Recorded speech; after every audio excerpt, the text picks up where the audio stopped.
Okay, we are back. More Threadripper. It's more Threadripper stuff.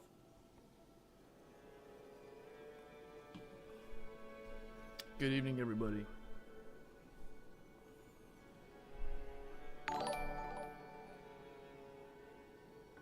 "10 hours into Wuchang, it has far surpassed Lies of P in my book, and it is not even close. The interconnectivity in levels and the skill tree system alone made it beat Lies of P by a mile emo." You really think so? A lot of people say that it's kind of like, it reminds them of Dark Souls 1 and 2. I kind of think it reminds me of Dark Souls 2 more than Dark Souls 1.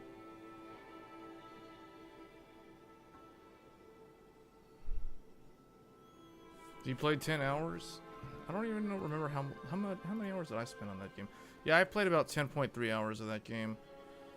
I don't know if I'll ever finish it though. It's one of those games that it's just kind of fallen on the backlog now. Especially because games like Night Rain just keep getting updates. Like this game now has Augur Extreme. The new Everdark Sovereigns are coming in. Each week they're going to add a new one. This week they've got the two that are weak to lightning.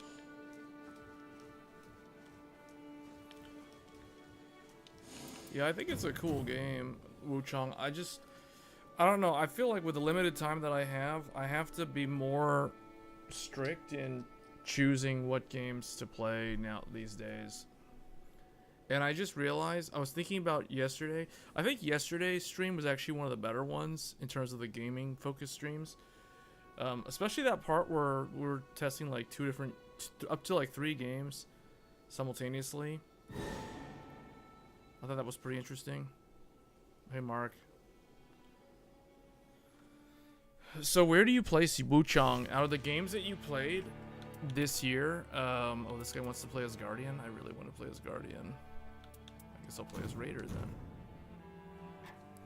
then. My volume's a little low, huh? Yeah, I noticed that. Hold on, let me max this. Okay, does that help? I don't know if that helps. I'm gonna have to try to talk directly into this microphone, or what I can do this. Hold on.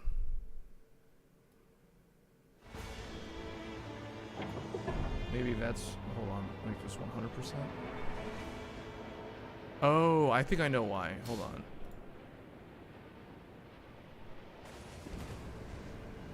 There we, oh, whoa, that might be too loud. What about now? Maybe now it's better? People are gonna think that I'm AFK. Okay, I think I figured out what was wrong. Windows had it set low. Yeah, I was watching yesterday's stream, and yesterday's stream the volume was too low relative to the in-game, and the in-game does seem like it's too loud. Drop this to like -20 there. Maybe that's better. Let me know how my voice compares to the in-game audio, because since I don't stream on this computer normally, I'm not used to how the settings should be.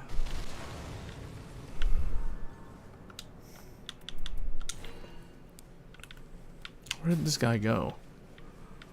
Where did that guy go? The guy that died. Like, where is he? Oh, he went over here immediately? I haven't even gotten a chance to level up. Is it better now? Am I okay, I feel like I'm peaking. Hold on. I don't want to be like crackling the microphone there. Maybe that's better. Okay, I'll try to play like this.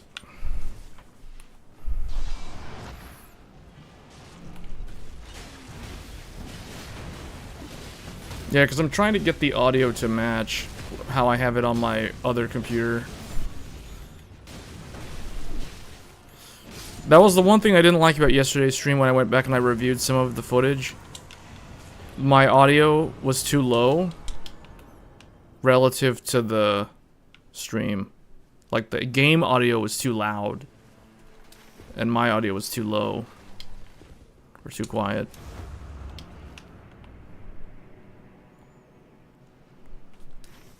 Where do they want to go? I don't know where we're going.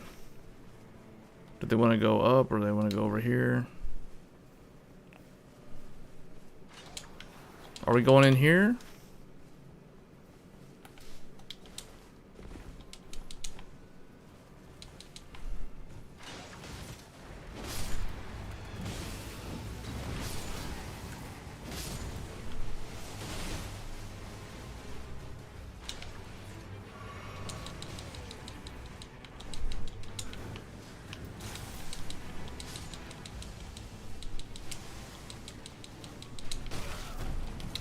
Well, I did 50% of my health.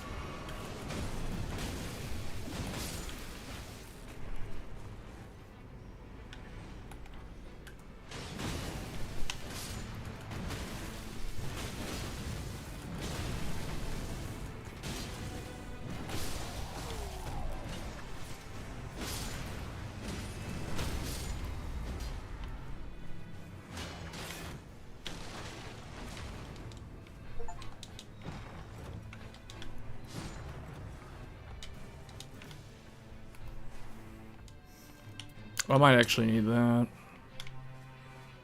Improve lightning attack power.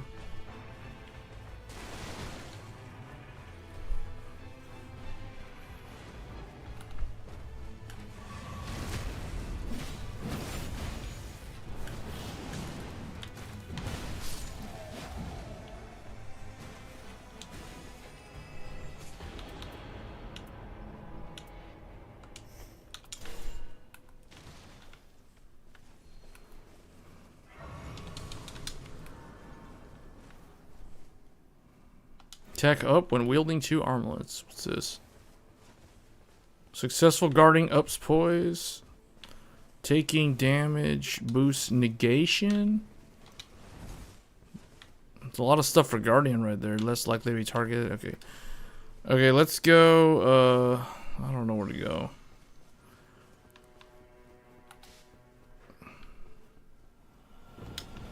Oh, it's closing. Man, I don't know where to go. I guess just get the poison one. Has anybody completed the Augur Everdark fight on here? Have you guys successfully cleared it yet? For those of you that are playing Night Rain.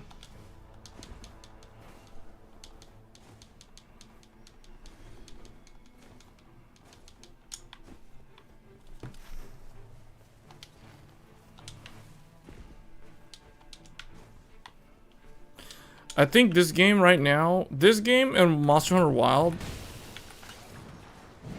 my top 5 games so far of this year are Elden Ring, Night Rain, Monster Hunter Wilds, and Expedition 33, and Death Stranding 2.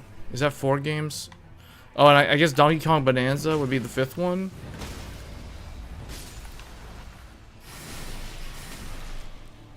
The heck is this? I can't go through there? That's weird. Normally I used to run through there all the time.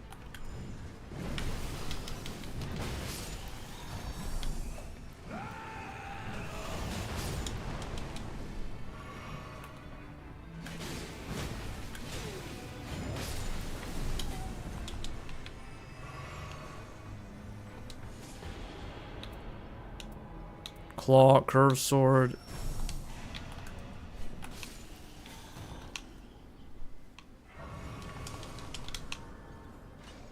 Except Donkey Kong. You don't like Donkey Kong? I think that game, to me, there hasn't been a Donkey Kong game in so long, and that one, that, I don't know, I guess, uh-oh. See, this is what makes Night Rain a cut above the rest. The random events, the random things. Just recently, I experienced a new... I lost a level because of that. I experienced a new random event recently. Not this one. It was, well, there was 2. One was the Frenzied Flame. I experienced Frenzied Flame like twice now, but there was, What was it? Oh, the mausoleum.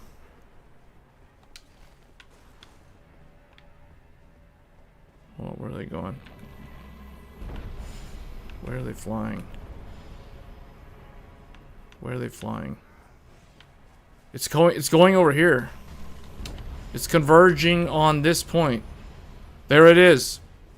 There it is. See? This is what I mean by this game is so good.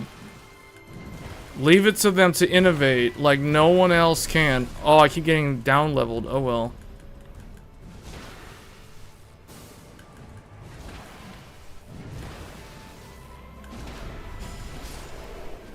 Okay. Do I get all my stuff back? Alright, let's go. So that was good. That's what I mean by this game is so good. Fantastic game.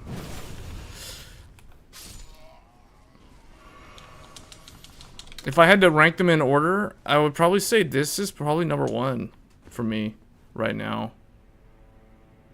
Second probably Expedition 33. And then in fact I still need to beat Simon. Now that I think about it, I need to play Expedition 33 again.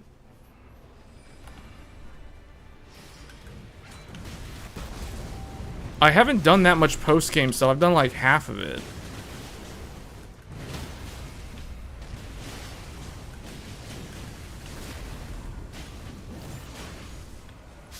But yeah, that game is probably second. This one is first right now. In terms of like how much I play the game.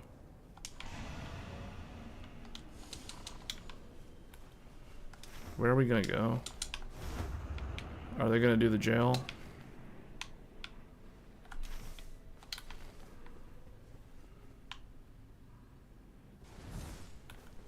Donkey Kong is probably 5th. It's 5th place for me.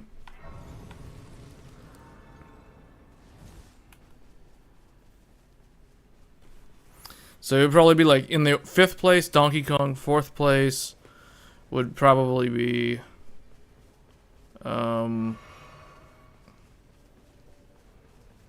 Death Stranding. 3rd place would be Monster Hunter. 2nd place would be Expedition, and 1st would be this one.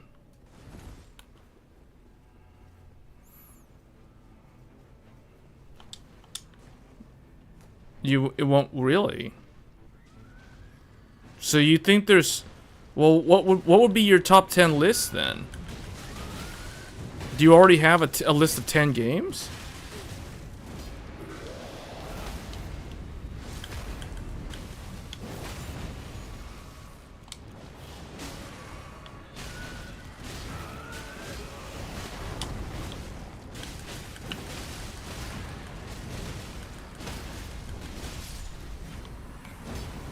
Man, we've got all the like beefy attacks. Oh yeah, Axe of Godfrey. There we go. Finally something good. Finally something good. Oh yeah, there we go. I've never gotten this before. Now that's what I'm talking about right there. I still need to level up one more time. In that case, we'll just swap to this thing for now. Uh-oh. Get out, get out, get out, get out, get out, get out. Get the thing, it's closing up quick.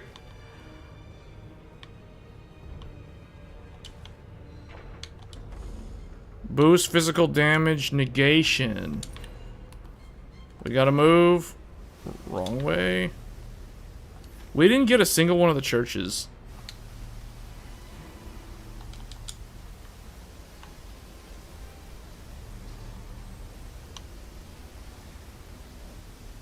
That was so close.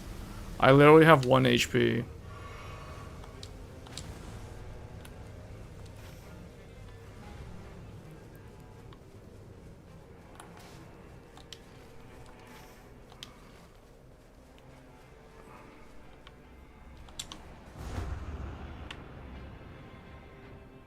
You really didn't like Donkey Kong?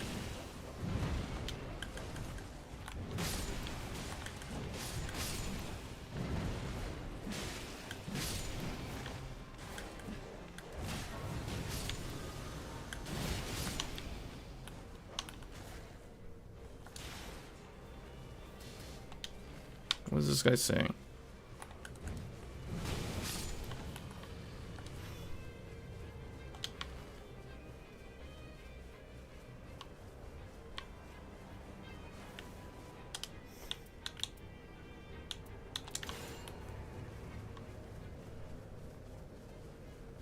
You spent more time playing...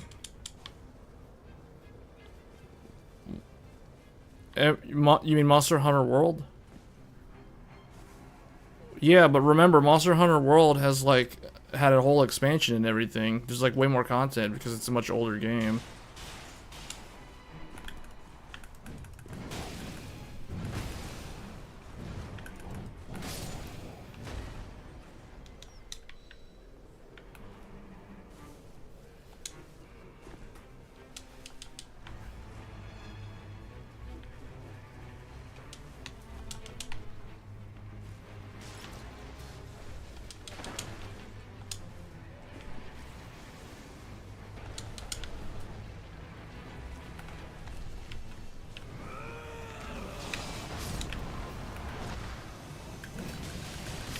There, we got him.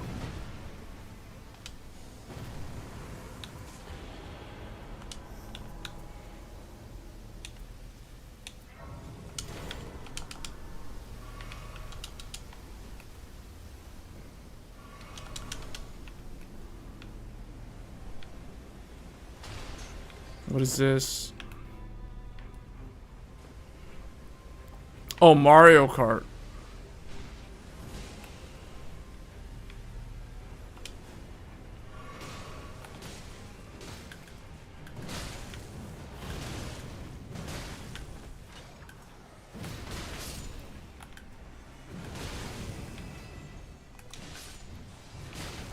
Oh wait, can I use... I'm not high enough level to use that.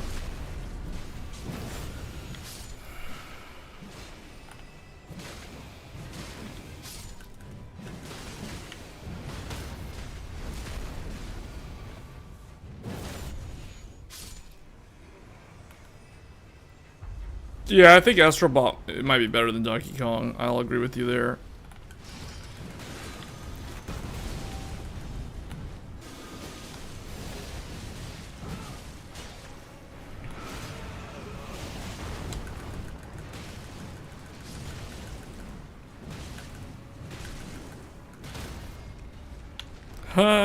This thing fell down. What? Oh no, Death Blighted. I forgot about it. Oh, get me up. Get me up.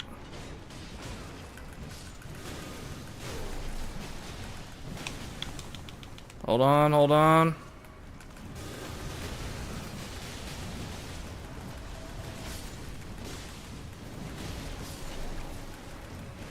Got it. Oh man, that was a DPS check right there. Now I can use the Axe of Godfrey. Oh yeah, okay. I've never used this before.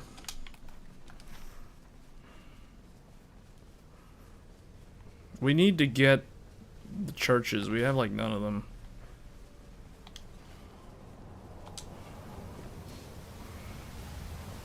Wait, what is this guy saying? Uh-oh, this guy's saying there's something up here. There's something up there. Where? Do I really need that, though, since I have the Axe of Godfrey? They're pinging so much. I guess he wants me to take this. Oh, it's a treasure chest. Improve critical hits, yeah. I guess I don't need... I don't need this one.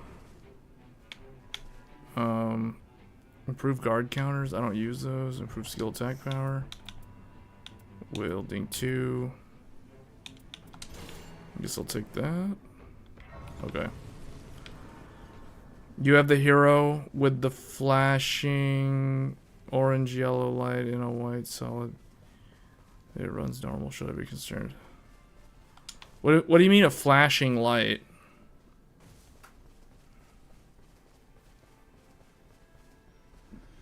Are you talking about the hard drive / SSD activity indicator light? Man, these guys are all the way down here.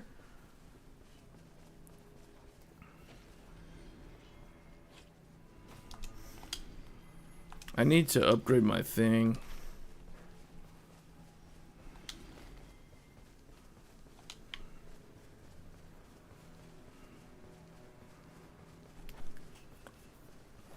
See, I wouldn't say I have a top 10 games yet. Because have I played 10 games that have come out this year? I don't even think I've played 10 games that have come out this year. I think I've played like 7. I mean, if you count like Ninja Gaiden 2 Black, which was basically a remaster of an old game from 2008, or I guess 2009, depending on which one you're comparing it to. Man, this guy's back here too. We are so far back.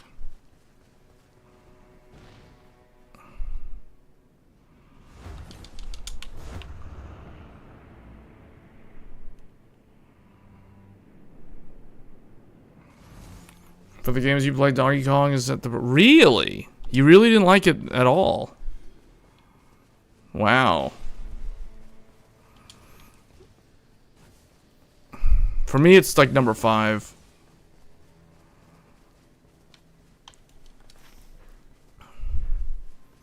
I think it's better than Wuchang and Kazan. Although I personally did not like Kazan at all. At all. That game's like a 5 out of 10. Maybe a 6.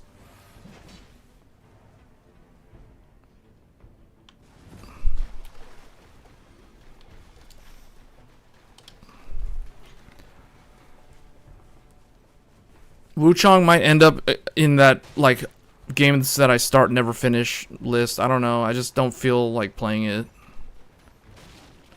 I don't know. Maybe... See, I don't want to say I have Souls fatigue, because why am I playing this? But, I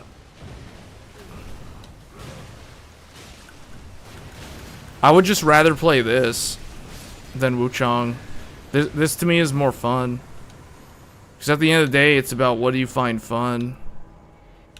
This is a good one too. You know what? Let's go dual colossal. What is this thing skill? Yeah, now we got dual colossal.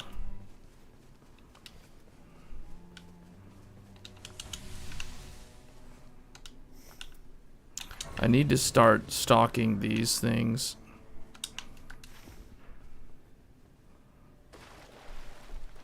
Can we go in here?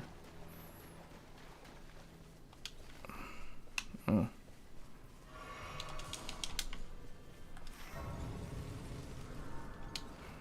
You can't comprehend a Donkey Kong that doesn't scroll to the right.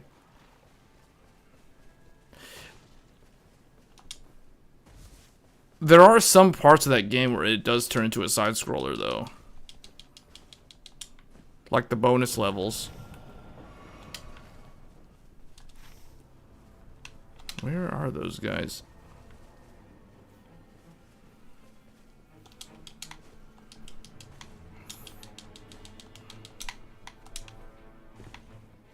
Oh, right here.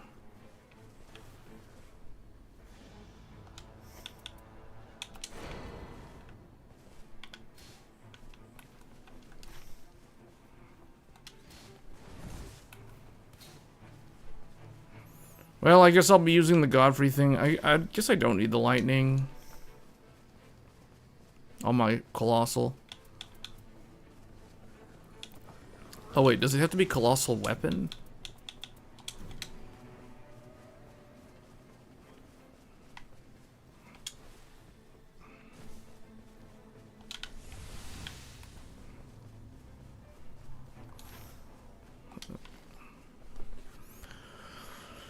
Which the slot is not in use. I'm not sure what you're talking about. The red light. Whatever it is, the answer is don't worry about it. If the computer is working fine and everything works, then there's nothing to worry about.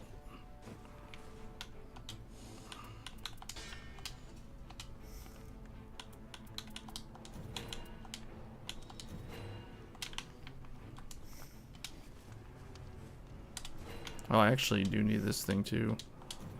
Yeah, we need that. Alright, let's go. Alright, here we go. At least I managed to get it to level blue. Alright. Bam! Oh, man. Godfrey's axe.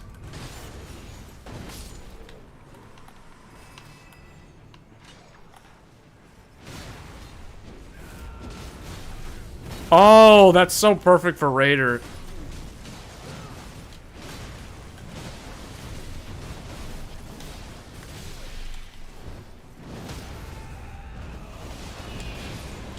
Raider is basically Threadripper. Threadripper and Guardian just embody... Did I say Threadripper? Yeah, Raider and Guardian embody Threadripper. They're like the personification of them. I can't get to this because of my rock. Is there a way for me to get rid of it? It lasts too long.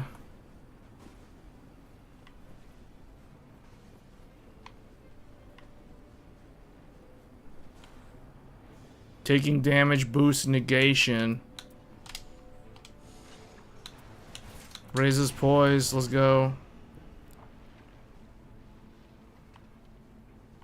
You don't play this type of game? Alright, here we go. Oh.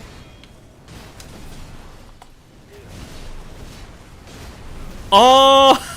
It's like he just outpoised that Crucible Knight. That's what you call the Threadripper style right there. That was Threadripper style. That's just straight up Threadripper style.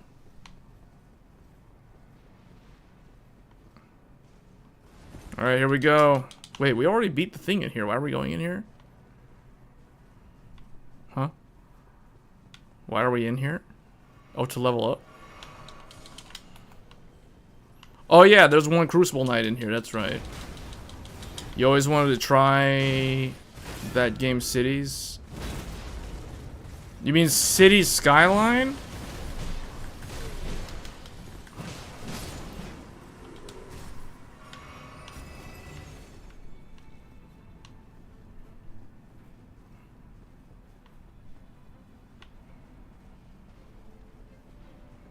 This guy's like way over here. Hold on, we gotta get to him quick.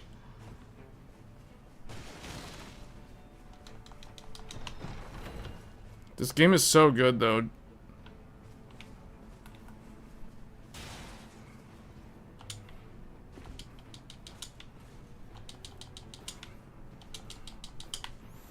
There's just something, I don't know. From Software is like the master of game design. Like these guys.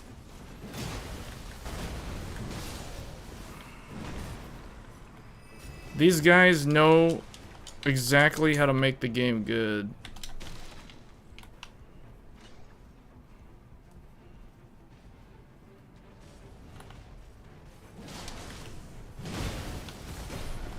Here comes Godric. Oh! Oh! Oh! Sit down! Sit down! Oh! See what I mean? Wow! Oh my goodness. Oh my goodness. Colossal, another one?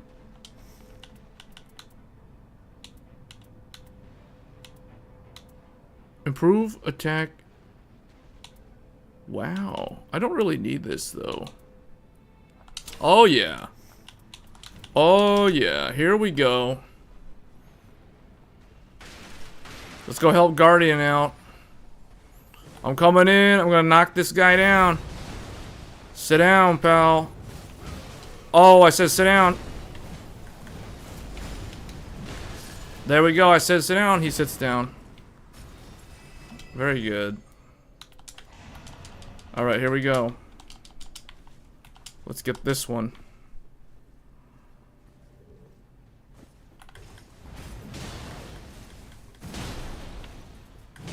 There's no boss that I can't beat. I've already beaten everything in this game. Unless you're talking about Everdark Sovereigns?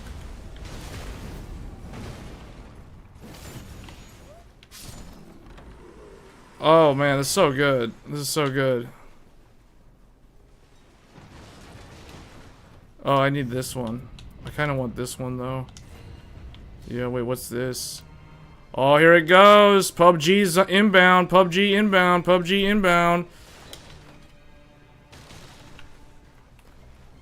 A PUBG's inbound. Get ready, boys. I'm going out here. Where's that PUBG? Oh, man. I can see it. Oh, we've got some stuff out here. Oh.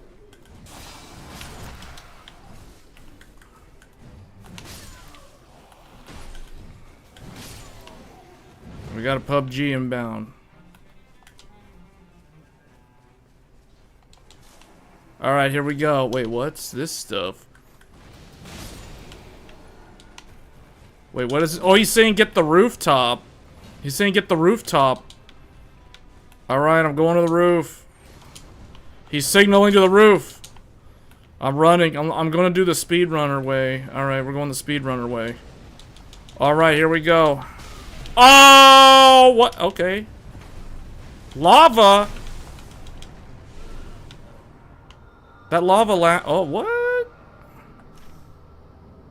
The PUBG is approaching. Just like Frieza approaches on Namek.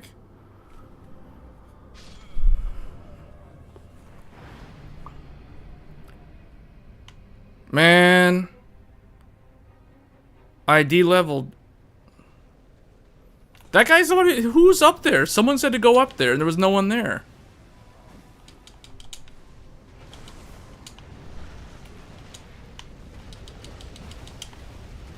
I gotta go get my souls.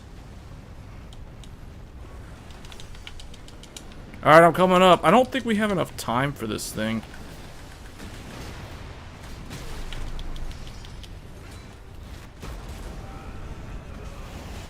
Alright, let's get him. Use all your power. Godric power, Godric power, Godric power.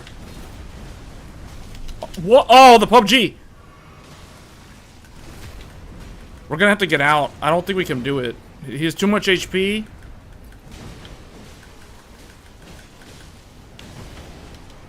We're running into the PUBG. See? Can you get me up? Let's just... Okay, good job, good job, good job. Hold on, I'll get you up. I'll get him up. I'll get him up. Hold on. I don't think we're gonna do this. I don't think we're gonna do this. I'll try to get him up. Alright, we're out, we're out, we're out, we're out. Get out, get out, get out, get out, get out, get out, get out. Get out.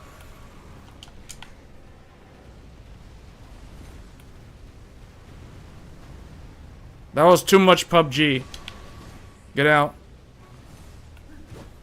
What the heck was that thing? Some random... What? What is this?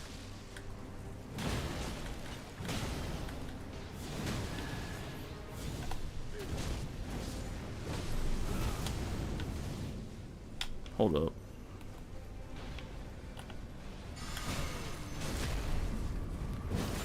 The game I recommend is probably Monster Hunter Wild. If you want to get into the type of games that I usually play, what I would recommend is Monster Hunter Wild. Monster Hunter Wilds is probably what I'd recommend. This is more advanced. I mean, you can get this if you want. It's like I think there's a bit more of a learning curve with this game, though.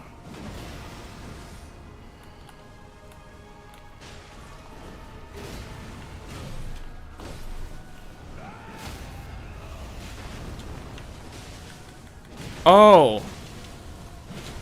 Oh. Oh, what? He slapped me. What the? Oh, that's what I said. Sit down. I said sit down. See?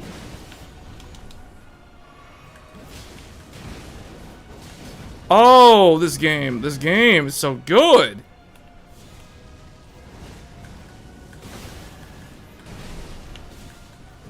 I think I've played like 2 masterpieces this year. This is one of them. Death Stranding. Actually, no, I take that back. You know what? Oh, I'm about to die. Hold on, I gotta use up one of my... Whoa, whoa, whoa, whoa, whoa, whoa, whoa, whoa. Spinning that lightsaber like a Darth Maul. Hey. Bring him to me. Bring him to me.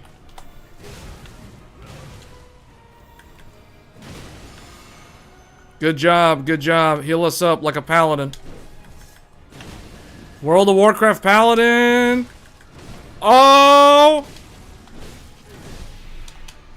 What? He interrupted my poise? He interrupted my poise. I've never seen Raider get interrupted from that before. I thought he had priority. Why is Noble still alive?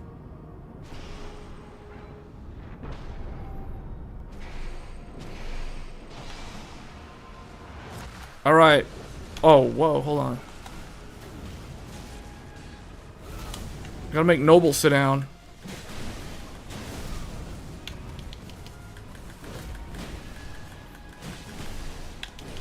Oh, he made me sit down. He made me take a timeout. This is not good. This is not good. Hold on, hold on, hold on. I gotta go over here. Hold on, I'm gonna crawl toward this guy over here. Crawl to the Padre. Hold on, Guardian. Wait for me to go to him. Oh, Snake. He's doing Orochimaru moves. Don't let that Orochimaru come near you. Get away from him. Oh, hold on. I'm gonna fight him too. No, hold on. Don't die, dude. Oh man, hold on, hold on. Hold on. Okay. Hold on. I'll help out. I'm helping out. I'm gonna hide in the bushes.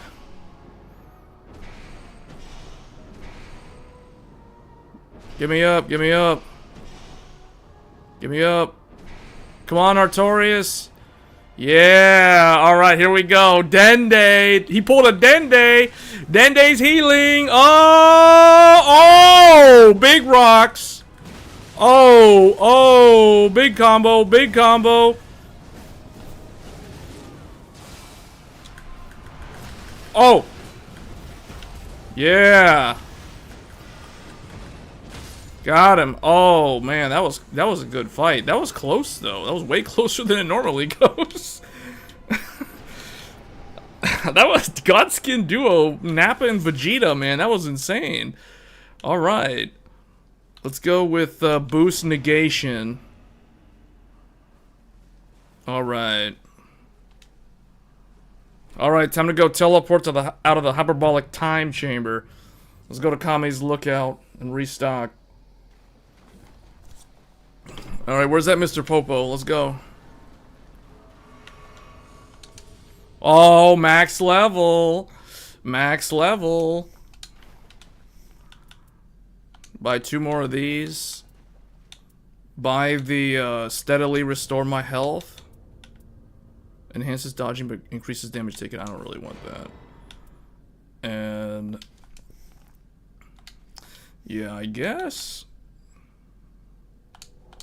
I'll take this. Does somebody want 2 of those? You guys want those things? Because those are very good.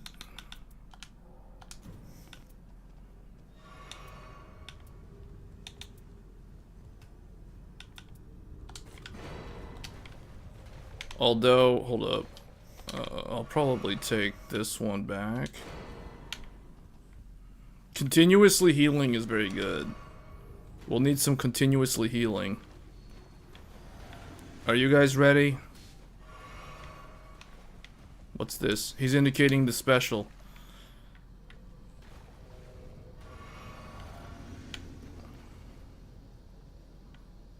Alright, let's do this. Let's do this. Godric's Colossal hits really hard. Alright, this is it.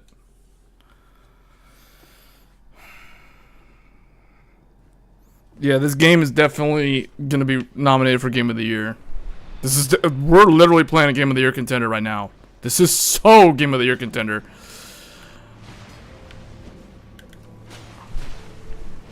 Man, that Godric Colossal hits really hard.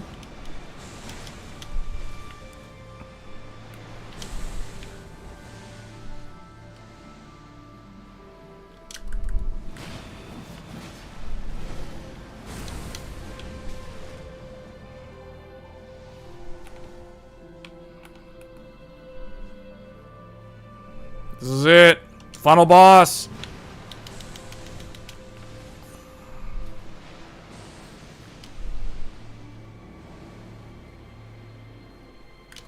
Go, go, go.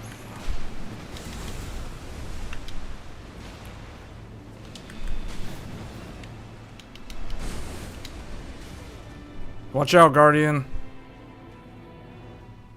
Trying to get to him.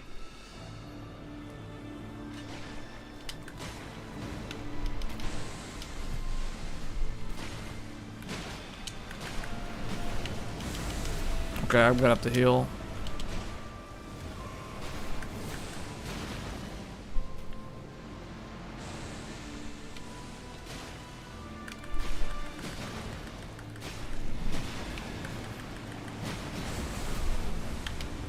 We've almost got him.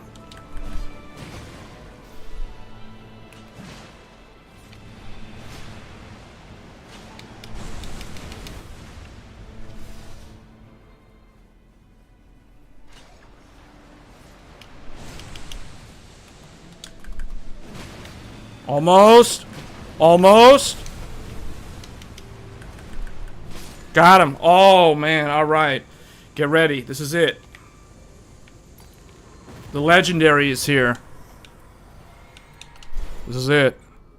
Get ready. It's time to do some massive powering up. This is it.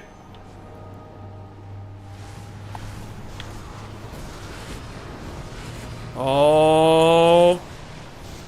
Throw those Kamehamehas. Get those Chidoris in. Power up that Rasengan. Oh, he interrupted my Rasengan. Alright, cut the sky in half. Get ready, get ready.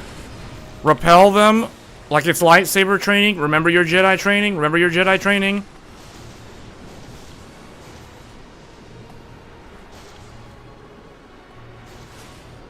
Remember your Jedi training.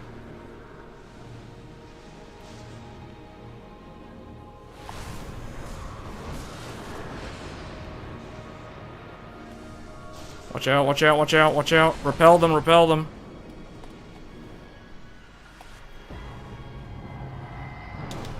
Oh, that hit. That hit really hard.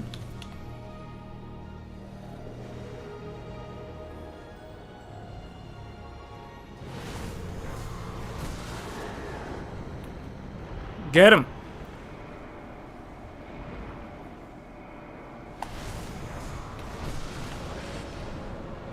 I managed to cut him, but how come I still fell asleep?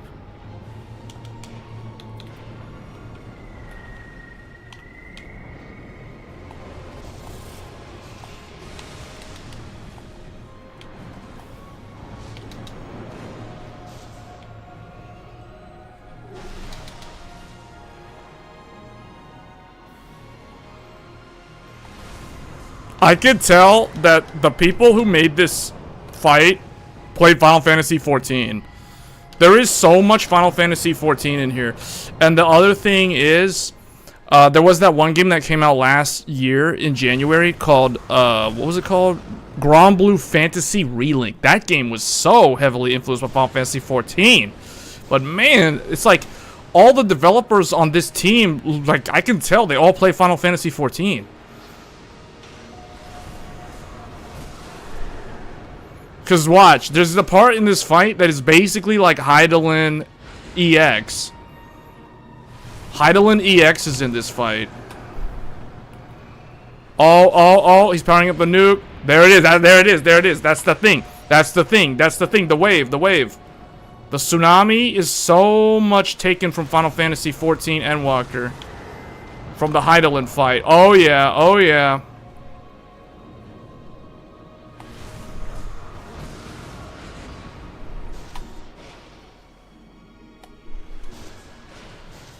I'm not able to reach it? What the heck?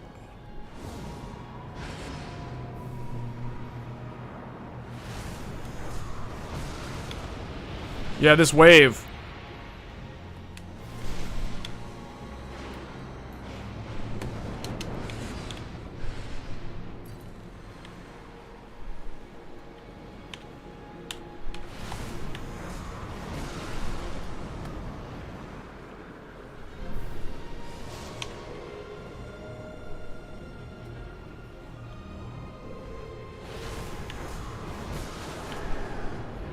Oh no, he's... Power up, power up. Go, go, go, go, go.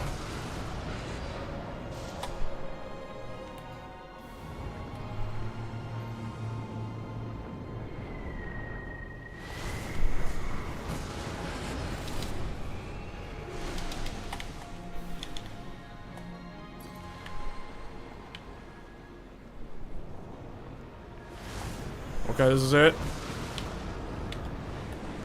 Where is he? Oh, he's oh.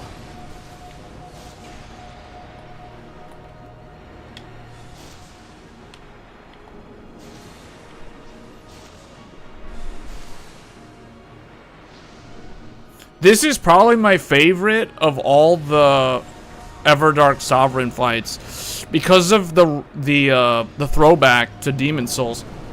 This is like this is a salute to Demon Souls, man. The OG.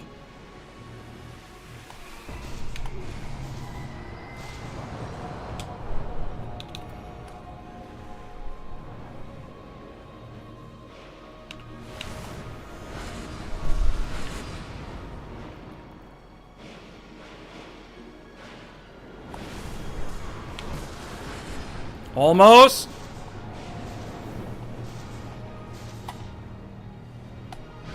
Got him. Oh, that was so clean. That was a clean fight. That was good. That was good. Victory. Oh, yeah. Oh, yeah. That was so good. Oh, man. This game's in top 3 from me right now. It might even be top. It might have surpassed Expedition 33. I don't know. It's hard to say that, but oh, man. This game's so good. They just keep on making it better and better. That's the thing.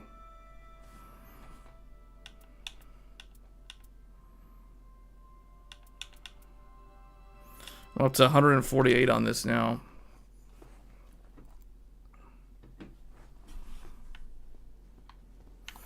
But I hope you heard my answer to that question earlier. The answer is get Monster Hunter Wilds.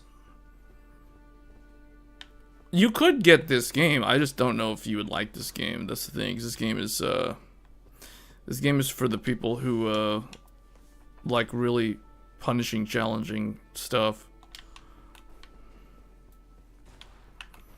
How many clears have I done on this guy? I've cleared him 4 times now. That was my 4th clear. We're on a 4-win streak right now. Let's go for one more. And then I'm switching games. Oh, wait, no. Yeah, let's go. Here we go, Augur. Let's do it.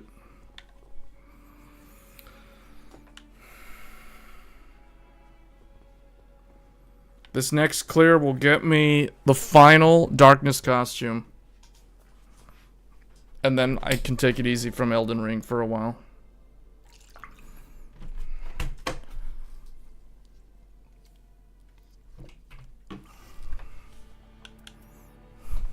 It's like, I kind of want to play as Guardian, but these guys both want to go as this thing? Okay, they both want to be Iron Eye, then I'm going to be Guardian.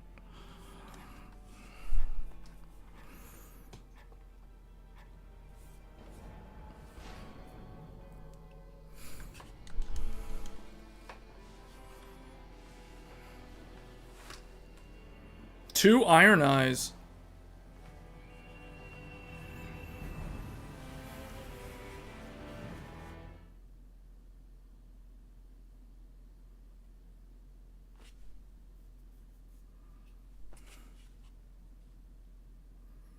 All right. Are we gonna get Scarlet Forest? Ooh, we get the Crater. My favorite one. Although I have found that the Scarlet Rot Forest is very good against this boss.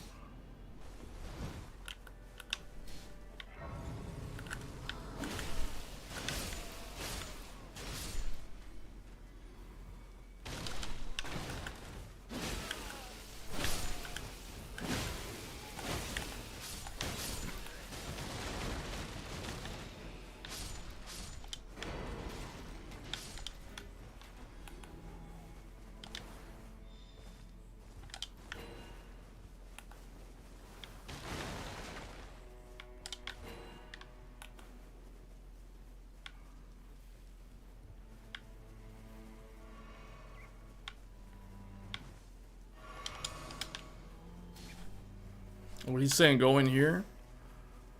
Okay.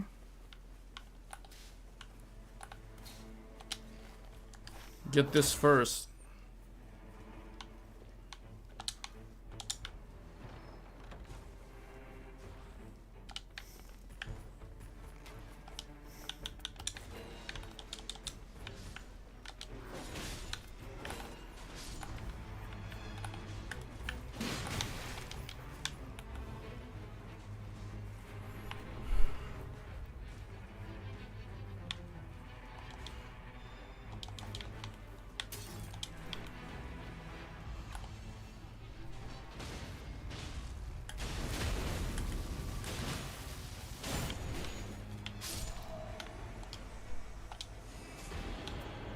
Twin blade, successive attacks negate damage.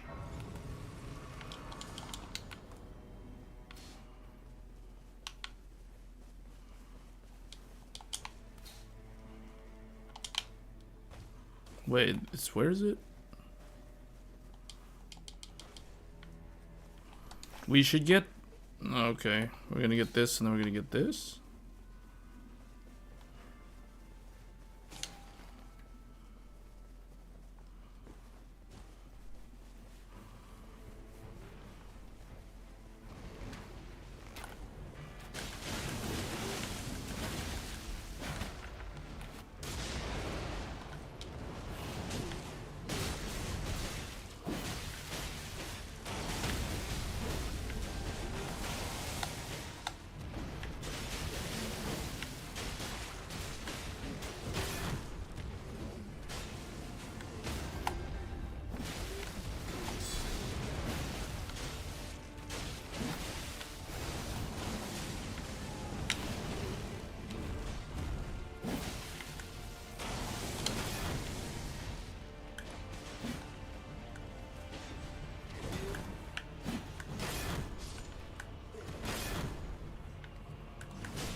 All right.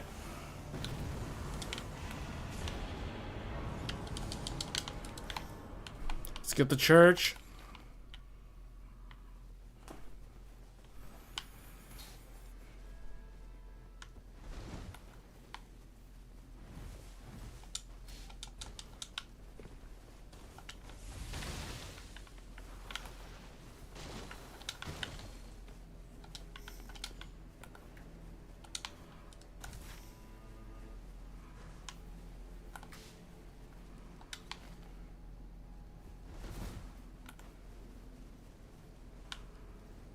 We're going to the large church.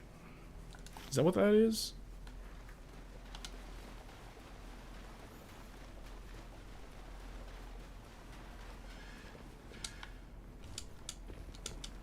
Alright, here we go. Where's this guy going? Is he going to some secret place? Oh. Wait, this shield's good.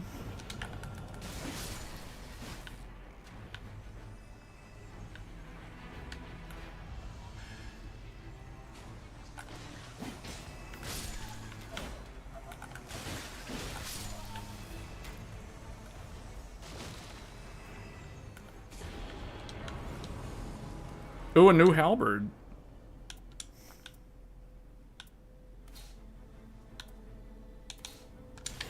Guess I'll get this one.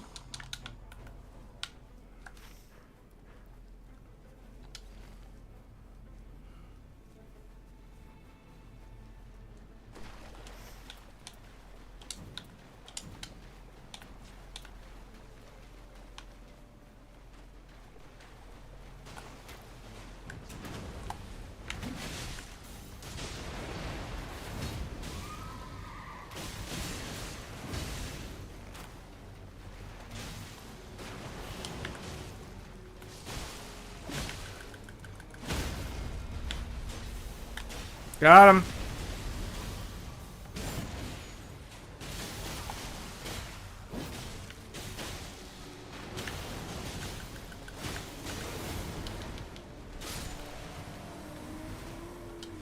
Ooh, very good.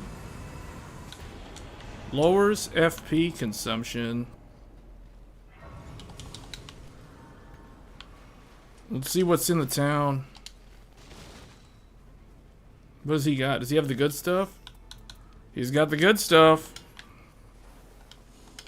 Alright, let's go into that cave. Oh, what do we have here?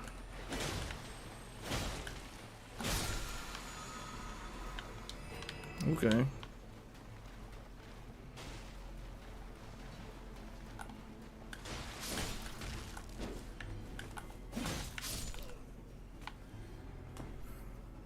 These guys are good.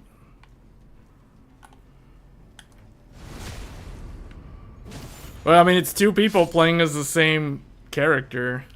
They're both playing ranged.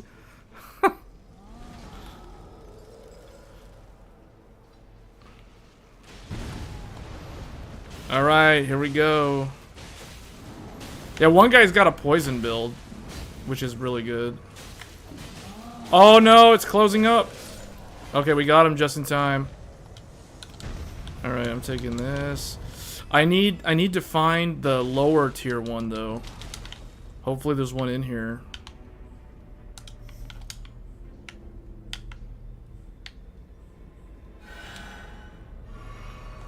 Yeah, there's one right here. Alright, I'm out.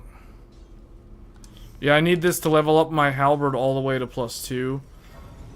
Because my halberd has lightning damage and Augur's weak to lightning.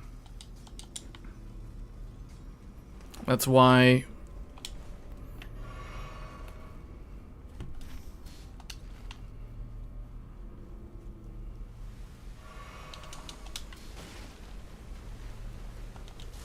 Where do they want to go? They want to go there, but that guy's saying go in there. Uh-oh, hold on. I got him. Where is he? The heck? How did he, like, revive automatically? That was weird.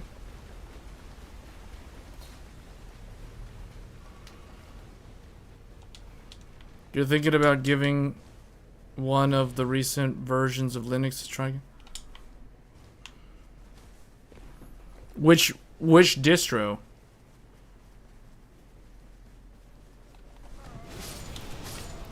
Marcelo saying with a Threadripper you can run instances of this game for the whole party. Yeah, I know, right? You know, I think some of the most entertaining content I've seen on Threadripper recently is Linus's videos.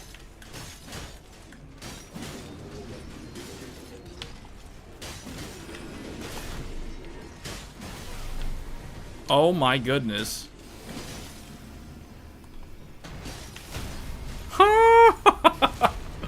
The shield bash is so good against these guys.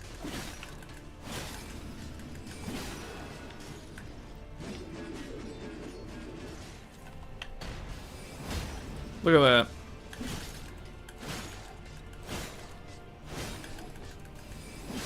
Oh, it broke into 1,000 pieces.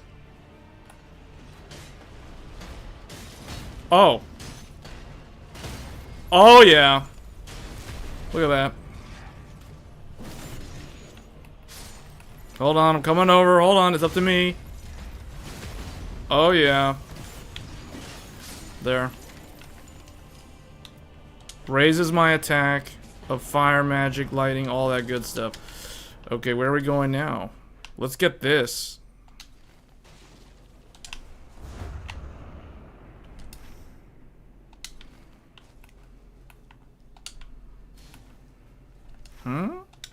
He wants to go in here. Okay, I guess we can. It's easy. This is an easy one. Which version of Linux, though? You didn't really say. Oh.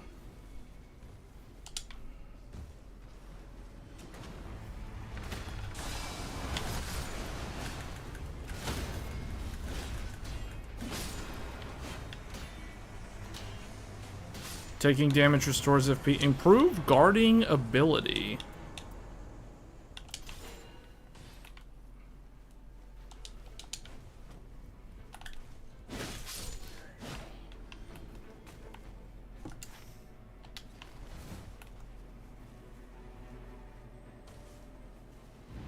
Uh-oh. PUBG, PUBG. PUBG.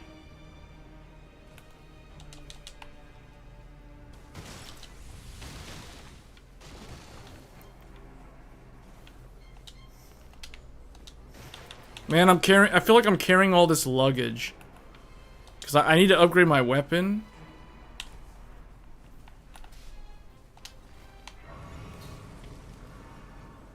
How do we get over there? Oh, whoa, whoa.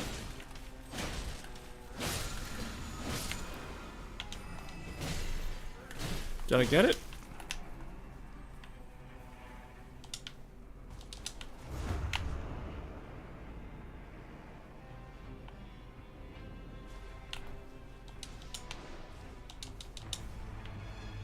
I'm coming in. I'm coming in fast. Oh yeah. Sit down. Where's the last one? Where's the last one, people? I don't know where he's at. Where's the last one? There he is. I found him. Sit down.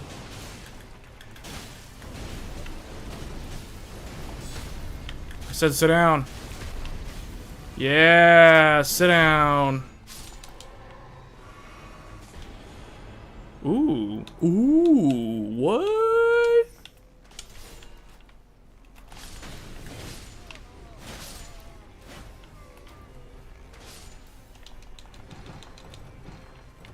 Open all these Dark Souls 1 treasure chests. Attack up and willing 2. This is, okay. I can hear the PUBG music playing. There should be a blacksmith around somewhere.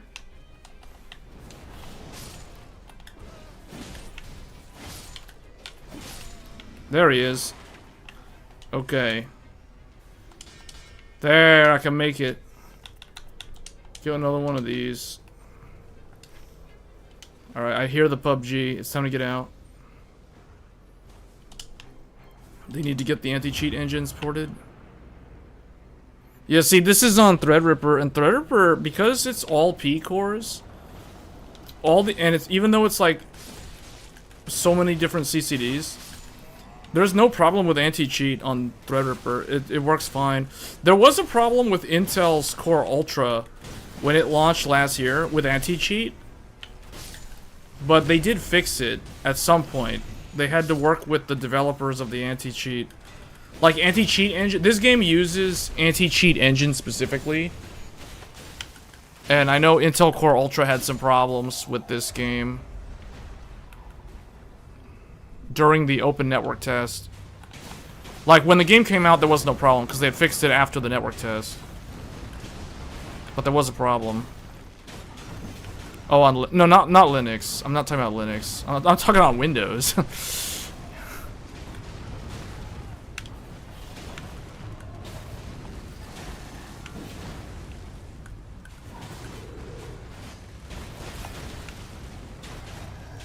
Oh, I'm tanking the big gargoyle. Counterattack. Let's see.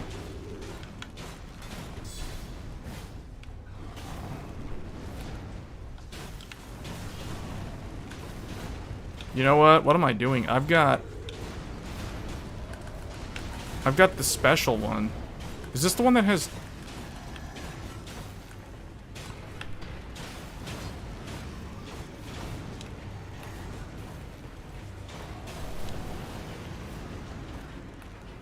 Hold on, where's...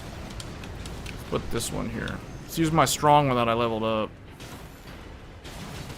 Oh yeah! Sit down, big boy. Here we go. Alright, that's it. I'm gonna make him sit down permanently. Oh, he's smart. He got out of the way. Stand in my paladin aura of brilliance. Oh, so good. Critical hits. Restore HP.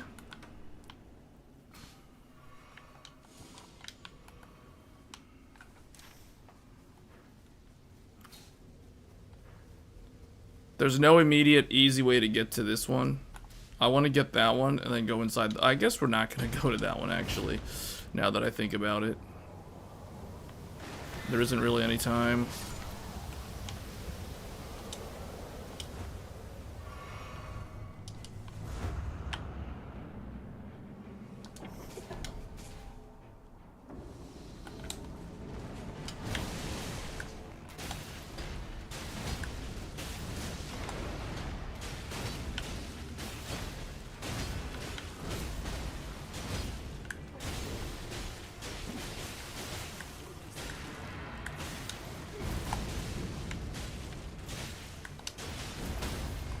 Oh, do you see that? That's called pro moves. That's called pro moves.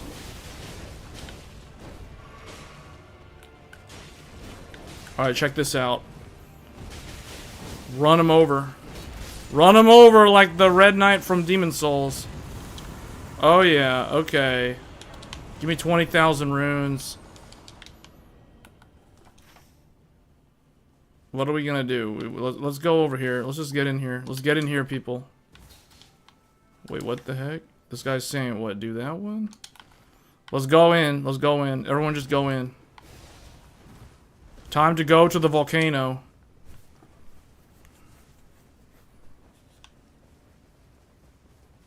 It was an anti-cheat thing. Well, it was more than one. It wasn't just it wasn't just that one. I actually don't need any of this stuff. What am I doing? Wasting my time here.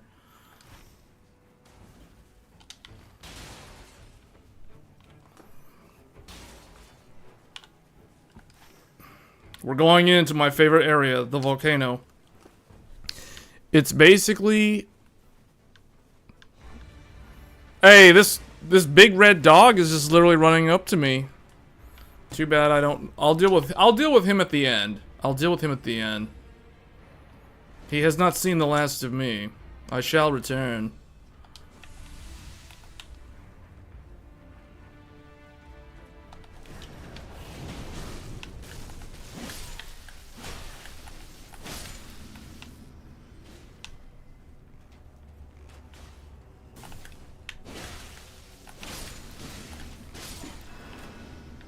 Okay, get to the place.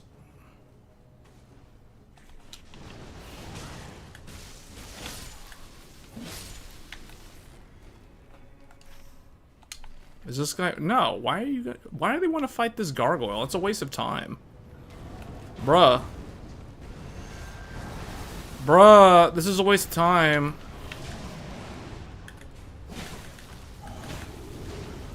We literally just fought one of these, but okay.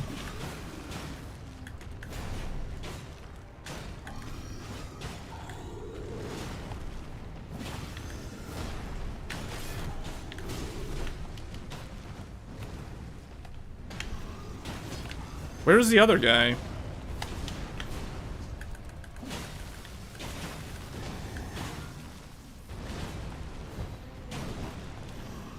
The other guy's doing what I want him to do. I don't know why this guy wanted to come over here.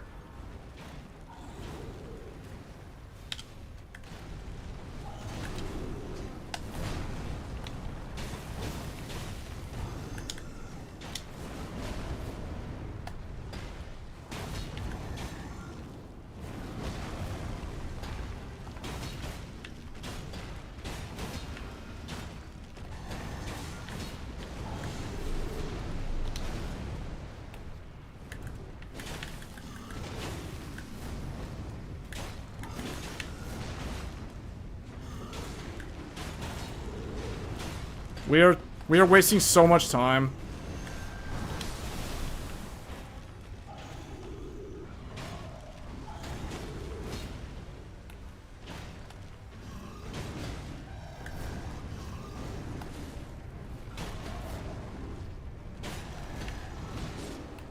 My goodness.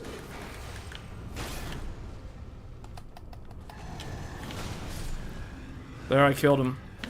Get up.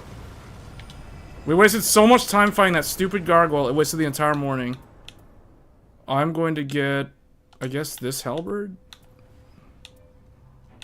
Successive attacks, taking damage, boost negation, successive attacks negate damage. I don't need that. Alright, let's go. We gotta move fast. We're so far behind. That one guy is clearing like the whole place by himself. Let's go. We gotta move.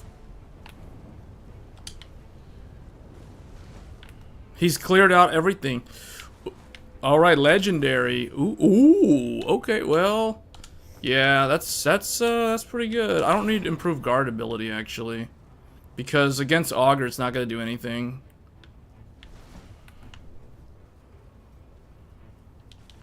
Hey, Francisco, what's going on? Man, luckily, this dude did not waste any time. He went and cleared out the area for us. I don't know how that guy... There must be another path that I'm not aware of. He caught up to that guy. There must be a drop-down point. But he didn't get all the loot, though, by skipping all of that.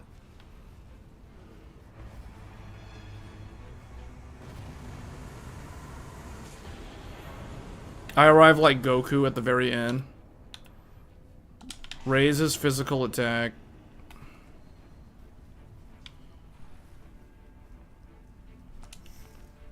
I do have a legendary. I can use this.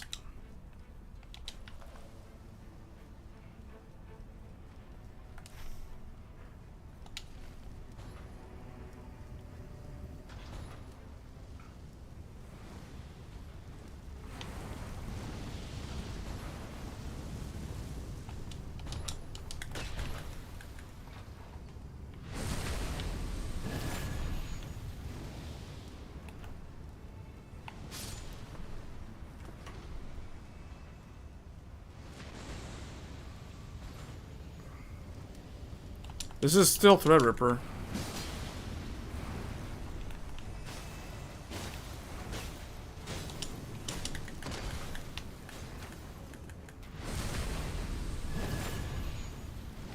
I mean, we have enough time. We are making good timing right now. So we could actually clear... What's this? Actually, I don't need that. What? Wait, what is this? Improve lightning? Lightning? Ooh, lightning attack power. I won't really need it against the boss. Improve fire attack power. I don't really need that either. Okay, let's go, let's go, let's go. Move. It's exploding. Oh, the volcano. The volcano. Whoa, the volcano.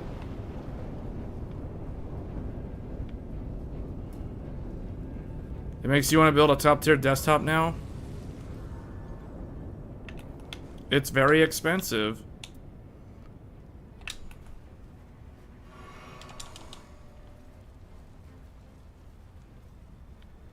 Alright, I'm going down here. Oh, wait, what? Okay, I missed that. What's this? Somebody died.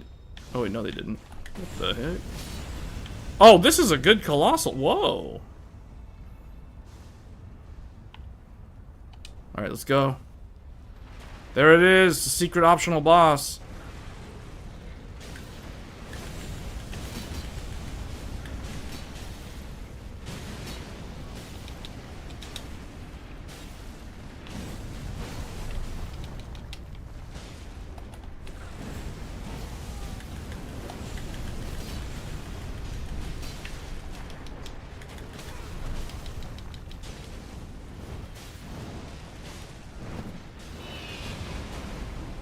You heal back up.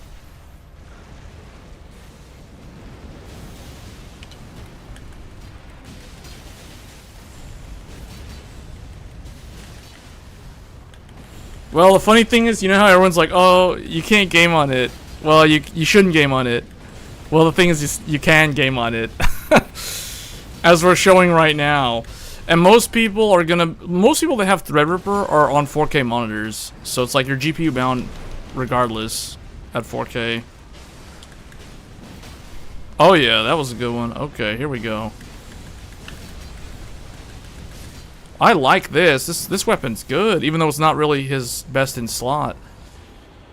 Enhanced counterattack of unique thrusting weapons. Improved lightning damage negation. The katana is very good. Not for him though. I guess I'll just take that. And I'm going to make... I don't know what to make legendary. I guess his starting weapon. Yeah, I'll make his starting weapon legendary.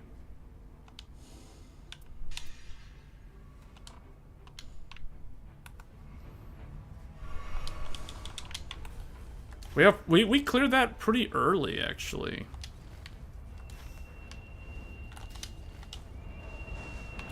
Now we're gonna go back and find that red dog. PS4 games?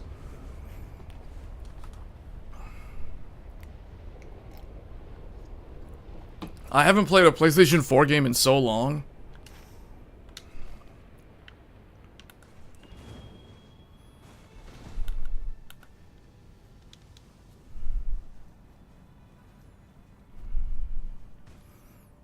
Wait, that makes me think, is there a PlayStation 4 version of Elden Ring? Because I know Night Rain's not on PS4. This game's too hard to run on PS4. Although I actually think Night Rain, it doesn't have the ray tracing that Elden Ring has.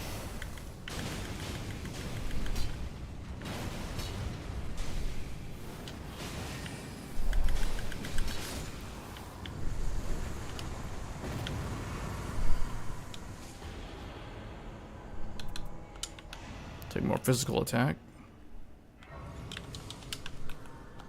Let's go up here.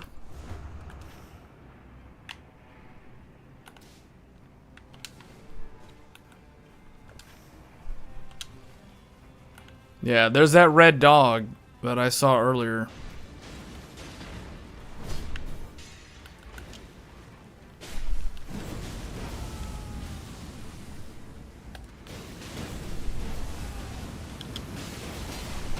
Yeah, that's what I mean. I said I'll be back.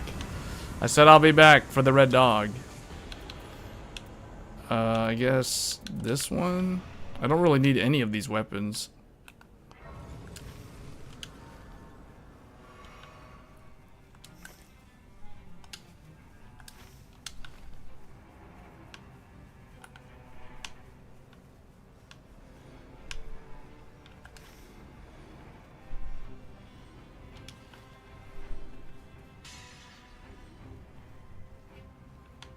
Wait, Night Rain is on PS4?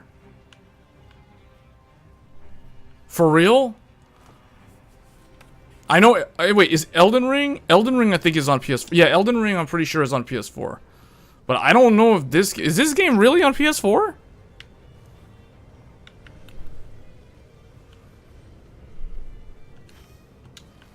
This game, I think, is too hard to run on PS4. Because of the online part of it.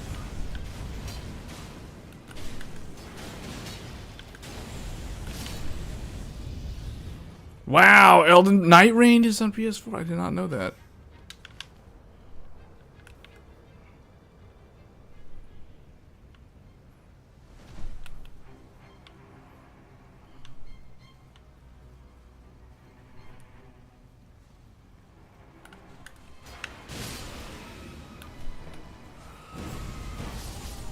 Wow. Yeah, this is legendary.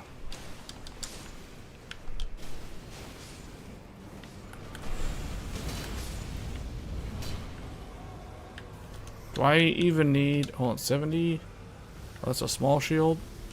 What's the passive on it? Magic attack, holy attack. I don't do either one. So it makes no difference. This game is harder to run than Elden Ring. Well, actually, I don't know. Well, the weird thing is Elden Ring has more graphics options. Elden Ring has ray tracing. Night Rain, this game does not have any ray tracing. They took it out. Probably because they think it's too hard to run.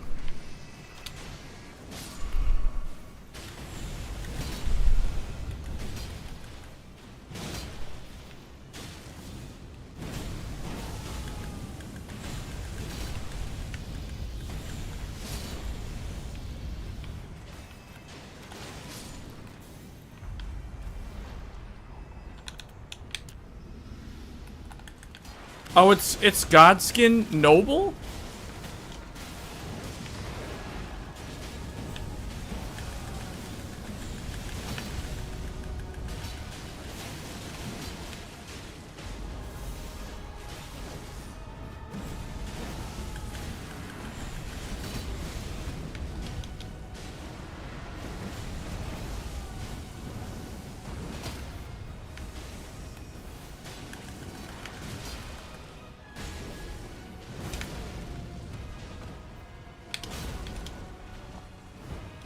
I got something for this guy. Dragoons jump. And the paladin heal.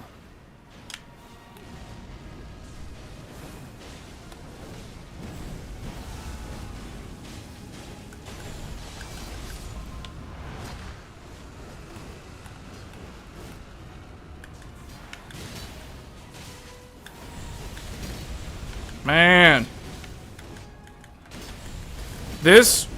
These swords give me the power of gravity. Got the power of gravity now. Yeah, that was the power of gravity right there. Who would have thought? We'll go with more damage negation. Because I'm playing as a tank. Alright, here we go. Final boss time. This is probably my favorite final boss in this game. This is the newest boss. He literally came out, I think like two days ago was the reveal, the debut of Augur. I call him Augur EX. I use Final Fantasy XIV terminology, but basically this is like the souped up hard mode version, like extra hard mode version of this fight. I like how they redid the whole thing. You know, I actually don't really need any of these things. I'm just gonna buy another one of these and buy like 2 of these. Man, I can fit so much stuff. Get another one of these just because I have this is like a giant backpack full of lunch.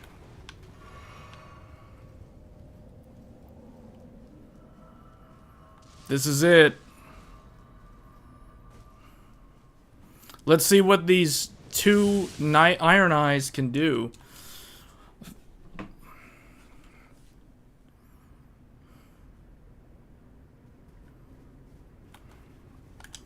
Alright, I'm going tanking.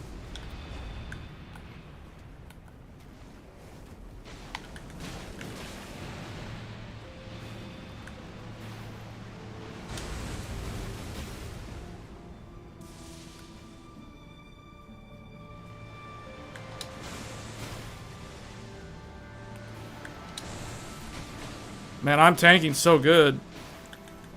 I tank like a paladin.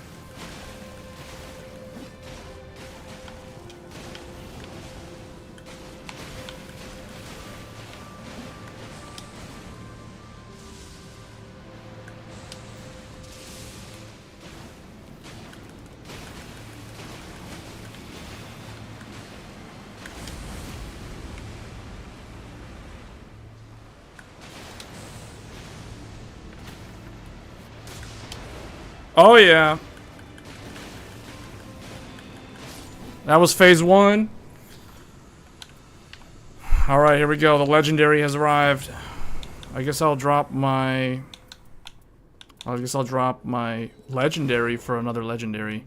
Or actually, do I keep... No, you know what? I don't need this thing. Is it magic damage, though? Successive attacks negate damage. Taking damage boosts negation.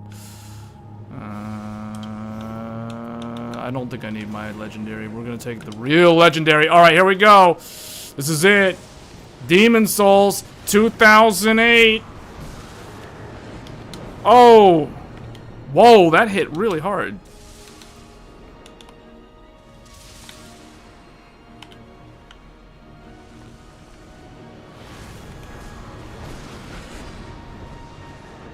I like what they did here. This is a throwback to Demon Souls, where it all began. I'm literally right next to it.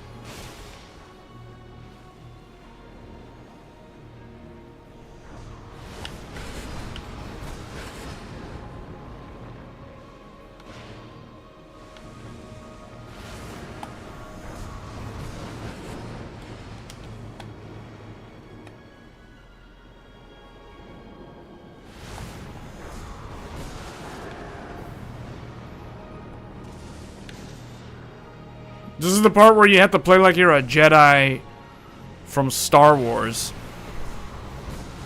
Yeah, you gotta do your lightsaber stuff.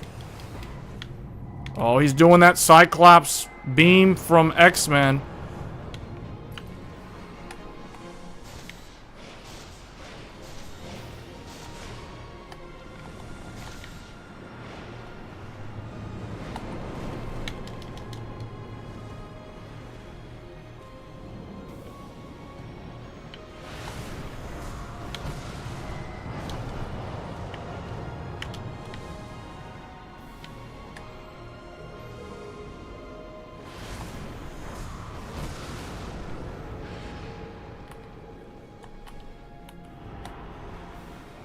Charge it up.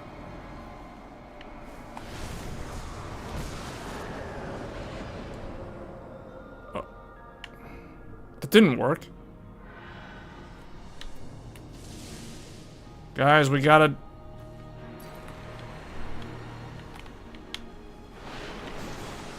You gotta repel them like it's a lightsaber duel.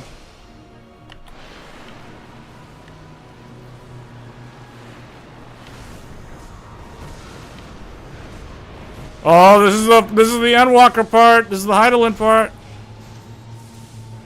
Oh, somebody played Final Fantasy XIV and decided to put it in this game.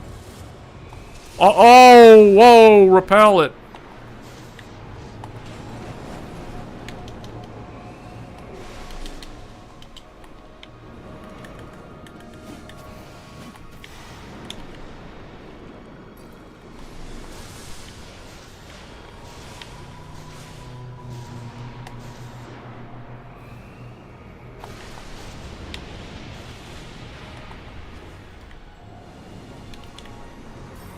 Oh, big wave, big wave.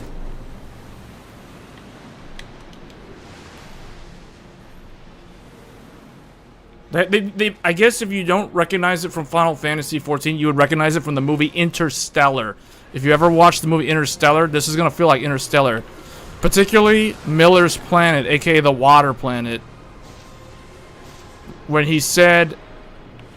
When Cooper said, those aren't mountains, they're waves.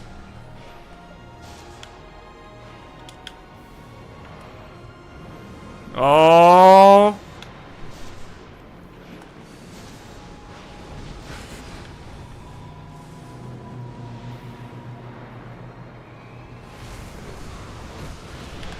Oh, he's doing another wave.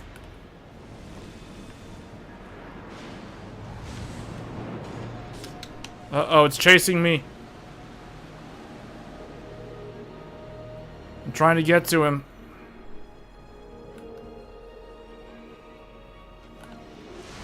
Oh, no. We gotta...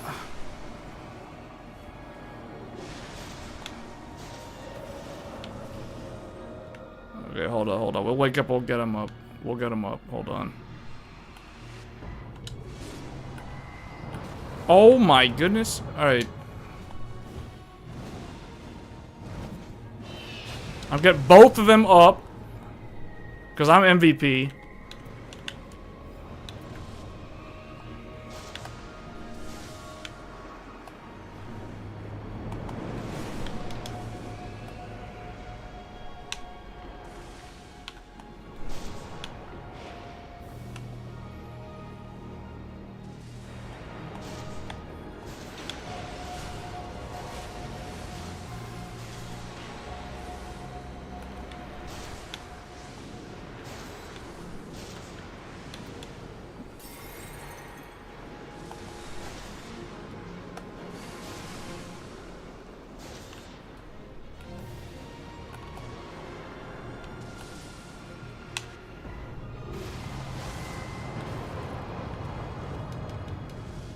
Our DPS is really low for some reason. I don't understand why these guys, they're not really...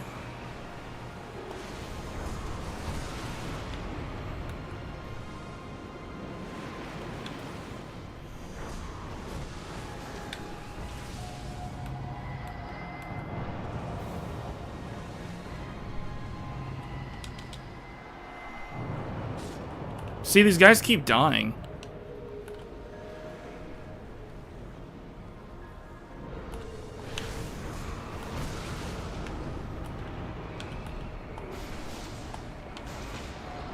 There.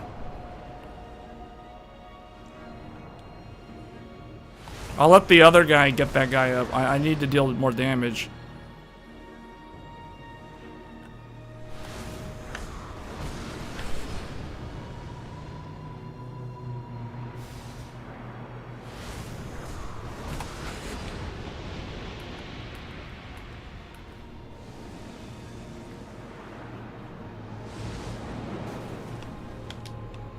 Does that wave follow me? Okay. That wave is basically the Endwalker thing from the Heidelin EX fight.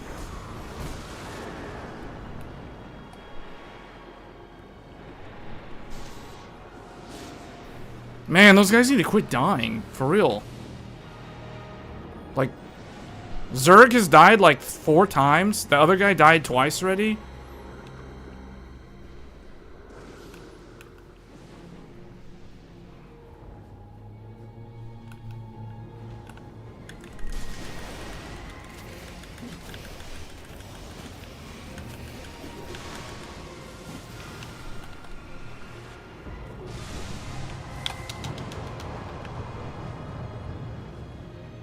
Why are you shooting arrows at him?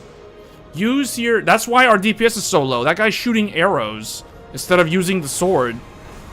At least the other... Zerg doesn't know what to do, man. The Zerg guy doesn't know how to play this. He doesn't know the fight. I can tell. He's like using the bow. Like, you don't do that. This fight's not designed for that. I guess Recluse, maybe, with her spells? This is taking so much longer than it's supposed to. Oh my goodness. Okay, this guy...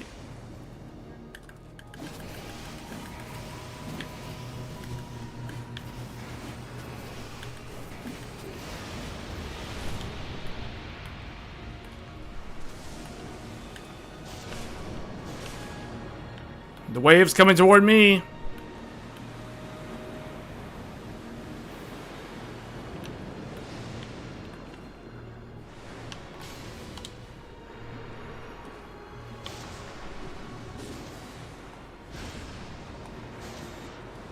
Bruh. This dude has died so many times.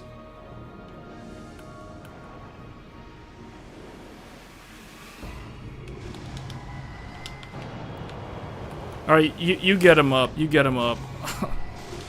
if that guy dies, I'll get him up. I'll get both of them up.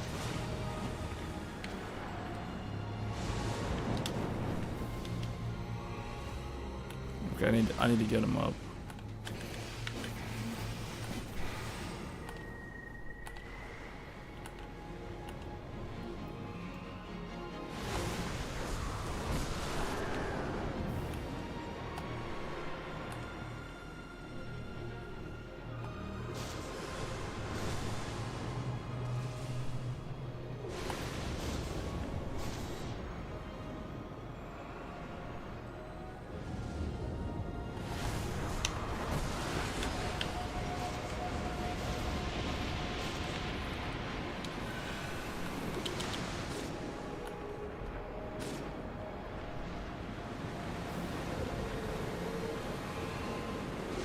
I had a feeling both of them would die. Get together, get together.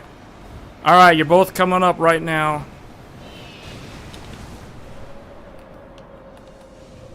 Oh, I fell asleep. I died to sleep.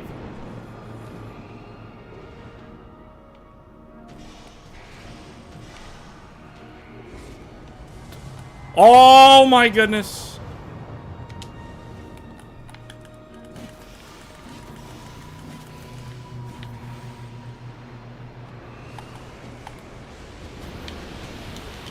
Hey, put the wave on me. Uh-oh. This is not good. You know what? I have to just abandon them. Oh, man. One of them did not know how to do the fight at all. So I guess he was new, but whatever. That should have been over like 5 minutes. But nope, that's what happens when you get randoms that don't know what they're doing. Anyway, the point is, now we have 35,000. Oh, I'm short 400. The Threadripper doesn't get me. Well, I don't know. That they broke my win streak. I know that. I was on a 4 win streak. They ruined my win streak. I was gonna go 5-0, and then now now the combo's broken. But whatever. Oh, that's so painful. I'm short 400 points to get the final costume. If that was a success, I would have gotten it. The final darkness costume that I'm missing. The one for what's her name? For Revenant. This one. Oh.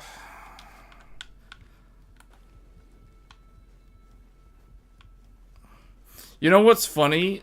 That fight seems like you want to bring the archer, but what I've realized, my experience, you want to bring all the really beefy tanks that have lots of HP. Because you're gonna get the sword that does range attacks anyway. It's guaranteed. So it's like, and that thing does so many one-shot moves that can kill the squishy archer so fast. As you guys saw in that match. They kept dying over and over and over again. Oh, I gotta do one more. I thought we were gonna move on to a different game, but no. Somebody died so many times, so we have to redo it.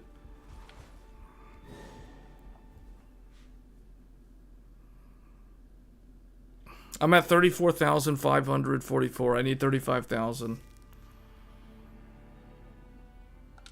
I guess we're going as Guardian again.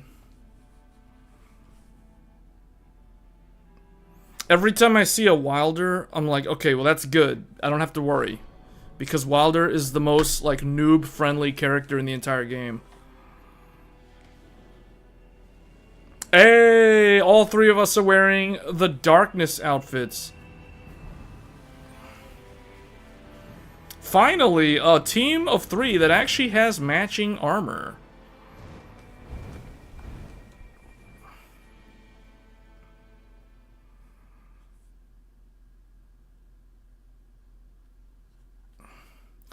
Hopefully this one... Every time I see a Revenant is usually someone who knows what they're doing. Hopefully. Revenant plus Guardian is actually very, very good in terms of survivability. Wilder is also very good with survivability because of his ability to cheat death. And we have the city. Oh, the city map. Haven't seen this one in like a week and a half. All right. Let's go.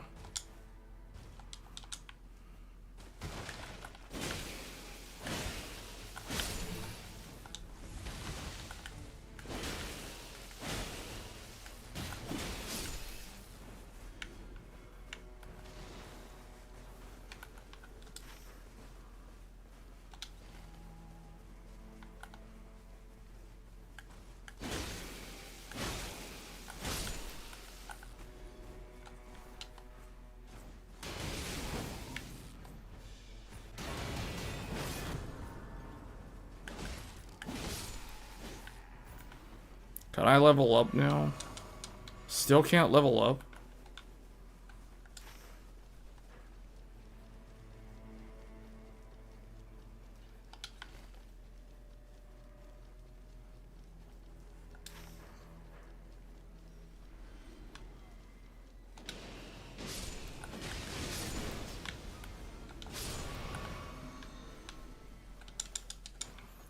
I'm not sure what the plan is. I don't know why we're going over here, but okay. I was partnered before with who? Swag Nasty Killa or player?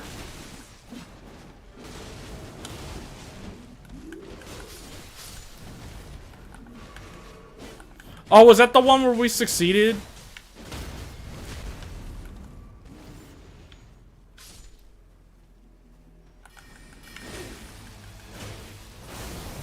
Oh, wow. Okay.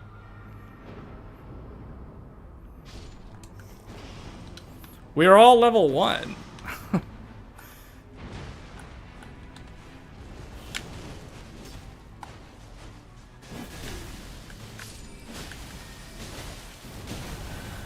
Oh!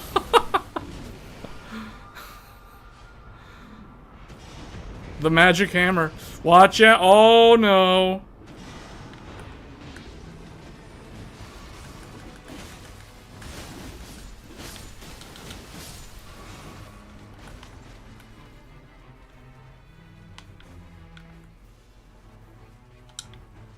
He's over here.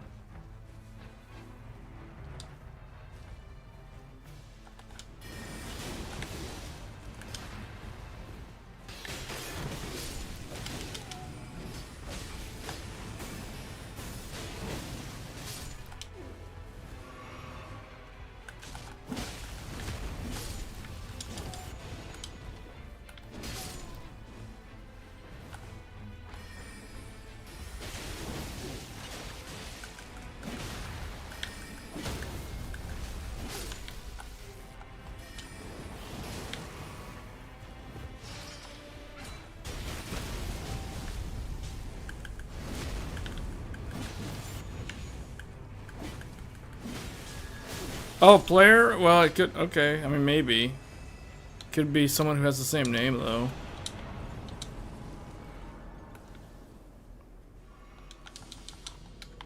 So, wow. So, Wilder... Okay. Let's get this church, people.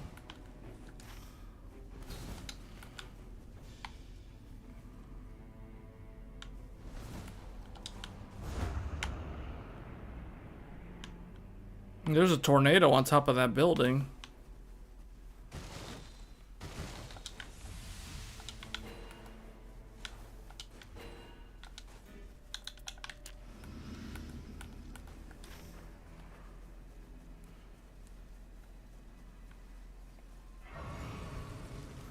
I think we should get this, so go up to this one.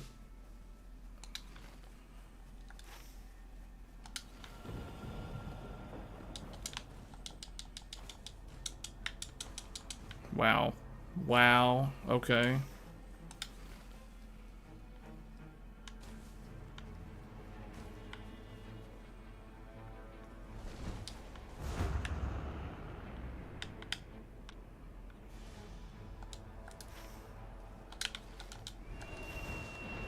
We're gonna get this one. We're gonna get this.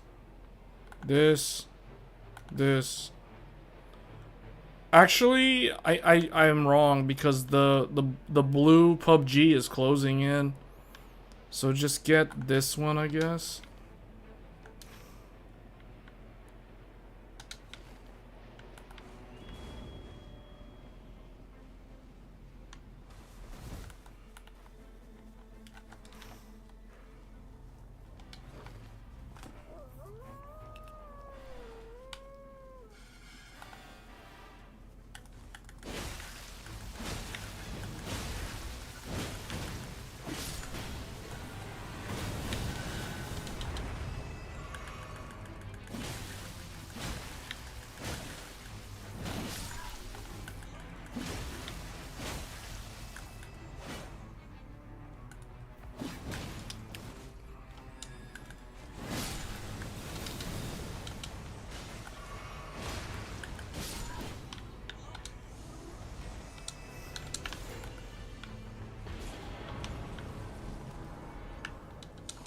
Alright, get out. Let's get the church.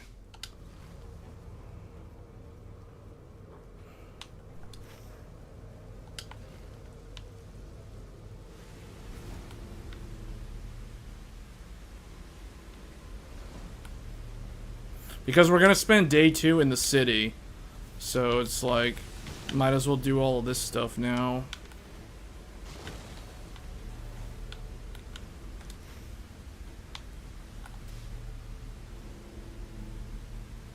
Oh, actually, it's closing in. We might not have a choice.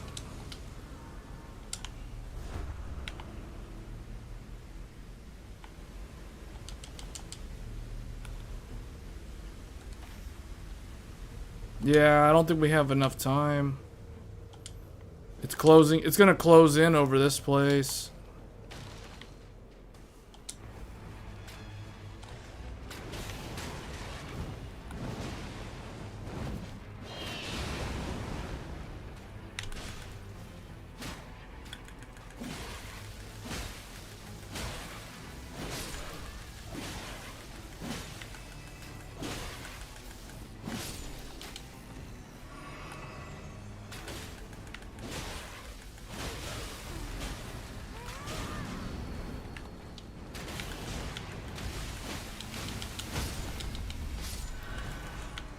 We got it. I'm gonna take lower FP. Locust is here. Locust is here. Locust is here. Right on the boundary line. Right on the boundary line. Wait for it. Wait for it. Where are they? Wait for them. Wait for them. Wait for them. Watch them. Watch them. Where are they going? Where are they going? They're going this way. They're going this way. Follow the locusts. Follow the locusts. This is what I mean. This is what makes this game so good. It's like you never know what's gonna happen. You never know what's gonna happen. Anything can happen. And you have to just react. You just have to react. The locusts are flying. They're converging. Don't stand in them. There it is. Sentient pest. Don't stand in there. Don't stand in there. Don't stand in there. Get him. Okay. Yeah. Great enemy felled. Right at the front of the city. What are we gonna do? Are we gonna go inside here?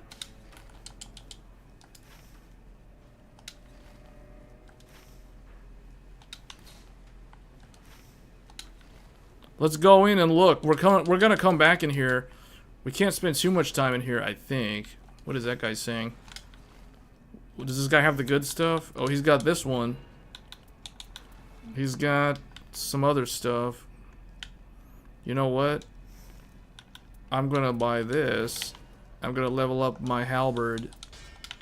And I'm gonna buy another one. And I'm gonna level up my shield. So now I got my shield and my halberd at +1.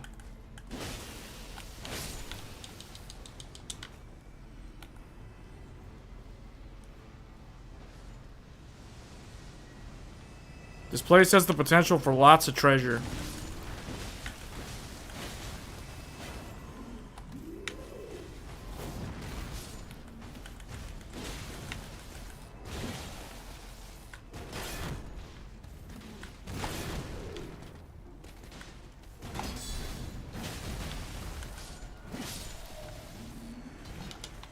Legendary? What? Wait, Morgoth's sword?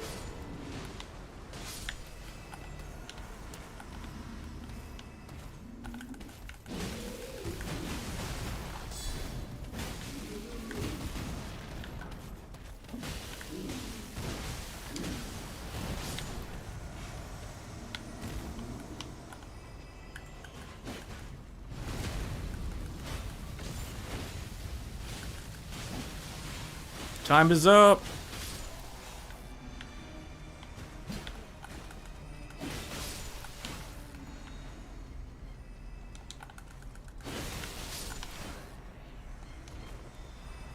What have we got? Improved casting speed? I'll take that.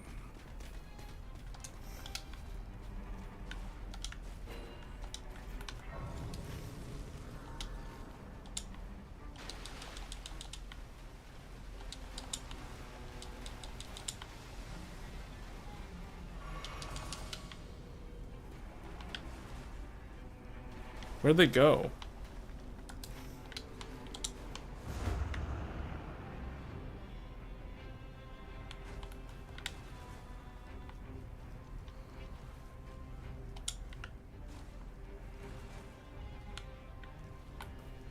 This is the way out. Let's just get out. Let's just get out.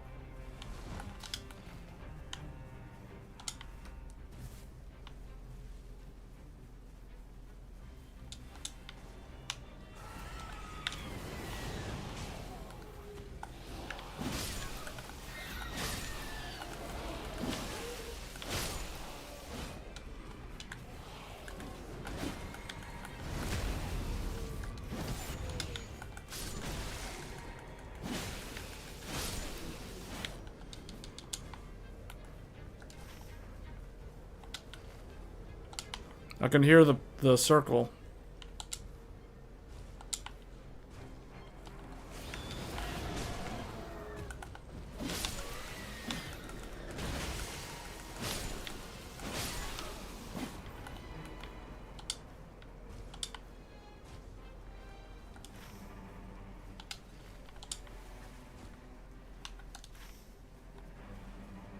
Those guys are like stuck in the thing now because they didn't get out when I told them to get out. I signaled for them to go over here. Oh, invader, invader.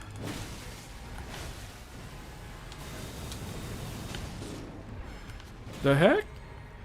Where'd that guy die? Where is he? Oh, oh, okay, I can't get to him. He's like on the lower ground.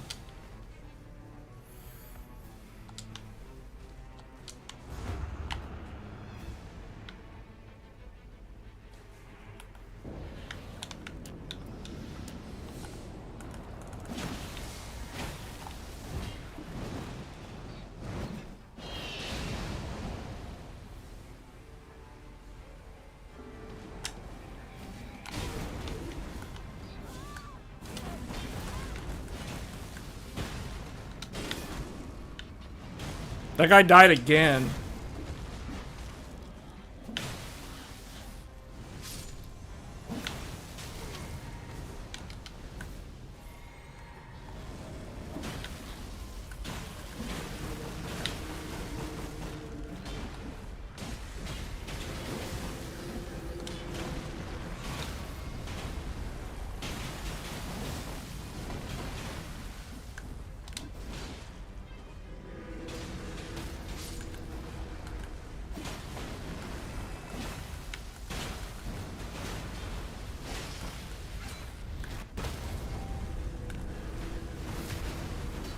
Alright, here we go.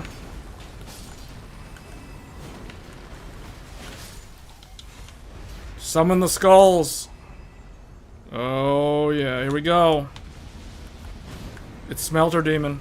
Dark Souls 2, Dark Souls 2.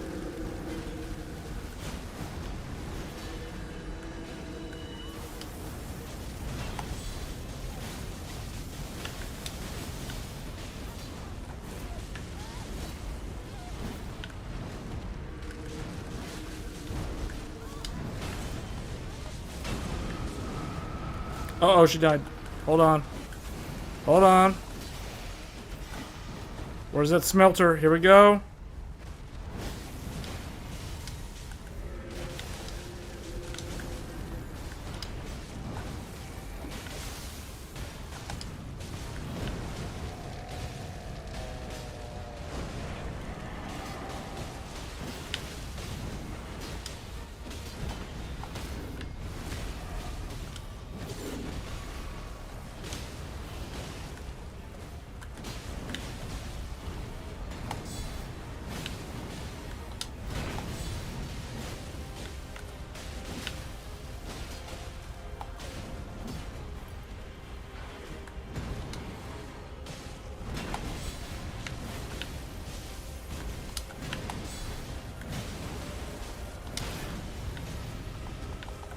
Alright, here we go.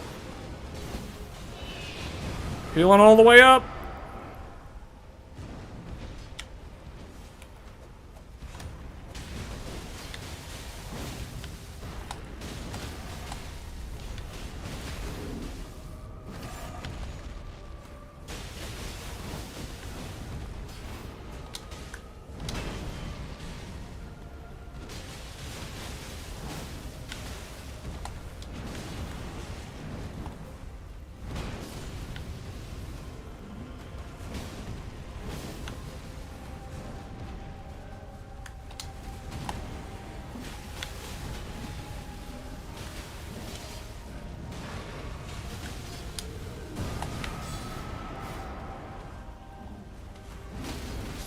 Oh, that was a good fight. Successive attacks. I think we're gonna take successive attacks, restore HP. For more healing. Alright, what do we need to do? We need to grab the, we need to get this. Here, go in here, guys. Let's do this quick. Get the invader. Let's get the invader. It's just some lame executor. Just get him. Alright, here we go. PvP. Let's go.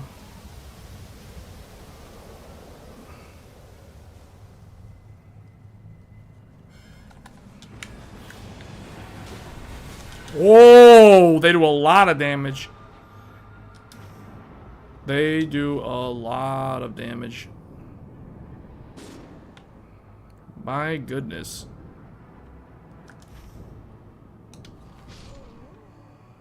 Wow. Player came in at the last second.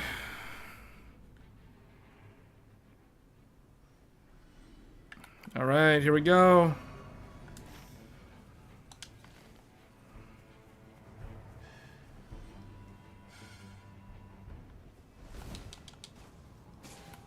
Okay, they got him. I don't know if they got the invader though. The invader's still around. Gargoyle, maximum FP. There he is.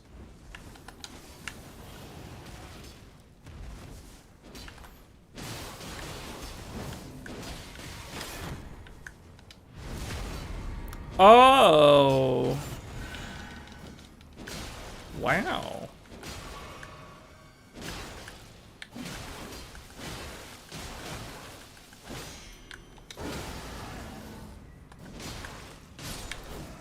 We got the invader.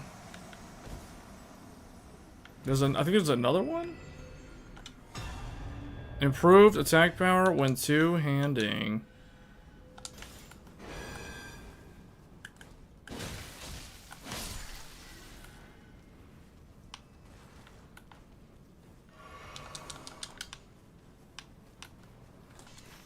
Alright, let's get in here.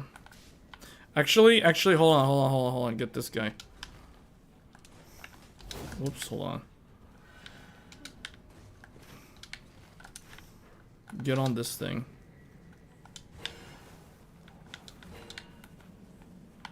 Yeah, get on the tree.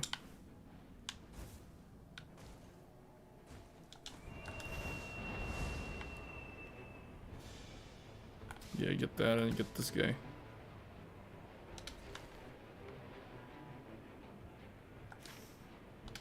Oh, somebody disconnected.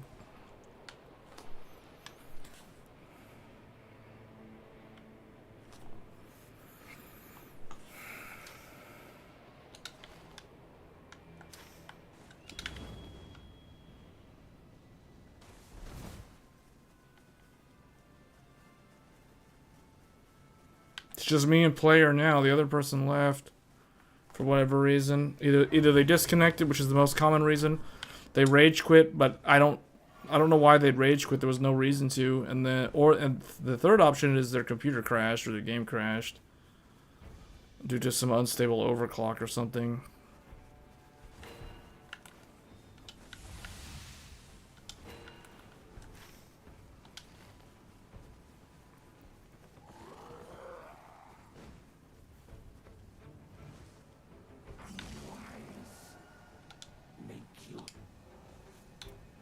I wish to hold death at bay.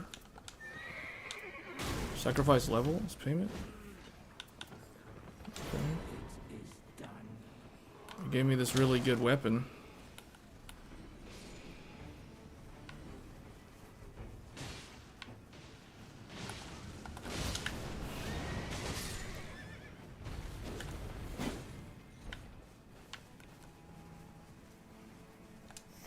He lowered my level, but the thing is, I got... Wait, did I need that? Because I've got the Morgoth thing.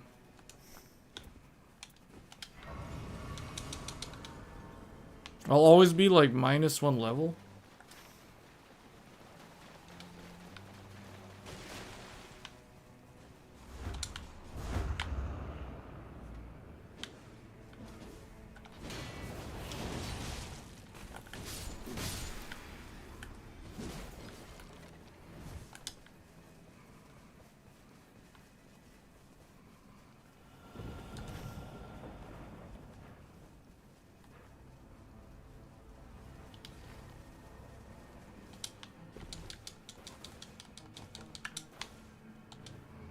We're going into the city.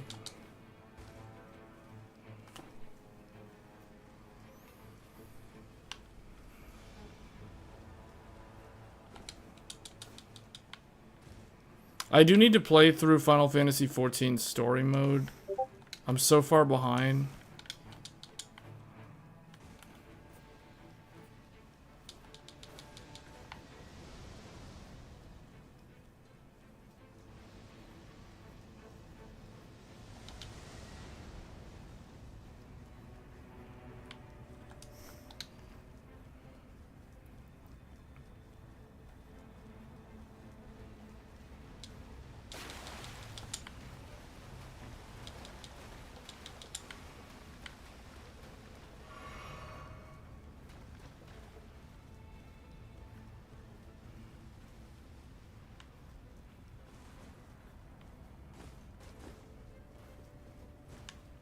This area is huge.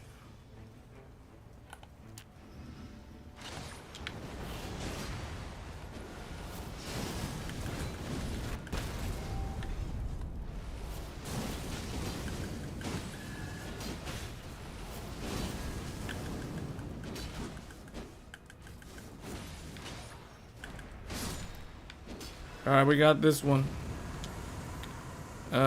Range weapon. Raise the resistance. Raise resistance.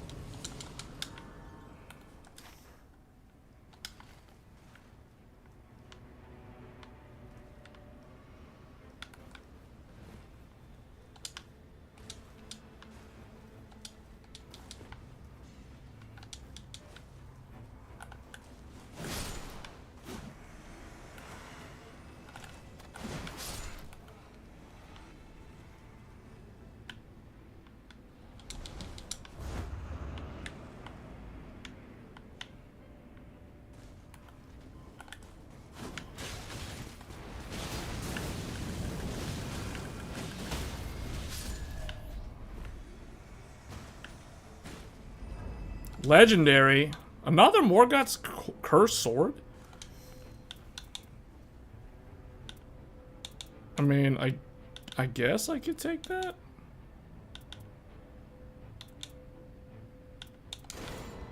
Now I've got 2 of them. I mean, I guess, okay, I guess we're using 2 of them. Oh, wrong way. Oh, actually, no, this is not wrong.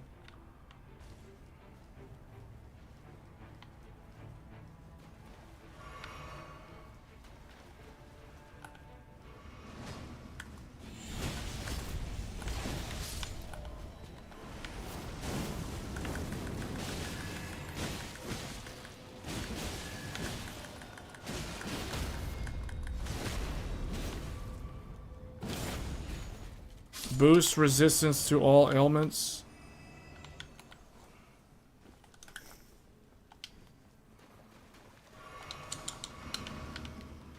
Let's get this big boy over here. What is the, is it the same? The bleed buildup on this is going to be insane. Alright, here we go.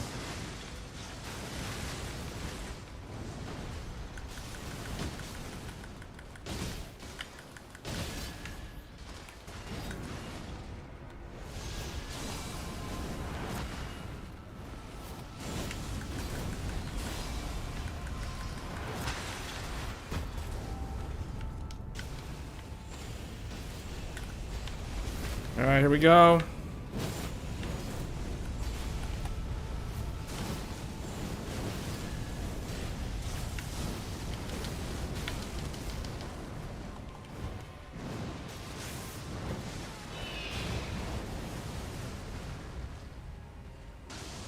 Get him, Walter.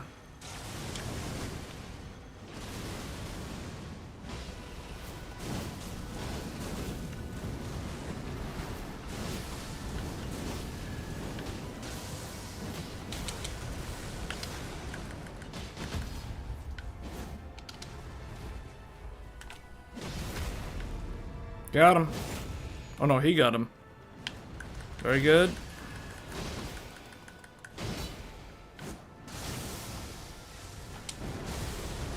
I thought I could jump over that. Apparently I didn't.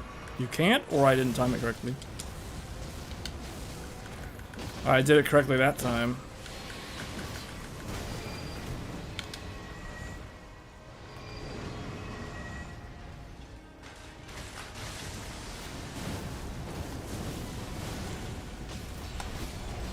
Got him. Ooh, another legendary. Ooh, a great axe. Improve guard counters. Yeah, I'll probably take that. Improve attack power with two-handing. Holy damage negation. Successive attacks negate damage. I guess I'll take that. I don't know. I don't really need that purple. Where are all these purples? Yeah.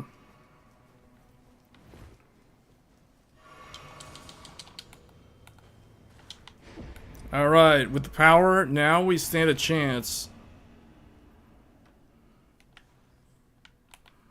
Now we stand a chance. So many legendaries, though. Great axe. I think this is one that I've never used before.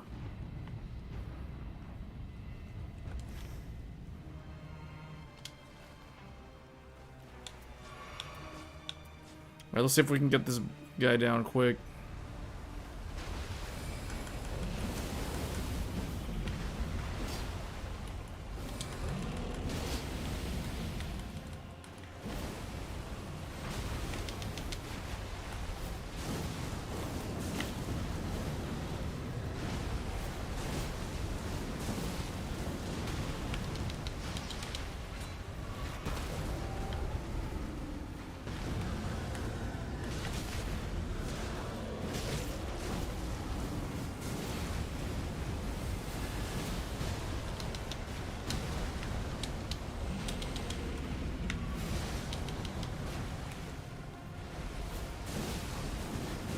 There we go.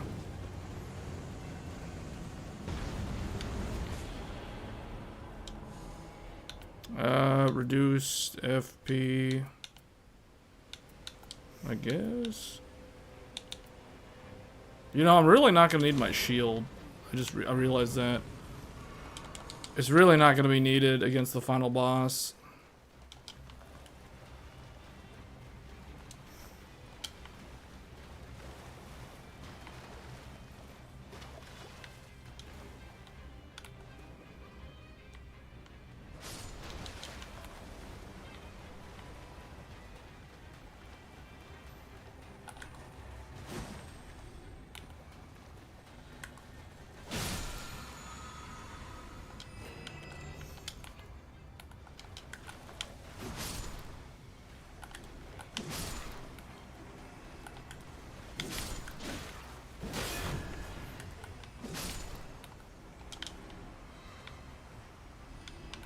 So many high rarities.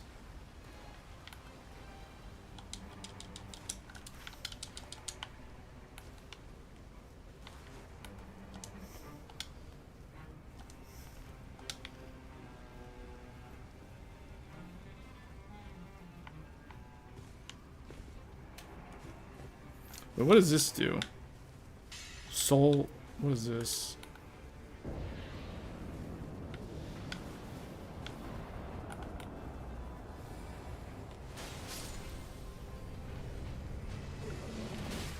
I don't know what that... Oh, it summons things.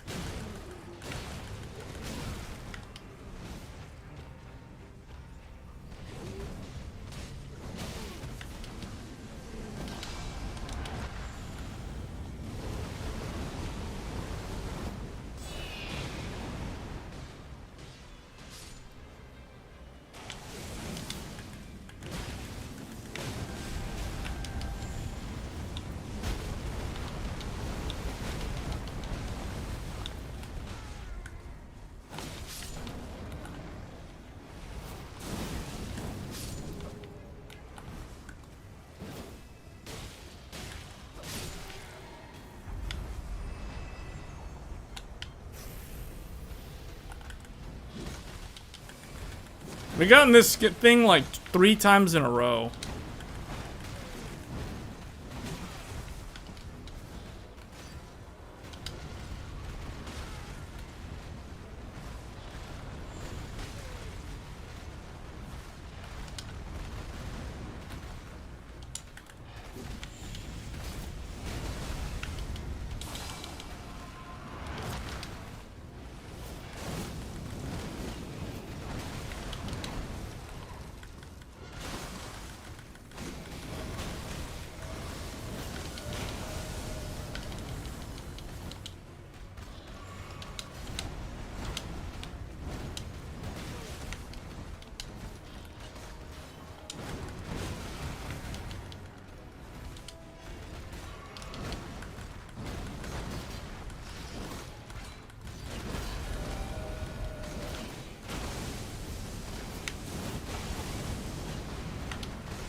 Oh, this is kind of like a puzzle boss.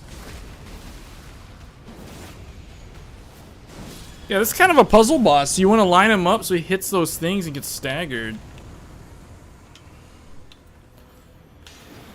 We'll take Holy Magic Lightning, all the negation.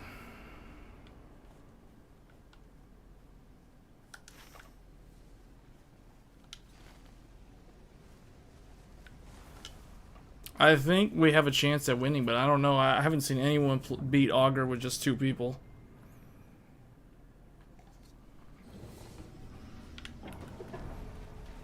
At least we hit level 15.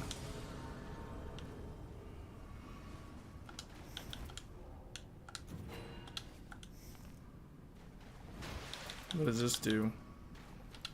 Summons vengeful spirits. I think we have a chance. We have a chance at victory, but I don't know.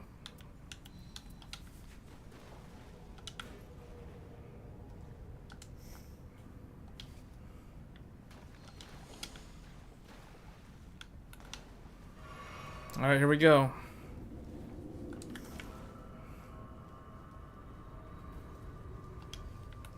If you want to go back to old school, what?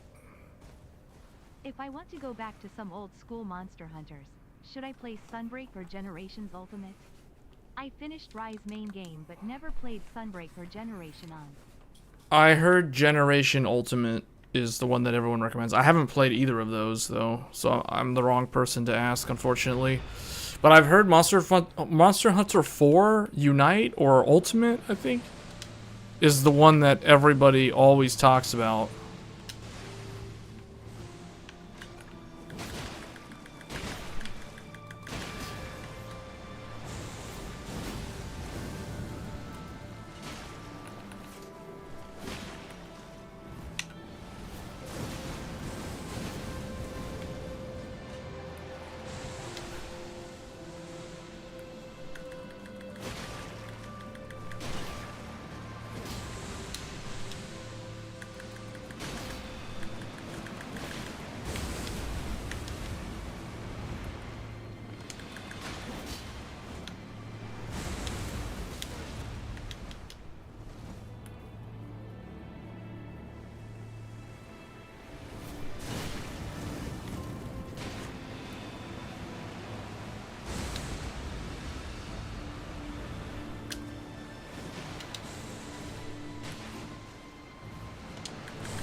You got him.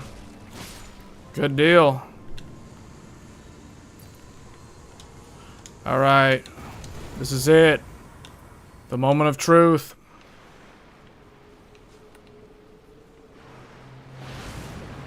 Where is he? Where is he? Where is he?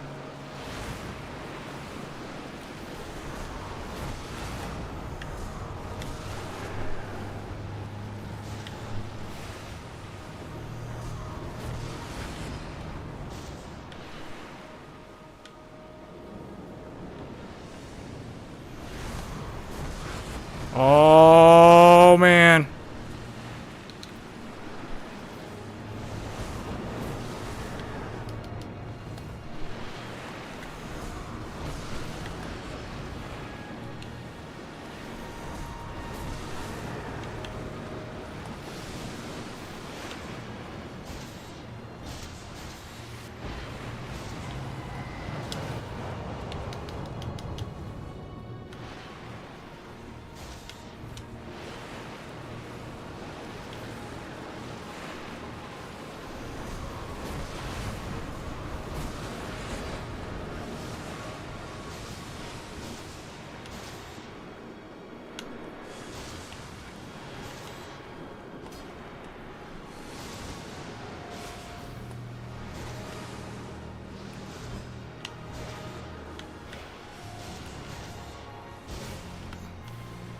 This is like Qui-Gon and Obi-Wan right now.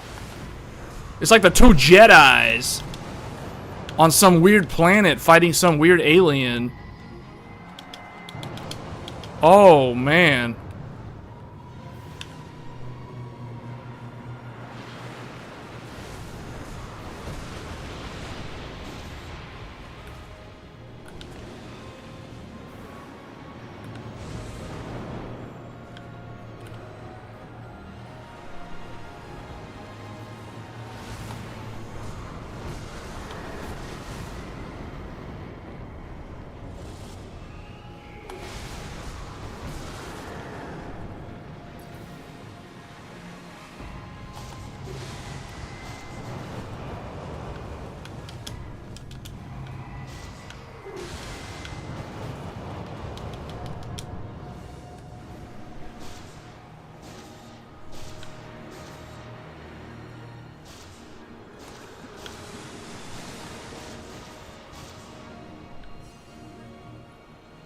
Have you played? Well, you finished Rise. Like, have you only? So you're probably like me then. You've only played what, World and Wilds and Rise?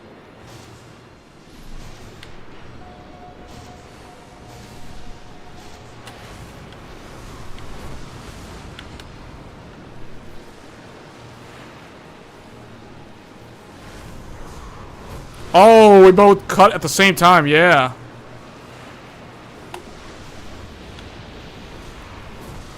We gotta move. There's a wave. There's a wave.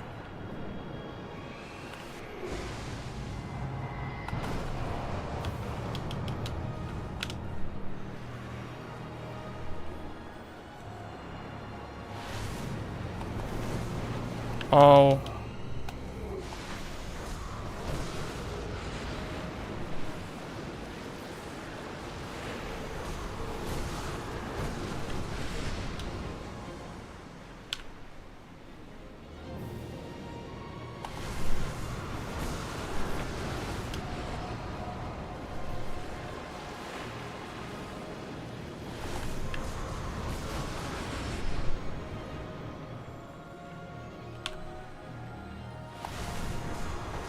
We gotta charge it up. We're doing pretty good. Oh no, big wave, big wave, big wave. Second wave.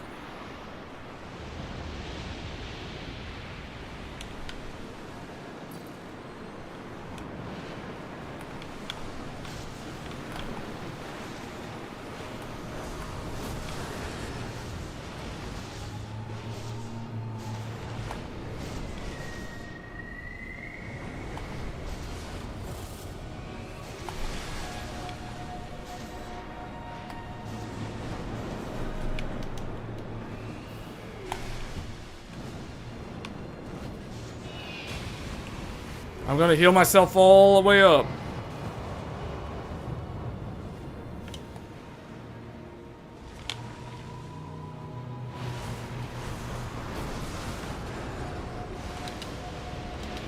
Oh boy. Gotta get out of that wave.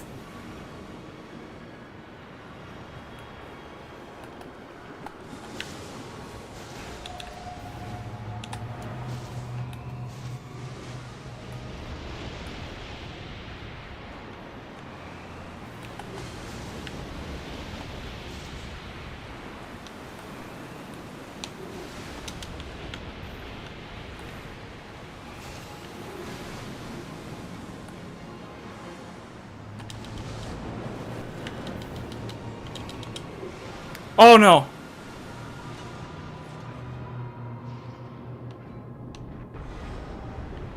Okay. Oh no, there's a big wave, there's a big wave.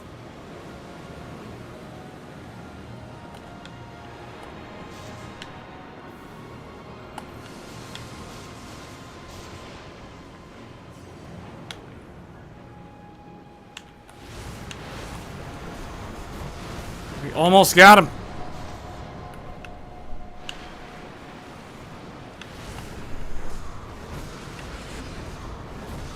We almost got him. We got him. Oh, that was nice. That was only 2 of us. That was good. We had somebody leave and we still did it, man.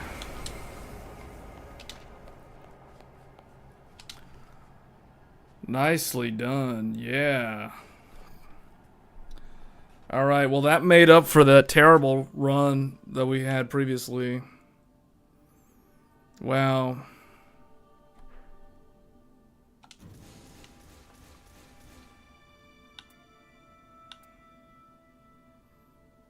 This one's pretty good for Revenant, actually.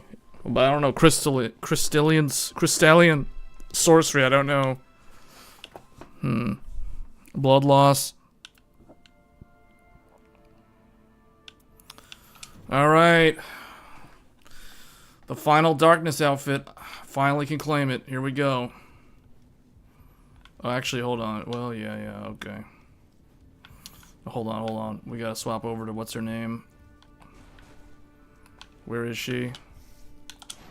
The last character. Revenant. Here we go. Oh, Sovereign's Mood Merc.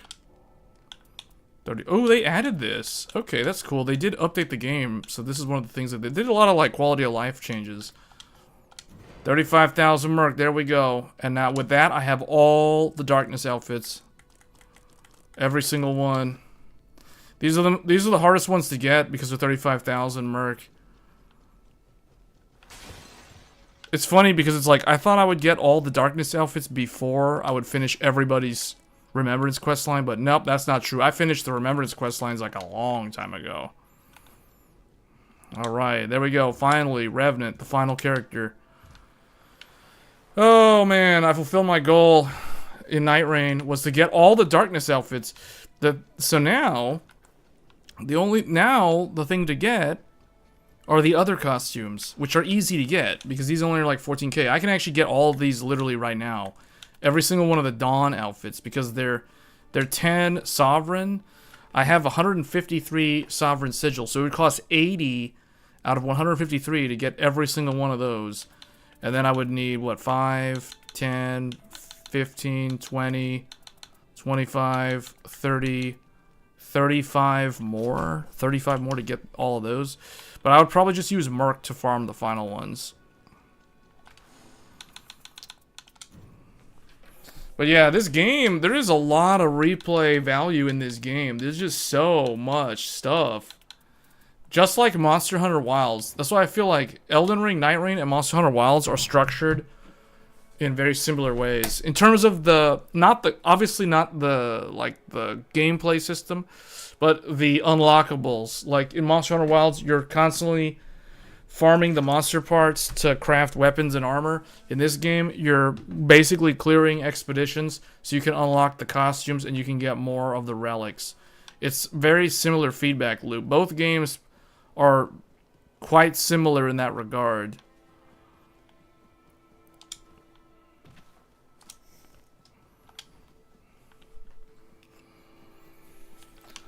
Oh, but with that, I feel like I have finally finished Elden Ring, Night Rain, at least for now.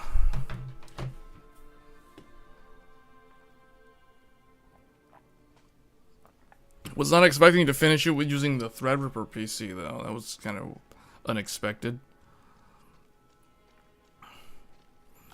So I've currently cleared every single super boss mode in this game. They're going to add, I think next week...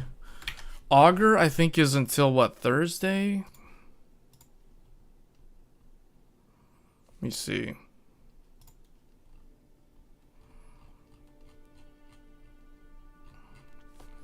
Yeah, okay. Augur will be from July 31st until when?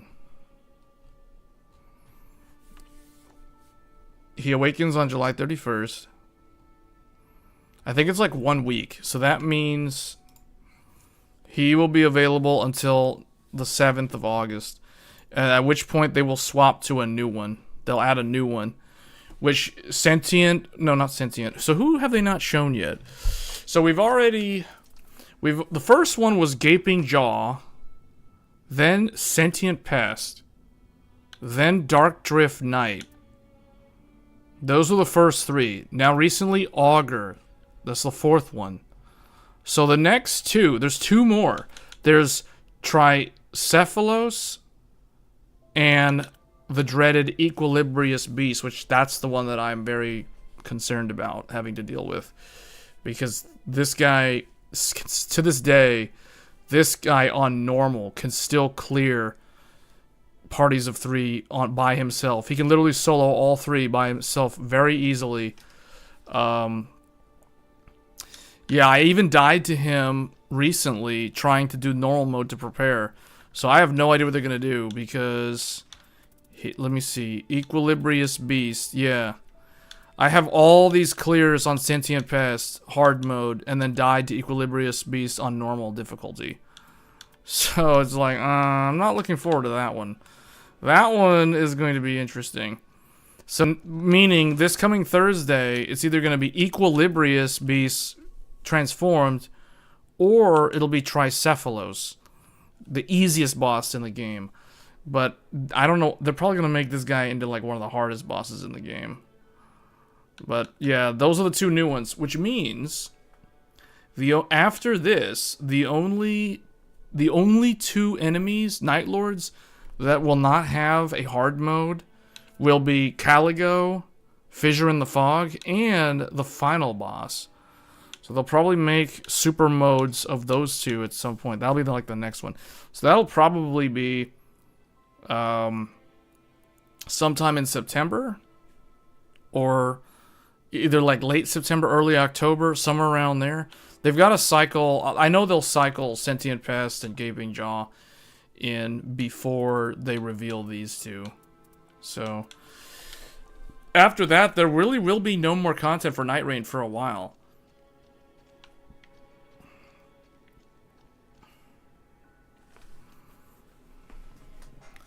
But yeah, this is like one of my most highly recommended games for people who like challenging games.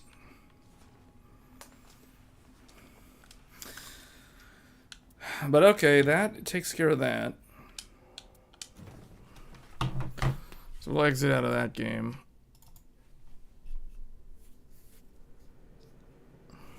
Let me see.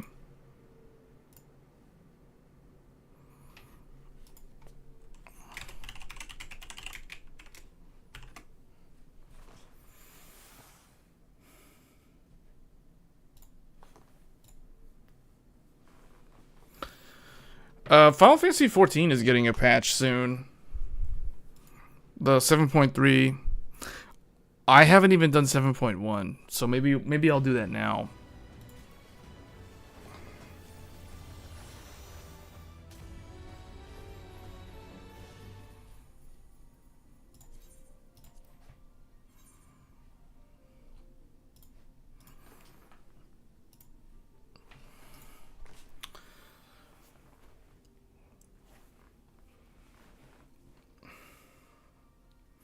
Maybe I should go and revisit some old games, see how they run on here. Although I know that they're going to run fine because it's Threadripper plus 4090.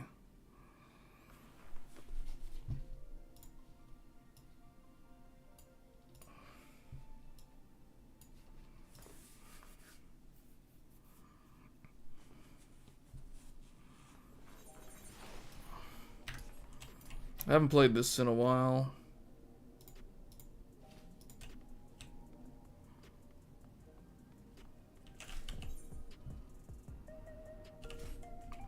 I don't even know what to do. A royal invitation? Well, okay, this might be another hour of the stream. So what I'm going to do, I'm going to take a quick break before we start this section of the stream, because this is basically going to be streaming a completely different game from Night Rain. But this is what we were looking at last summer, guys. You remember we streamed a lot of Elden Ring, Shadow of the Erdtree, and then Final Fantasy XIV. So now it's like we're entering that part of the year where, as far as I'm concerned, there's like nothing in terms of new games. Actually, I did want to review like what games are coming out in July, or I mean in August. So August, there's literally, I mean, there's like what? Metal Gear Solid Delta? I don't even know if I'm gonna get that, to be honest. Lost Souls Aside is supposed to come out. Kirby and the Forgotten Land will be on Switch 2. The Switch 2 edition's coming out, but that's not a new game. So there's really not a lot for August, because those three games that I just listed, and really it's only Metal Gear Solid Delta and Lost Souls Aside, assuming Lost Souls Aside doesn't get moved again. There's a new Mafia coming out in a few days. Okay. Yeah, I don't know when that comes out. Is that like the 7th or the 8th? Either way, I'm probably not going to cover it. If it's not on my list, then I didn't know about it ahead of time. So what I have written for September, I actually have the most games listed. Like a lot. September is like fully loaded.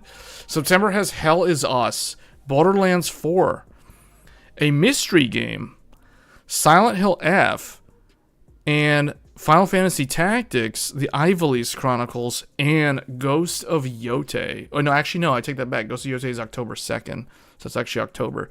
So, yeah, we got 1, 2, 3, 4, 5 games in September. So that's a lot. And then October, I've got Ghost of Yote, Pokemon Legends A through Z for Switch 2, and Ninja Gaiden 4. Well, I have it listed. I don't know if I'm going to play it. Yeah, I don't know if I'm going to play Borderlands 4. I did play Borderlands 3, but I didn't really care too much about the Borderlands franchise. Most likely what will happen is I will watch the reviews of Hell Is Us.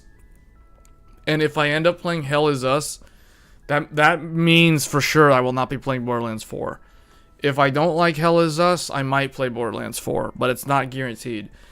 Because literally a week after Borderlands 4, there is a game that I'm just going to leave it as a mysterious game for now, so I'm not going to reveal its name. There is a mysterious game that comes out in September, like in the middle of that month. I'm probably giving out way too many hints by mentioning stuff like that. But that game will get priority. That game we definitely will be streaming. And then after that, there'll be Silent Hill F.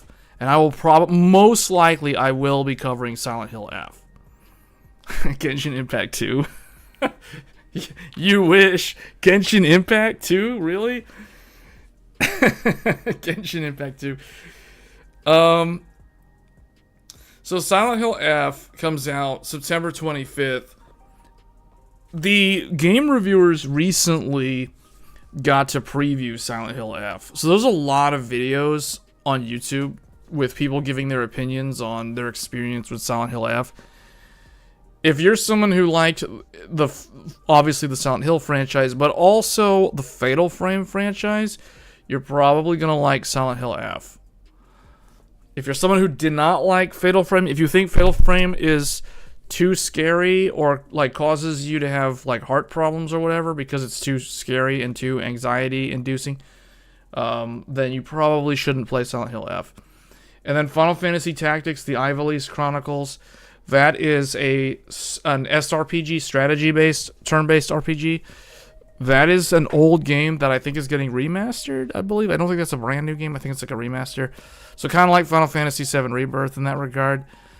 And that's it for September. I don't know if I'm going to cover Final Fantasy Tactics. I might, but I'll tell you right now, out of this list of a whole bunch of games for September, there are 2 games that are 100% guaranteed I will cover them. The rest of them, it's a toss-up whether or not I'll actually cover them. So those 3 are Hell Is Us, Borderlands 4, and Final Fantasy Tactics. I don't know if I'll cover those 3 games. I might do none of them. I might do one of them. I might do... I pretty much guarantee I'll not do all of them. That's too many. 5 is too many in 1 month. So I can do like 3 games that month, and 2 are already taken. So the third and final spot is either going to be Hell Is Us, Borderlands, or Final Fantasy. And that's pretty much it. And then for October, I will be covering Ghost of Yote, most likely. And I will definitely be covering Ninja Gaiden 4, because currently Ninja Gaiden 4 and the mystery game, but if I have to pick one of the 2 games, Ninja Gaiden 4 is my definite, like, most anticipated game for the second half of 2025. So, yeah, Ninja Gaiden 4. And then I literally had, like, nothing else listed. Like, November, I have, like, no games on the list. December, I have no games on the list. I do know that I think Call of Duty, Black Ops, 7 or whatever, and then the new Battlefield. The Battlefield game is coming out, I think, in October. And Call of Duty is either going to be at the end of October or the very beginning of November. It's usually in that range. I don't know why I'm even mentioning both of those games, because I'm probably not going to cover either one of those games. But I'm just saying, like, I don't have anything listed for November. And I know that those 2 games are coming out in that sort of window. So I just wanted to point that out. But other than that, that's pretty much it, guys. You can definitely expect to see an entire playthrough of Ninja Gaiden 4 on this channel, as well as part of Ghost of Yote. Ghost of Yote is one of those games, because I never finished Ghost of Tsushima, And Ghost of Tsushima was an excellent game, but for some reason, I don't know, I got bored like midway through the game, and I literally never finished the game.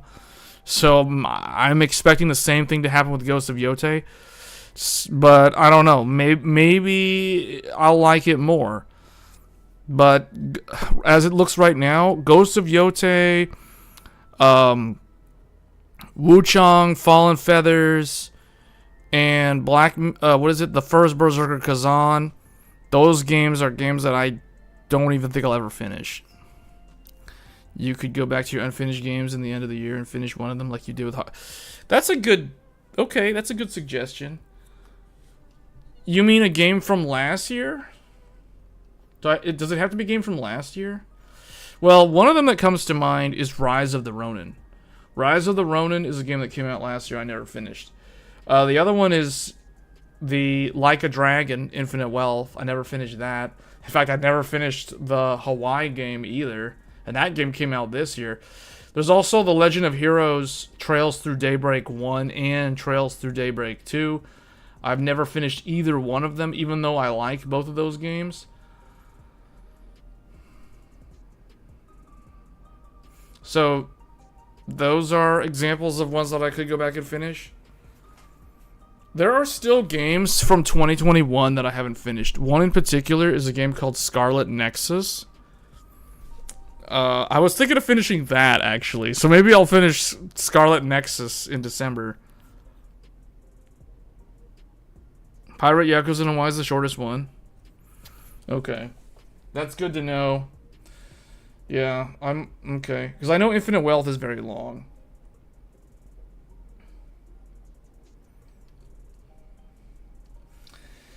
When I think of the recent years in terms of games, I want to say 2023. 2023 seems like it was the strongest year for game, like the game industry in general. Like that, I keep thinking about August. I'm pretty sure it was August or September of 2023. It was literally like back-to-back non-stop games. I'm trying to look and see if I actually had those written down.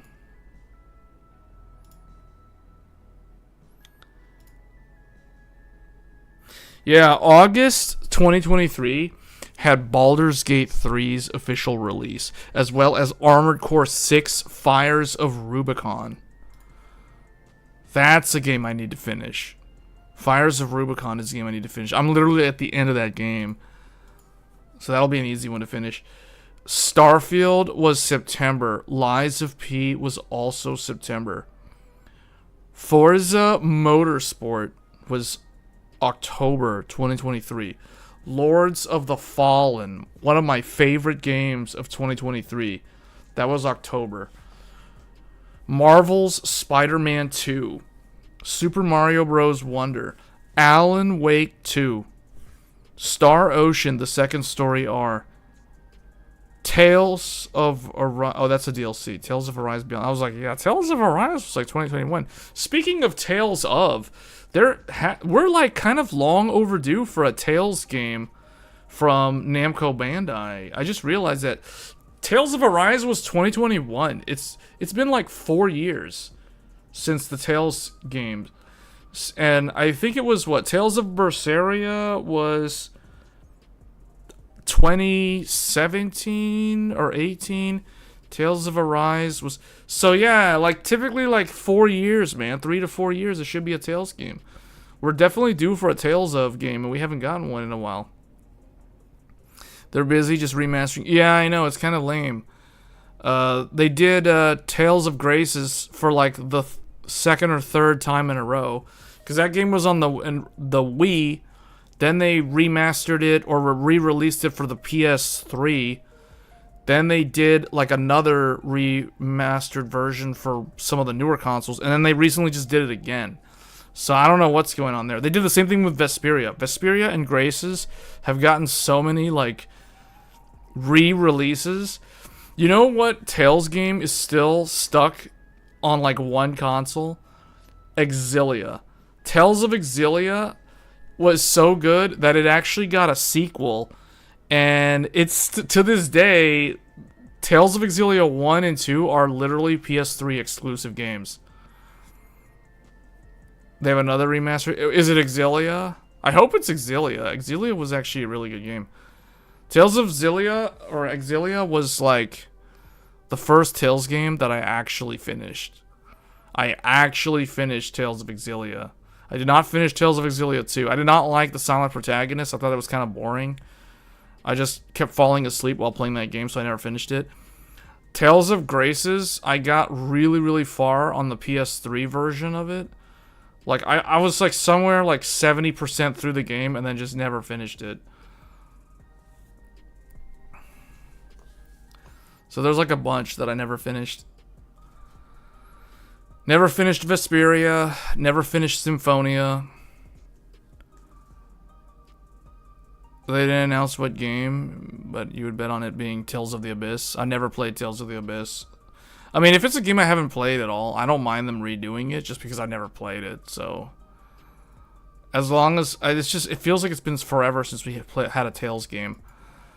I'm just looking through my list here, and then Avatar: Frontiers of Pandora was December 2023. Yeah, hold on a second. Is 2023 the year that I think it was? Is that the magical year of Forspoken? Oh, yes. 2023 had Forspoken. Forspoken, Hi-Fi Rush, Dead Space Remake, Hogwarts Legacy, Wild Hearts, and then PSVR 2 launched that year too. Horizon Call of the Mountain was like a bundled game with that. Wolong Fallen Dynasty, Fatal Frame Mask of the Lunar Eclipse, Resident Evil 4 Remake, The Last of Us Part 1 on PC, Honkai Star Rail launched in 2023, Star Wars Jedi Survivor, The Legend of Zelda Tears of the Kingdom, Street Fighter 6, Diablo 4, Final Fantasy 16, Remnant 2, Ratchet & Clank Rift Apart, Baldur's Gate 3, Armored Core 6 Fires of Rubicon, Starfield, Lies of P, Forza Motorsport, Lords of the Fallen, Marvel Spider-Man 2, Super Mario Bros. Wonder, Alan Wake 2, Star Ocean: The Second Story R, Tales of Arise Beyond the Dawn, and Avatar: Frontiers of Pandora. Oh, yes, Immortals of Avium. Yeah, that's the thing that was cool about 2023. 2023 will go down in history as the year that, like, Unreal Engine 5 games started coming out. And all the UE5 games that came out in 2023 were so hard to run. Immortals of Avium was incredibly hard to run. And then Lords of the Fallen was also incredibly hard to run. Both of those games. And one of them was a multiplayer game. Alright, let's look at 2024. So 2024, Palworld Early Access, The Last of Us Part 2, Grand Blue Fantasy Relink, Tekken 8, Like a Dragon Infinite Wealth, Persona 3 Reload, Helldivers 2, Final Fantasy VII Rebirth, Dragon's Dogma 2, Horizon Forbidden West for PC, Rise of the Ronin for PS5, and then what? I have Final Fantasy 16 The Rising Tide DLC listed. Stellar Blade, that was April. Ghost of Tsushima on PC, Wuthering Waves, Shadow of the Erd Tree, Shin Megami Tensei 5 Vengeance, Final Fantasy XIV Dawn Trail, The Legend of Heroes Trails Through Daybreak. Then I also did put Once Human, whatever that is. I never ended up playing that. The Black Myth Wukong, The War Within. I don't know what game that is. That sounds familiar. Visions of Mana, Star Wars Outlaws, Astrobot, Space Marines 2, God of War Ragnarok on PC. And then the PS5 Pro was the crazy pre-orders. I have that listed. Until Dawn, Metaphor, ReFantazio, and Dragon Ball Sparking Zero, Silent Hill 2, Ys 10 Nordics, Dragon Age, The Veilguard, Shadows of the Damned Hella Remastered. Oh yeah, Lollipop Chainsaw Repop was also remastered in that year. And then, so those are 2 Suda51 games. And then the PS5 Pro launched, 9800X 3D launched, Assassin's Creed, wait, no. Oh, Assassin's Creed Shadows was supposed to come out in November of last year. It got pushed. I actually still have the original release date for November 15th listed. And that was it. That was, there was like literally nothing in December. Wow. So this year, let's repeat the games that came out this year. Let's just review those. There was a lot in January. Dynasty Warriors Origins. That was a waste of money. Tales of Grace's F. Remastered. Synduality Echo of Ada. That's a game that I never played. I don't know why it's listed. Oh, that was a game that I was interested in playing but never got it. Final Fantasy VII Rebirth on PC. Ninja Gaiden 2 Black. Spider-Man 2 also on PC. The Legend of Heroes Trails Through Daybreak 2. Like a Dragon, Pirate Yakuza in Hawaii. And Monster Hunter Wilds. And then we had the RX 9070 XT launch. So now we're in March. And the 9950 and 9900X 3D launched. Assassin's Creed Shadows. Atelier Yumiya, The Alchemists of Memories and the Envisioned Land. The First Berserker Kazan. The Last of Us Part 2 Remastered. Claire Obscure Expedition 33. Doom, The Dark Ages, Elden Ring, Night Rain, Lies of P Overture, that's a DLC, Dune Awakening, Stellar Blade on PC. Then I literally wrote down here, Magic the Gathering, or MTG Final Fantasy, Death Stranding 2. The Switch 2 launched also. Did I write that down? Oh yeah, I did do that. Switch 2 launched Mario Kart World, Donkey Kong Bonanza, Wuchang Fallen Feathers, Super Mario Party Jamboree, Switch 2 Edition, Ninja Gaiden Ragebound. I did not get that game, but that is a side-scroller. I think it's a remaster of the old game from like the 90s on the SNES. And then I have Kirby and the Forgotten Land, Switch 2 Edition, Lost Souls Aside, Metal Gear Solid, Delta Snake Eater, Hell Is Us. Okay, these are games that have yet to come out. Borderlands 4, A Mysterious Game, Silent Hill F, Final Fantasy Tactics: The Ivalice Chronicles, Ghost of Yotei, Pokemon Legends Z through A Switch 2 Edition, and Ninja Gaiden 4. So out of all of those, after reading through all of them, 2023 was the most impressive, man. 2023 was like way ahead of like both like this year and last year. Just straight up. And what's crazy, 2023 was the only year that did not have an Elden Ring game.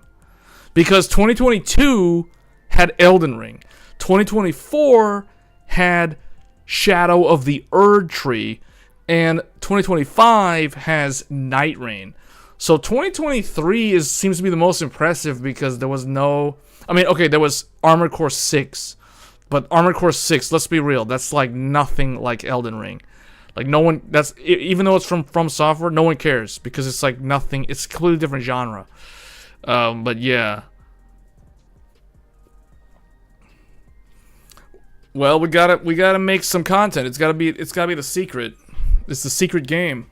Yeah, the mysterious game.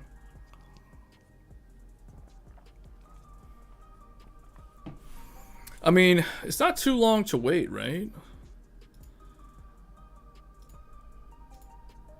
Oh wait, never mind. It's still like a month and a half away. It comes out around like Tokyo Game Show. Gamescom is in August and TGS is in September. So yeah, like Q3 is basically all gonna be about like gaming. There's no computer hardware. Threadripper is like the end. It's like once there's Threadripper, there's like no more hardware to talk about for the rest of the year. I mean, except for like professional workstation graphics cards. But yeah, there's like no new hardware on the horizon. So it's all gonna be gaming from here on out, and like I don't know, whatever computer related stuff, but it's just gonna be rehashing the stuff that we've been talking about for the last 3 months.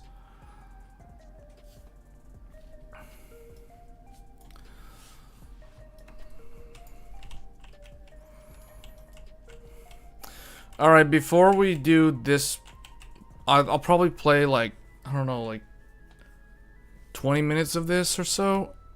It depends on how interesting it is. If it's super boring, then I'm just gonna like not play it. But yeah, I'm gonna take a quick break. Then we're gonna come back and we're gonna attempt to do some Final Fantasy XIV story mode because I am so far behind in this game. We're gonna start on the 7.1 content and try to get caught up, but I don't know if I'm gonna be able to do it in time.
I guess for that secretive game, one of the reasons is because no one expected it, and it just kind of like came out of nowhere. You know, the one game that I hope to someday see remastered? The Xenosaga trilogy. The Xenosaga trilogy is still stuck on the PlayStation 2. And it's been, I mean, what was it? 2006 was Xenosaga 3. That was almost 20 years ago. That is insane to think that franchise, that the Xenosaga trilogy, such a good, underrated, underappreciated RPG, classic RPG franchise that unfortunately was kind of like cut short. It was supposed to be 6 episodes, and I guess the budget was cut, so they had to like cram 4, 5, and 6 into like 3. And it just kind of, I don't know. It still ended up being pretty good. That's one that I want to see remade someday. Hopefully.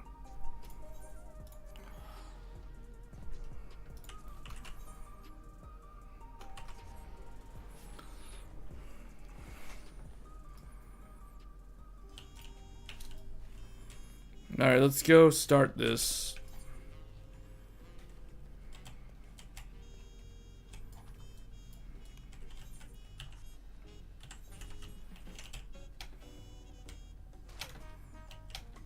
Wait, why am I playing as a... Why am I playing as this? Oh well. Wait, oh wait, I'm playing as whatever. Okay. Just fine, whatever. Did I ever even level up Sage? I don't think I did. Yeah, wow. Did like the bare minimum. Alright, let's see if this is actually good. Let's see. A royal invitation. Okay. Okay, let's just go. I'm only gonna pay attention to the voice dialogue scenes. Wait, I didn't talk to Wandering Minstrel?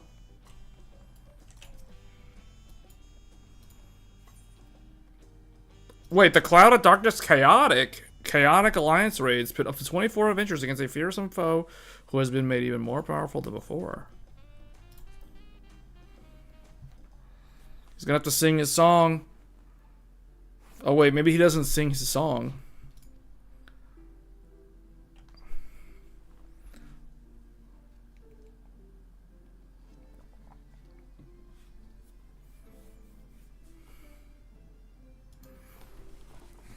Yeah, that's why I want Xenosaga to be remade, because I feel like Xenosaga is one of those games, one of those franchises that was long forgotten, but it was very, very good.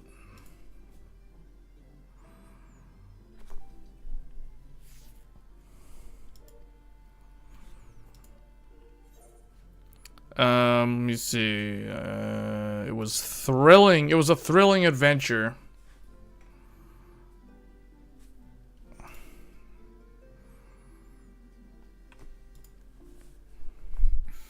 Chaotic Raid was added back in November of last year. See, this is content that I have not... I just never did it.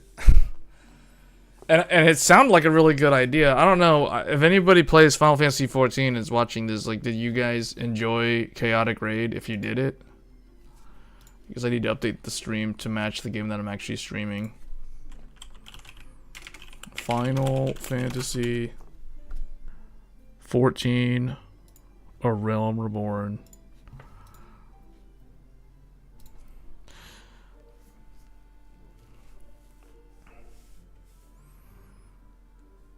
Well, okay, so what's your favorite... If you had to list your favorite RPG franchise, what would it be? What's your favorite RPG franchise?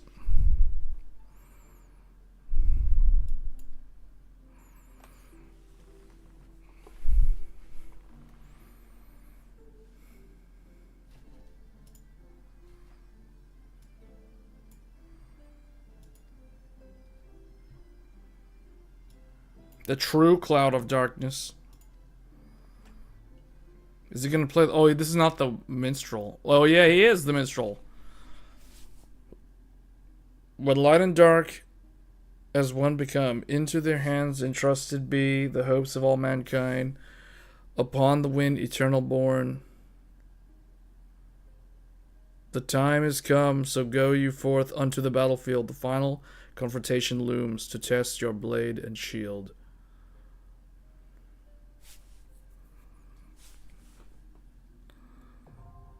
Alright. Chaotic Raid.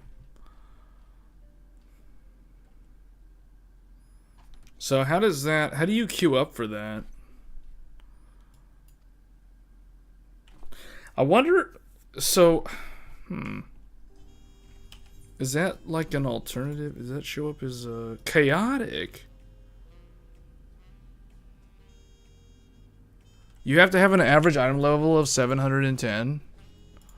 So I have to queue up as a gunbreaker then. That's like the only job I have. That's the only job I have that has the recommended gear. Unless I've got one here. Wow. Oh wait, yeah, I can queue up as a healer. I've got this hat. So I could queue up for chaotic. I don't know, like just I bet people don't do that though. I bet they have to do. Oh wait, 710. Man, I don't even meet the requirement. I can't even do it. See, my gear isn't even like high enough to queue up for that. It sinks to 735 and average item level 710. So 710 is the stuff that you got from the weekly.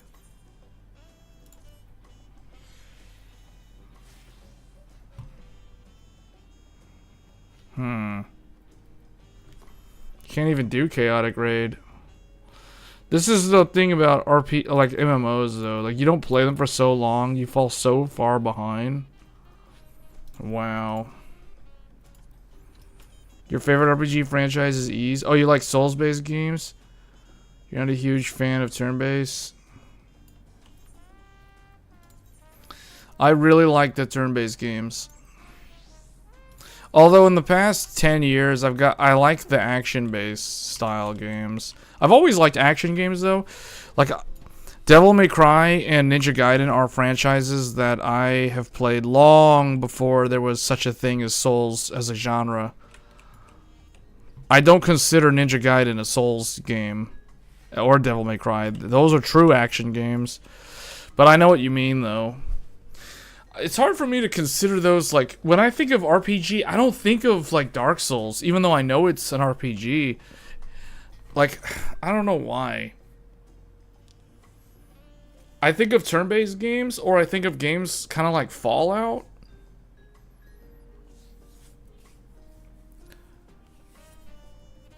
Yeah, I can't, it's so annoying. Like, you come back to the game, it's like, oh, hey, there's this new thing. Okay, I unlocked it, but guess what? I can't do it because I don't have the right gear.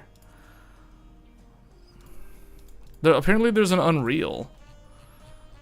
This one, 690. See, it's like, I don't even have... I thought I could have sworn I was 710.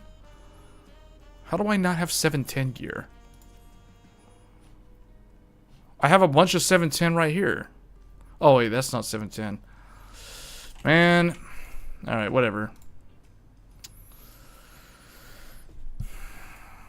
Your favorite would be E? Wait, Ys? See, Ys to me doesn't feel like an RPG. It feels like an action game. But I guess the older ones, the older sprite-based ones, sort of are. But because of the way it plays more like a Zelda game. But I guess technically Zelda is an RPG also.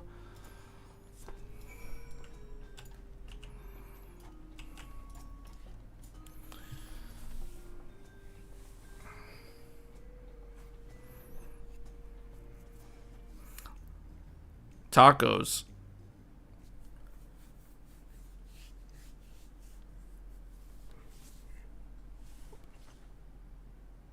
Zelda doesn't have stats to but did the first Ys, did Ys 1 and 2 have stats? All I remember is Adel just rams into enemies, just like Link does in the sprite-based games. Later on, the 3D games had stats and things and other party members.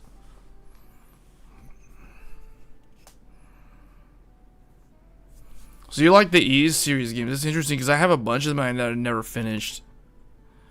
I've got on here, I'm just looking at my list, Ys 1, Ys 2. I did finish Ys 1 and Ys 2 on the PSP, like way back in the day. Ys 9, Monstrum Nox. Ys, Memories of Celceta. Ys Origin. Ys 7. Ys The Oath in Felghana. Ys 6, The Art of Napishtim. Ys 8, Lacrimosa of Dana. Ys 10, Nordics. So I literally have... Those are all the Ys games that I've got.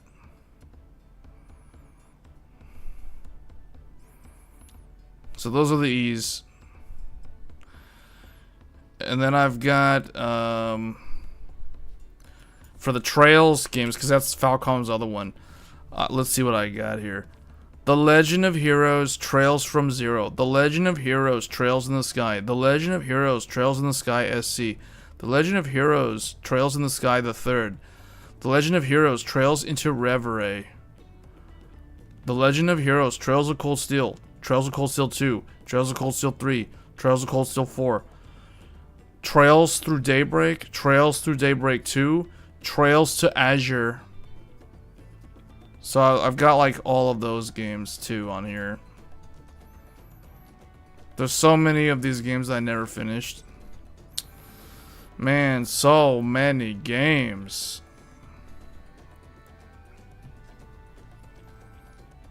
Those games are just all here. They're just sitting there, just never finished, man. They're just sitting there.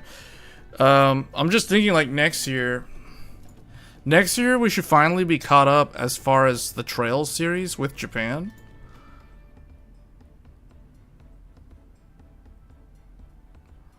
She's like, what have you done? And it's like, oh, I've been catching up on sleep. It's like, I haven't been doing any of the content in this game. She's like, I don't blame you. Given everything we've been through, I don't blame you. As for myself, I've been kept busy with duties in the palace. But whenever I find a moment, I like to take a walk. Collecting digital dust. Yeah. So what are the games that are coming out next year? There is a Trails game that's coming out next year, though. Isn't there? There's like a new one. It's like the latest one that came out in Japan, I think, last year. I don't remember the name of it. It's basically the third one for the Calvert arc. The final one in the Calvert arc is coming out next year. It looks like it's early next year, too. Do I have it written down? I do. Trails Beyond the Horizon, January 15th. So it's funny because I don't have anything for November and December, but I do have Trails Beyond the Horizon in January of next year. And then in February, I have written down Resident Evil Requiem, February 27th. And then those are the only two games that I have written for next year. Now, I do know that Onimusha is coming out next year, too. So far, I'm tracking 3 games for next year. Onimusha, Resident Evil, and that Trails game, Beyond the Horizon. Those are the 3 games. Is that all that's coming out next year? Oh, well, I don't have it written down because I don't know the release date, but the Dusk Bloods. The Dusk Bloods is going to be the biggest game on the Switch 2.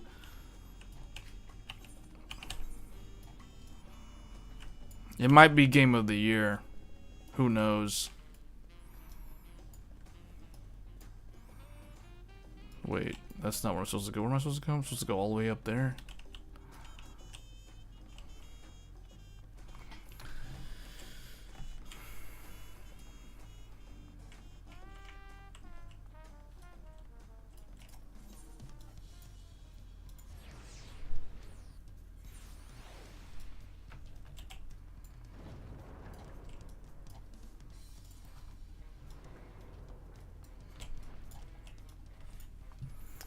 Yeah.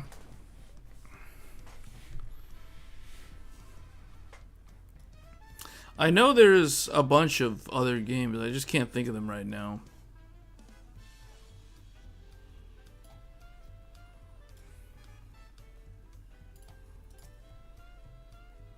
Kona's gone somewhere. Gohan, it is always an honor. Okay. Crimson Desert's supposed to come out this year. I keep hearing people mention that game. I don't even know. Is that made by the same people that made Black Desert? If that's made by the same people that made Black Desert Online, it's going to be disappointing. I don't want to immediately shoot it down, but if it's made by the same people that made BDO, I don't know, man. I don't know. I'm not going to set my expectations very high. What? This is not voiced?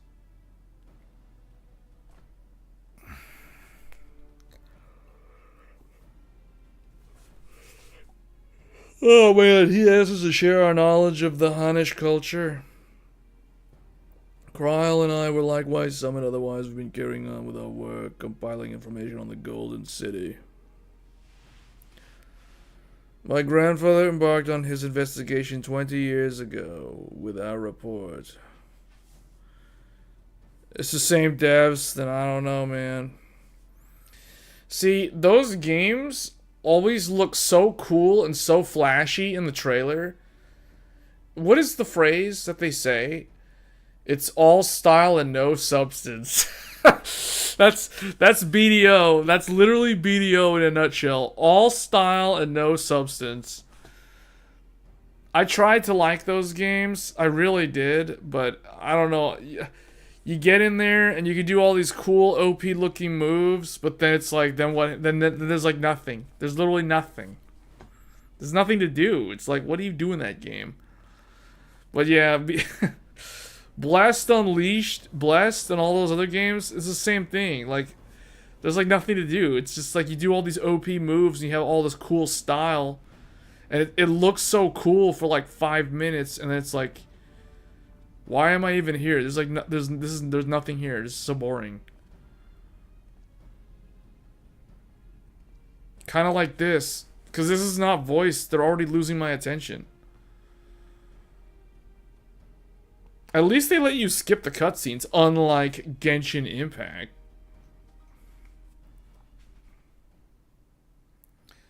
You know, a lot of people went back to Guild Wars 2.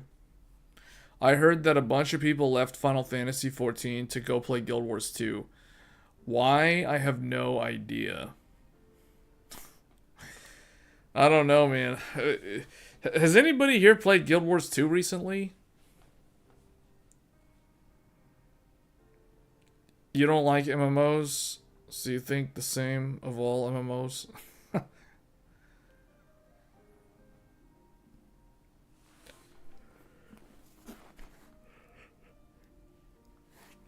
Yeah, the thing with this one though, like, I picked Final Fantasy XIV as the only MMO that I'll just stick with, just because I guess I've invested so much time into it. It's one of those things, like, you invest so much time, it's like, you kind of have to keep up with it at some point. Otherwise, you just have to cut it off forever and never go back.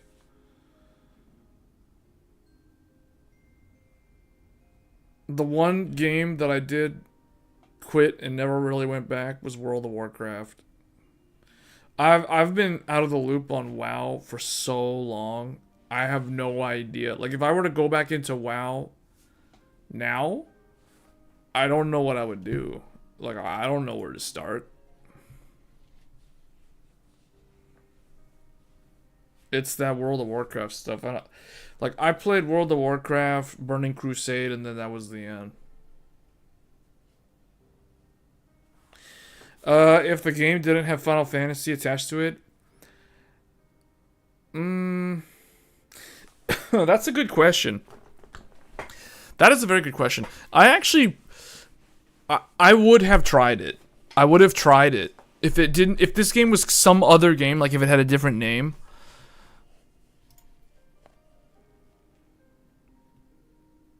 I don't even know what the question was. What will you say? I think I should go to, or sometimes I wonder if there wasn't another way. That would be inappropriate. That would be inappropriate. I don't know what the question was, but that's inappropriate. That would be inappropriate. Because of your role in her demise, I take it, but we had no choice. We had to stop her from killing countless innocents. Well, they're talking like some serious stuff. I don't know, man. I wouldn't pay attention.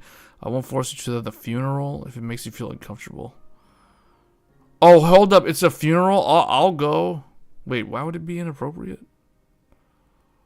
I don't know. Something serious is happening in this game. But to answer your question, I would have tried this game out. I remember when this game was first like announced. They did like a couple of open test weekend things back in 2013, and the game was pretty good, like, to start off, compared to like Guild Wars 2. I immediately liked it more than Guild Wars 2. But if it was called something else, like if it was, I don't know, like Path of, it's not Path of Exile, Path of the Foreigners or whatever, like I would have still given it a shot. Now, I don't know if I would have played it long term. Crossroads. I don't think, okay, if the game was called Crossroads, you know, like the MMO, I would have at least tried it. But I don't know if I would keep on playing it every expansion. I think I would have treated it more like the way I treated Guild Wars 2. Because I did play Guild Wars 2 when it came out back in 2012. And I just remember being so disappointed in Guild Wars 2. Because I really liked Guild Wars 1. And I thought Guild Wars 2 was way worse than Guild Wars 1. At least when it launched.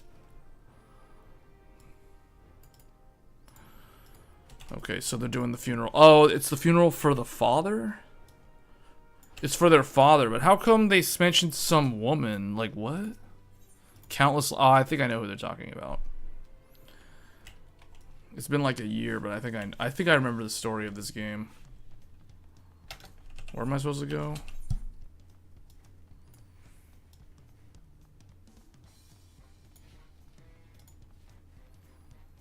Supposed to go to... What? I'm supposed to go to Solution 9? Okay. It's a transmission.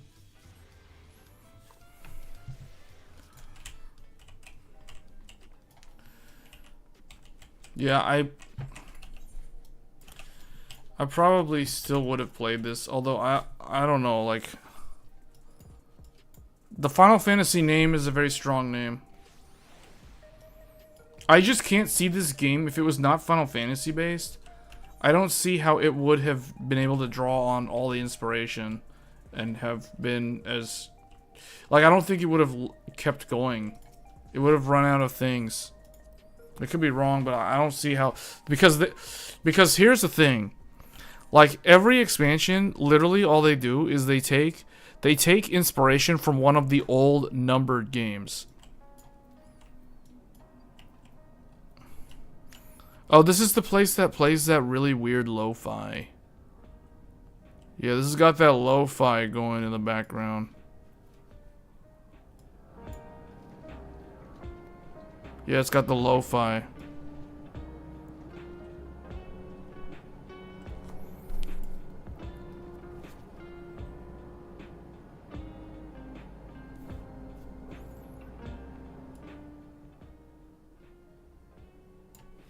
Okay.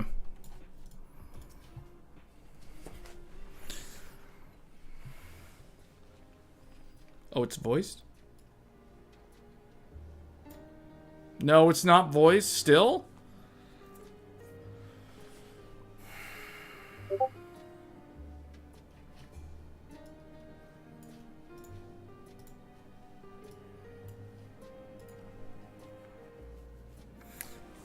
You know, you got me thinking now, though. If I never played any live service game, and that includes MMOs, because they are live service games. If I never played any live service game, and I only played, like, the type of games that I have on Steam, I probably would have finished a lot more games. Just saying. If I never played Genshin Impact, and I never played Honkai Star Rail, and I never played Final Fantasy XIV... I probably would have finished a lot more games. I don't want to count Night Rain as kind of live service, even though it's kind of live servicey, because Night Rain eventually will run out of content. Just like Monster Hunter Wilds. Those are live service games that I think have a finite lifespan. Oh, wait, what? Oh, they changed the way this works? Wait, what? Couldn't I have clicked it here? Give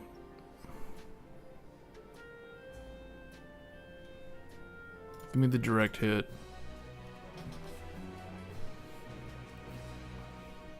Do you play a lot outside of streams?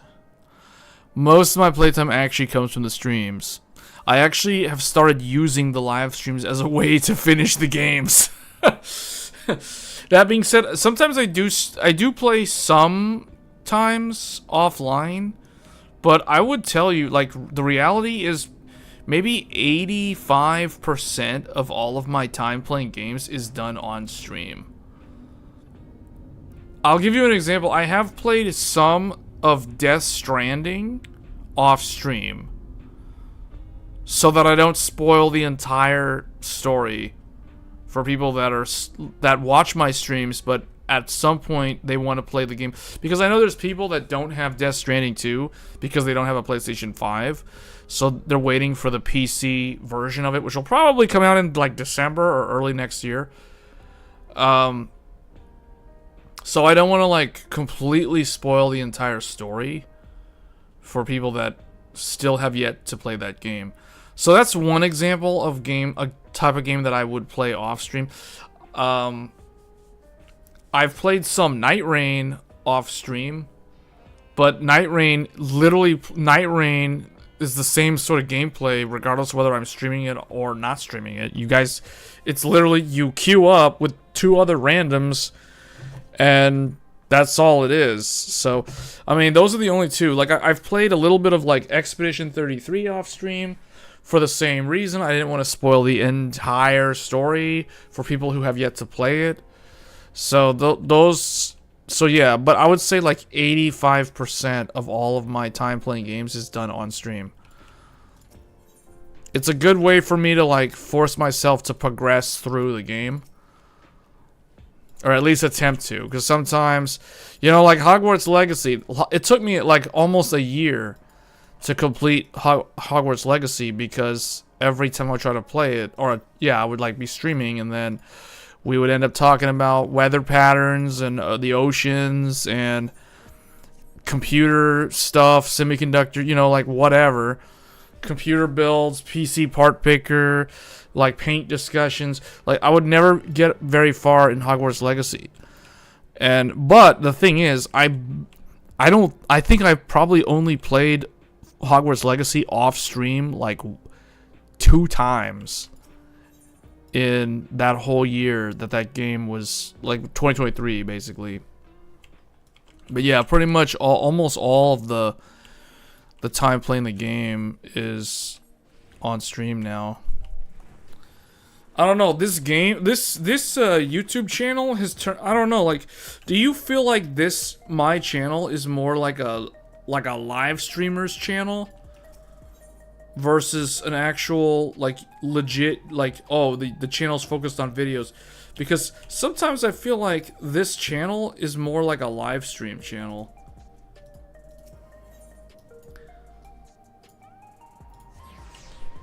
Even though most of my views obviously come from video uploads, because YouTube, that's how YouTube is structured.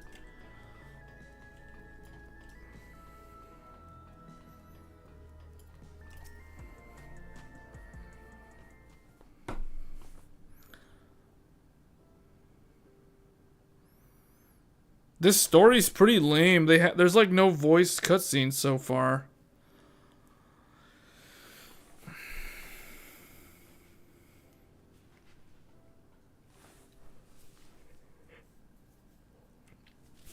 That guy's clothes, the texture on the clothes looks so, I don't know, like, it's like somebody painted his clothing on him.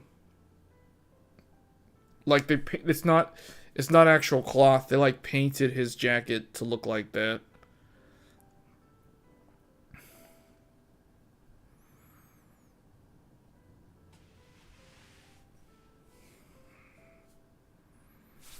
Yeah, I don't want to hear about the people in Alexandria. This is not Final Fantasy IX. But that's pretty much what they do. They draw on inspiration from older Final Fantasy games. That's how they craft their expansions. Like Endwalker, the previous expansion, it was all based off of Final Fantasy IV. There was like a bunch of Final Fantasy IV in that game. This one is all based off of Final Fantasy IX and I think 9, I'm pretty sure. Yeah, 9, because Stormblood had like a lot of 6 and 5. It was weird.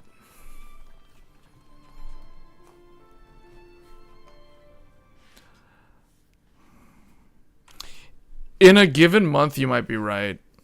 I think the live stream number is higher because I did like 7 uploads, 7 videos in July, and I think the live streams were probably like 12 or more. I don't know. I have to go and actually count them. Whoa, man, this is the funeral.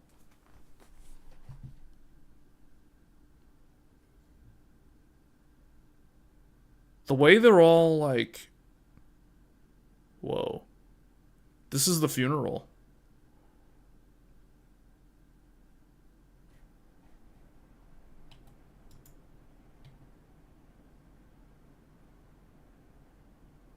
Are they standing there because I said it was inappropriate for them to be there?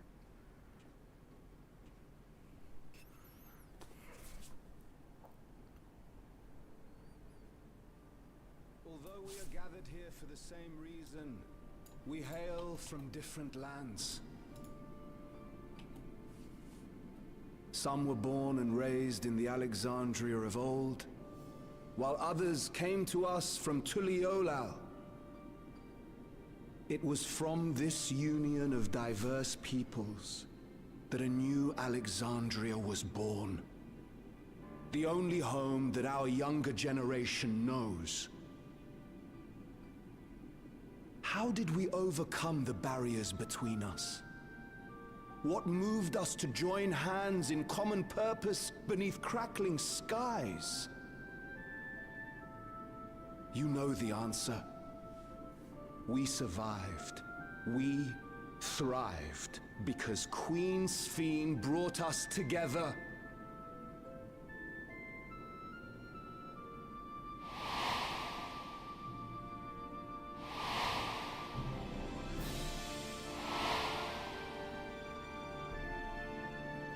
Inspired and encouraged by her boundless kindness, we strove to be better. For ourselves as well as those around us.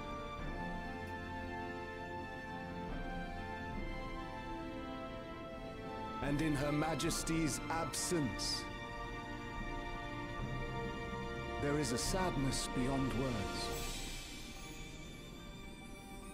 Yet we must. We will remember her. Remember all the good that she has done for us. So let us pray, as the people of the Old Kingdom once did, for the peaceful repose of the departed.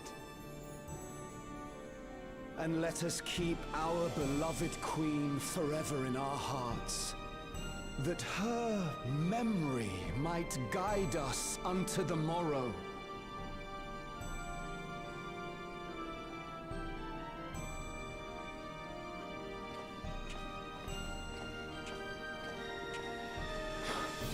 Would that I could find solace in my own words. I don't even recognize that character. I don't remember that guy at all. Did they just add him into the story now?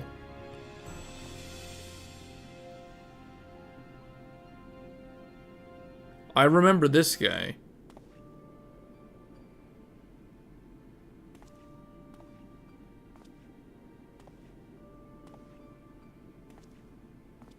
I don't know if I remember that guy.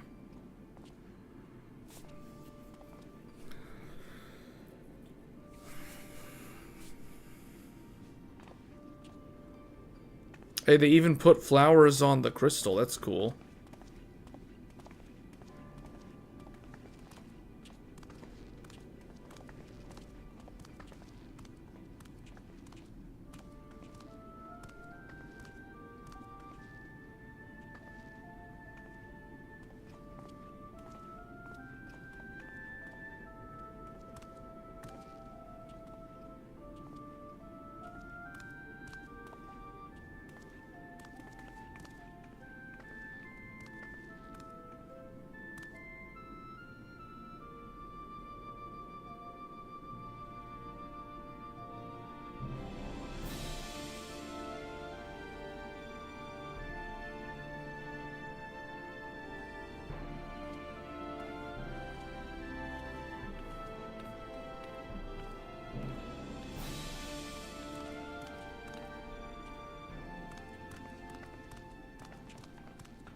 Was Queen Sphene taken to the cloud?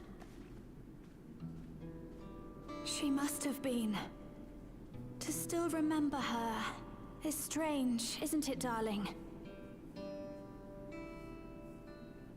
I miss her. She would always cheer me up when I was down. But even though I remember her, I'll never see her again. That doesn't make sense.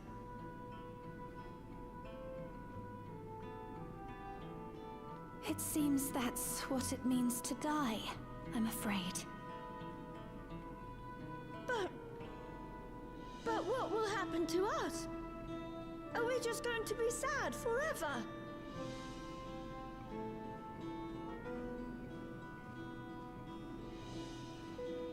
What will happen indeed? Everything that we have, we owe to Queen Sphene. How are we to go on without her? I still remember Her Majesty so clearly. If only I didn't, I might feel better about the future of our realm. Perhaps we should also consider moving to Tuliolo.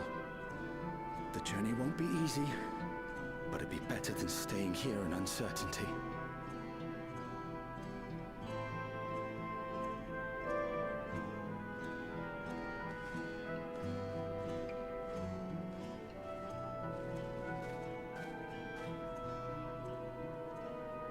In times like these, I take comfort in the beliefs of a Turali people called the Yokui. To them, death isn't the end. So long as we're remembered, we never truly die. It could be the same for Queen Sphene, you know? If you keep her alive in your hearts, she'll always be with you.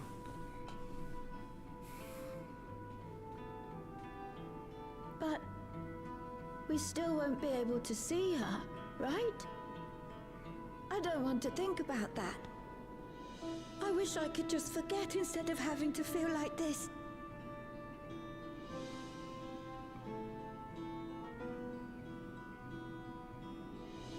I'm sorry. I didn't mean to impose.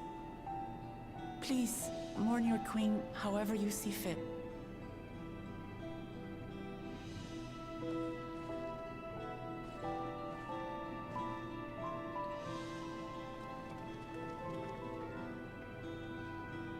As expected, they struggle to come to terms with their loss.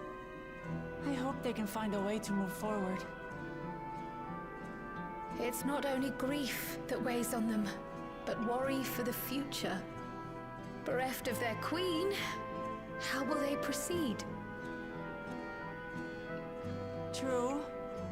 But with that at least, we're not powerless to help.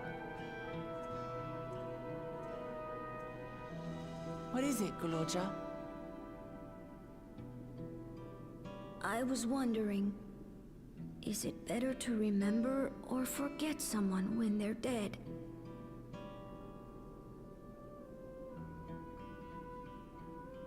I remember my father, and every time I think of him, it hurts. It's the same with Queen Sphene. Knowing that she's gone makes me feel sad.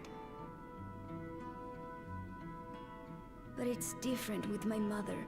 I never knew her, so I don't feel as bad.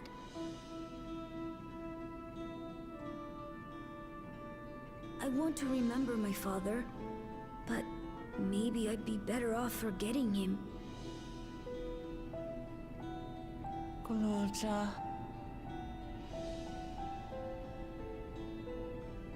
Why don't we continue this somewhere else?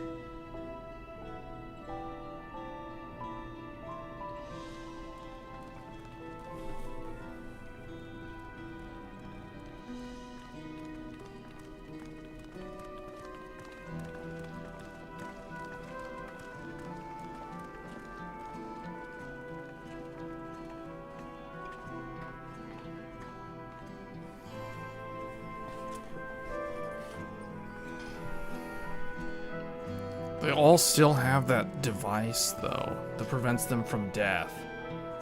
They're all still immortal.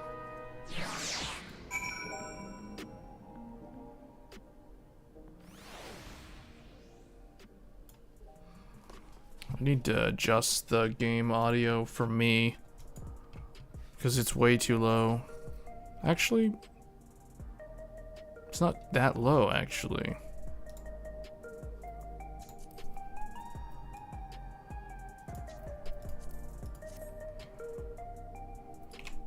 All right.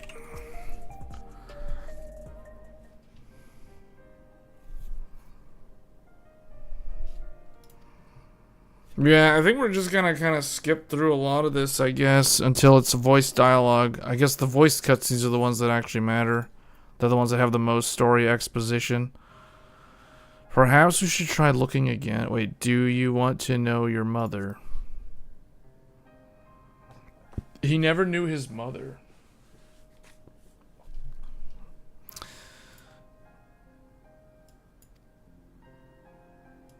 They're gonna have to go look for her then. Well, actually, no, because he said it implies that she's dead. They're gonna have to go find, like, I guess, the origin story. So this is basically gonna be his origin story. So they follow the same structure. Final Fantasy XIV has been doing this for the last, basically, every single one of the expansions, I think, as far back as at least Stormblood, if not Shadowbringers. I think Heaven's Sword was structured the same way too, though. So yeah, they've been following the same model for literally 10 years in terms of their expansions. Meaning, they have .1, they have a .1 patch, .1, .2, .3, .4, .5. And the .1...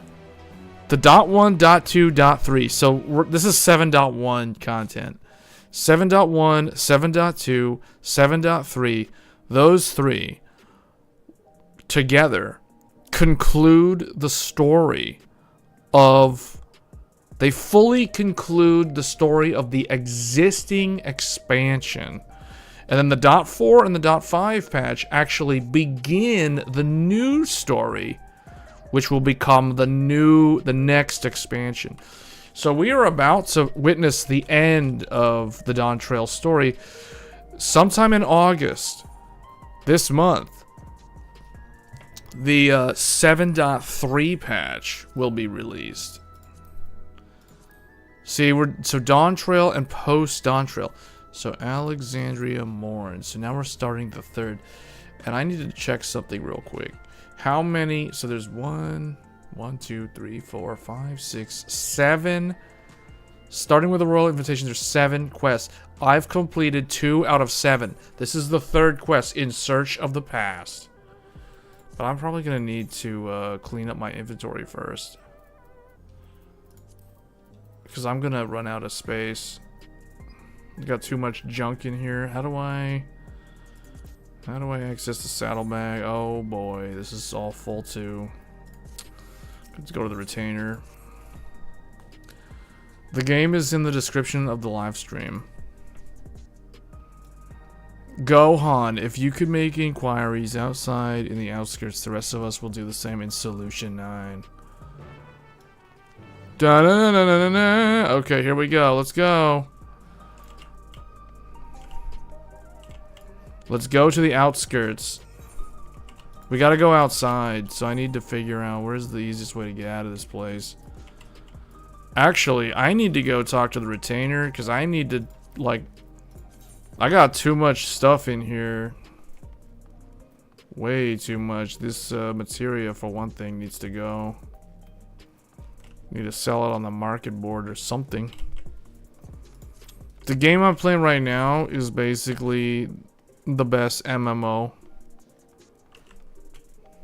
This is the best MMO, man. For real. Alright, let's summon some of these people. Hey, I need to... oh my goodness. There's so much stuff in here.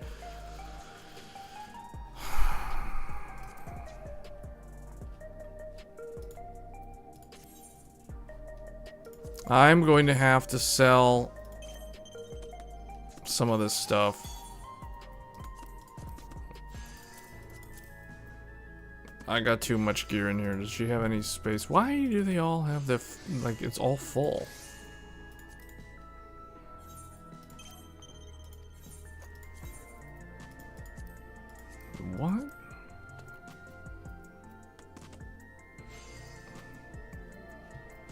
Man, all this stuff from that one place.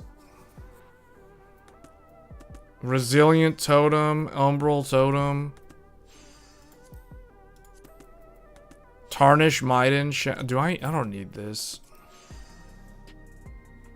Dude, why can't I discard it? Why can't I discard it?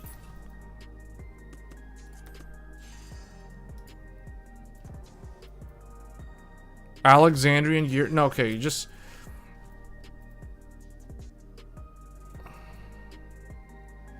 These things. Discard these things. I don't need this.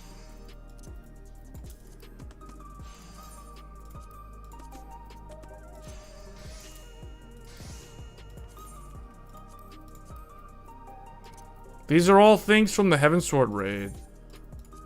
And I know how I got these. These are all here from just doing random weeklies. This is what happens when you don't play for like a year.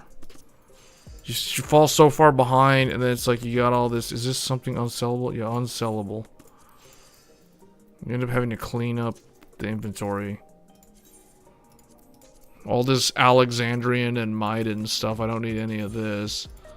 Because if I really want this, I can go and farm it solo because it's so easy. It's like level 60 content. Alright, well that's some space.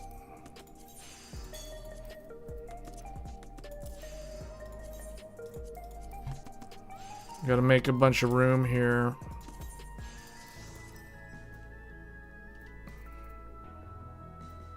Okay. Well, that helps. That helps a lot, actually. Rathlos scale. Abyssos. I don't think I need this stuff either, but I'm just gonna send this stuff to the retainer for now. Asphodelos? These things are like, what the heck? What is this? Antiquity? Antiquity. This is Eden? What? This stuff is like, I've been in this inventory for like 4 years.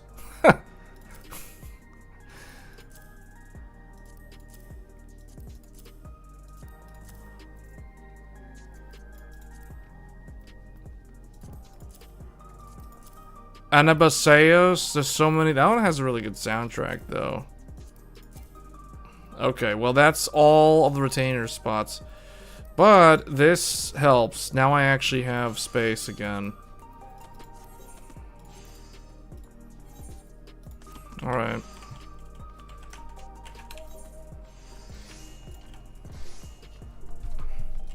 You know, I have noticed though that I think it was the last fall. People do watch the live streams, these gaming live streams, more as of this year compared to last year. Like, I don't think I had really anybody watching me play through Dawn Trail. There's probably only like a few people watching this when I actually played through it last year.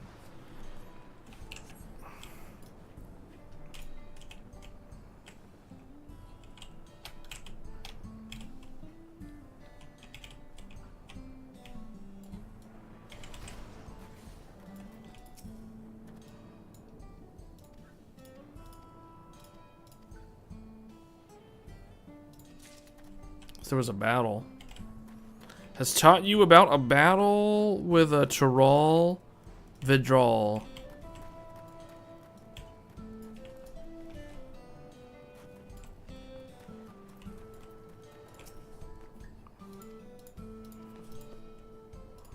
Your exchange with the chatty Shatona has taught you about a Mamulja woman. A Mamulja woman. You somehow still remember most of the plot? Yeah, I do too. Yeah. Because it's, you know why? Because of the zones. All the zones were like... you remember the part when they went to the US, right? Remember? Oh no, you're the one who said it was like being in Brazil. Yeah, so this is the game. This is the game that's basically based off of North and South America.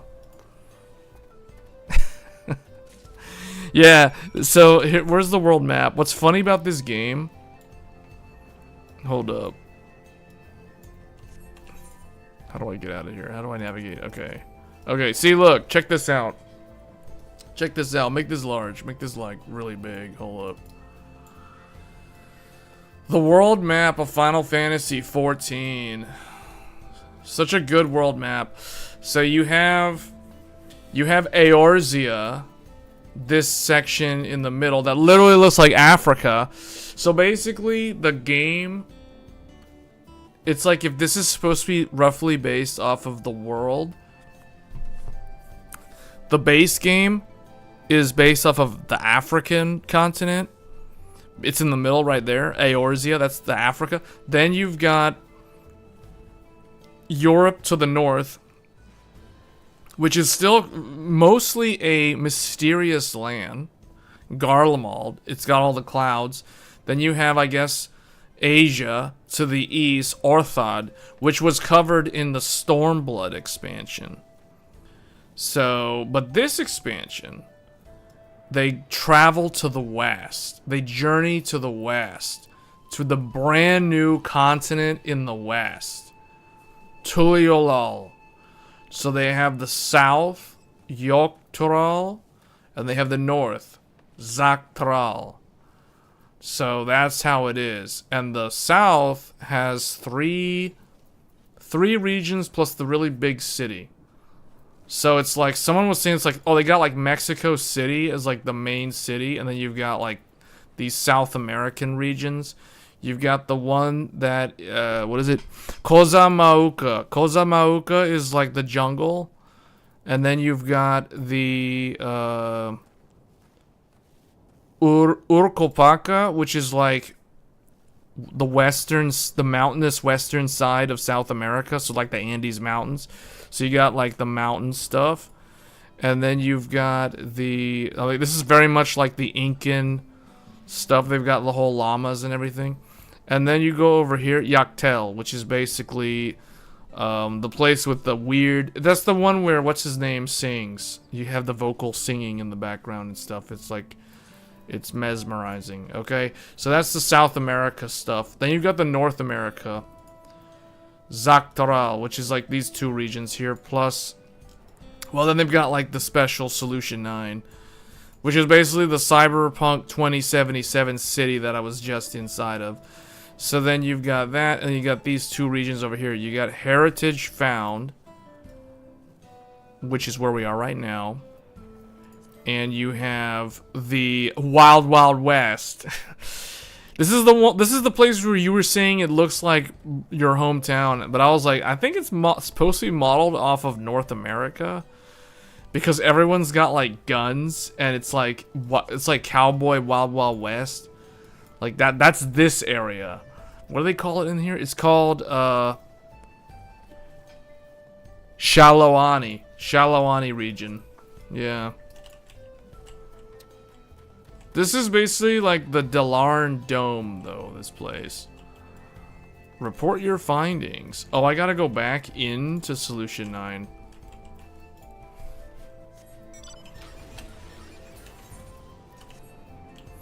All I remember, you know what I remember the most of, though, is fate grinding while talking to chat. Because I remember jumping, like, getting on my mount and just flying around with a bunch of random people and just fate grinding for, like, hours. Grinding alternate jobs to max level 100. That's what I remember doing last summer. That's, like, literally all I did last summer. After I finished Shadow of the Erdtree. I remember it was Shadow of the Erdtree, and then immediately after Shadow of the Erdtree, it was this.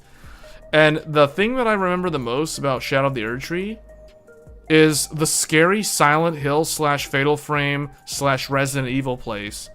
I barely remember Shadow of the Erdtree, except the really, really scary place. Because it took me like 2 days to figure out how to get there. Remember the Halloween themed area with the winter lanterns? the aged Untouchables. That place still kind of creeps me out, man. I'm just thinking about it makes me want to go back into Shadow of the Erdtree right now and test that game on Threadripper, just because. All right, here we go. I found these stories.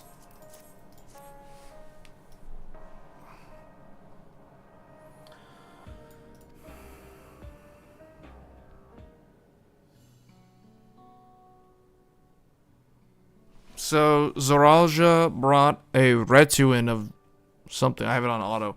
His mission was to rid the region of a Tural withdrawal, and I believe it's safe to say that it was the crisis. Wait, crisis? If some of his troops stuck around for a time, perhaps to assist the villagers with recovery efforts, then they could have indeed gotten trapped in the dome. We also heard stories about the settlement in Uewata. People lived there until nearly a decade ago. If he required secrecy, a location home to his most loyal followers would be ideal, and if this Mamulja woman had remained there, they would have had the occasion to come into contact. I see, but what could Zoralja have been doing in that village? I think we can answer that question. Oh, as if she just knows the answer, huh? In order to retrace Zoralja's steps, he said that approximately 20 years ago, a number of his colleagues were transferred to a research facility outside Everkeep per the king's direct orders. This is the first I've heard of such a facility. Only Vanguard was believed to have been under the king's jurisdiction. It was apparently used to develop a new kind of weapon, but I'm afraid that was all we could learn. It's plenty to go on, even if the work that was classified, any materials and equipment needed would have been manufactured within Everkeep. So if we look into transportation records,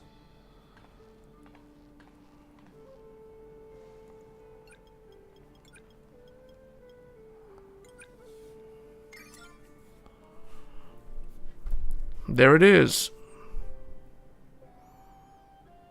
The routes are full of detours and attempts to obfuscation, but large deliveries were being made to Uewata from large to small. There hasn't been any activity for years, though. It's likely the facility has been decommissioned. Do you think that's where my mother was? We can't say for certain just yet, but I reckon there's a good chance. This is amazing. Even though no one remembers her, you managed to figure all of this out.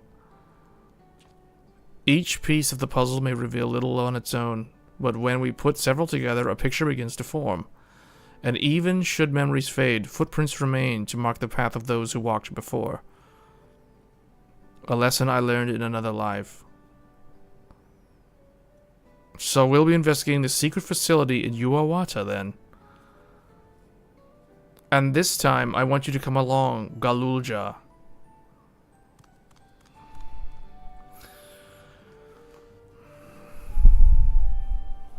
Uewata is on the other side of the lake. To get there, you'll need to take a hover cargo from the Drift Downs. Alright, thank you, Shell.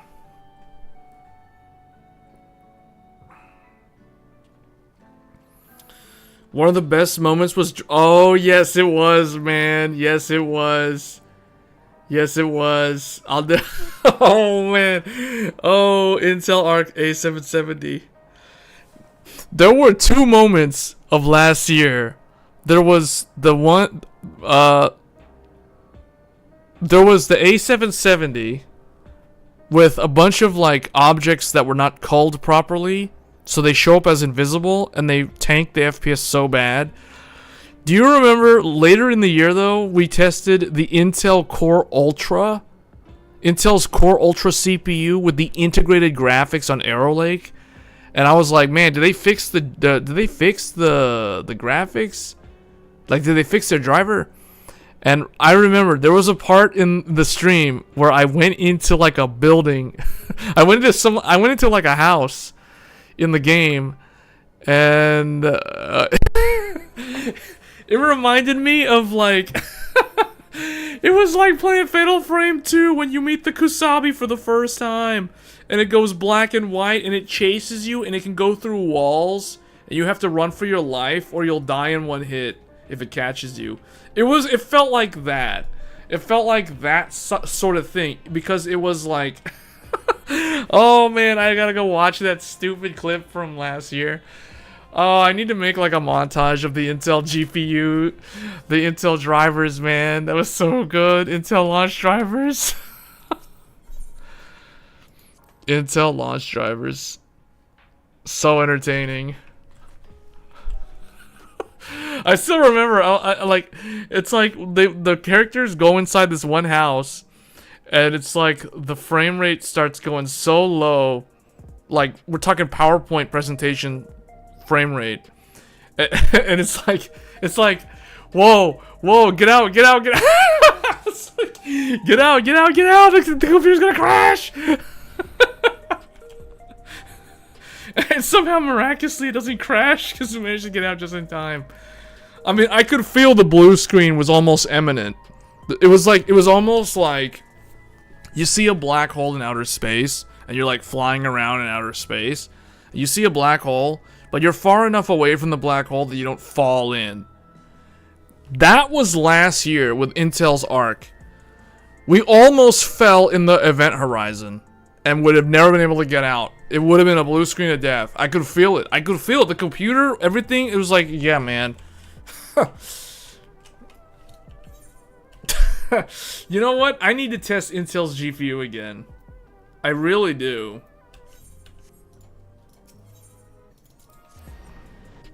I really need to test the Intel GPU.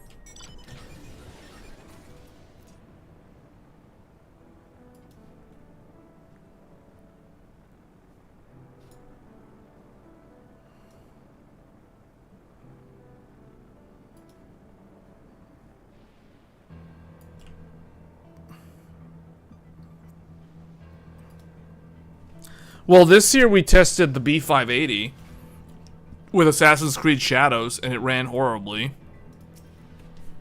I don't think it's supposed to run that bad. I think the problem happens when I try to use Intel's GPU with the game running and also trying to live stream. It's like it can't multitask. It's like you can only use the GPU to do one thing. You can either game on it, or you can use it to encode the stream. But you cannot encode the stream and game on it. But even then, I was still having problems. Because I remember I tried using the 7900 XTX to encode the stream and let the Intel GPU render the game. And it was still terrible. So I don't know what was going on there. It was just so weird. That's all I remember. It's just being so weird. So do I want to go in as Viper? Yeah, I guess we're going in as the Viper. I hope I remember how to play as this guy. Okay, we're gonna form a party. Yeah, let's go. We're gonna go in with Wuchang as the tank, Alphino as the healer, and we'll bring Kryl, I guess. Yeah, we'll just go like this. Average item level is 690. Man, I'm like only a little bit over the minimum. This is gonna be weird. I feel like I've been so out of the loop. This content that I'm doing right now was new in November of last year. So my raid gear from last summer is still able to help carry me through this dungeon, but I think the next dungeon might be problematic. If it's saying 690, I bet it's gonna be like 700. I'll be able to do the next dungeon, but I think anything beyond that I won't be able to do. I'll have to like go and do raiding or something to get caught up. Alright, here we go. Item level synced to 730, but it doesn't matter because I'm only like item level 697, so we aren't anywhere close to being. How do we... Okay, get this guy. Come over here. Let's go. Here we go. Let's see if I remember what I'm supposed to do with this job. Okay. Man, why does my damage feel so terrible? Why are they all attacking like different things, man? Do I have to do my AoE combo?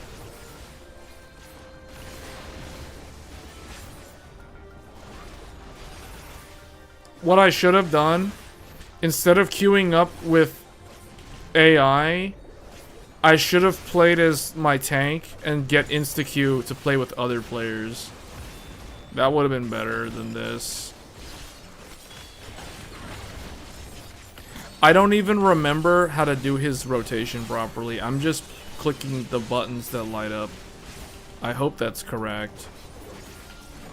Because I don't remember how to do the optimal... It's just a bunch of flashy moves. Alright, let's go. Let's go. Wait, was there a treasure back there? Why is Galuljaw way back there? Alright, here we go. Help me, get me up.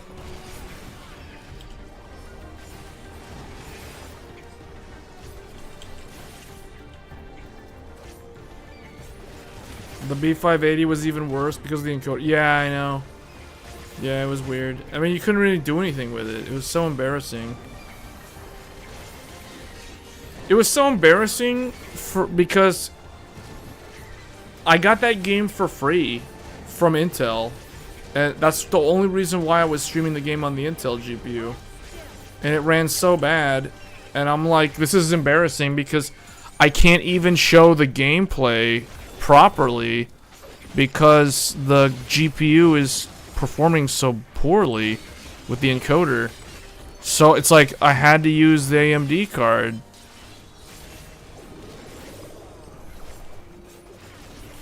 Man, that's weird. I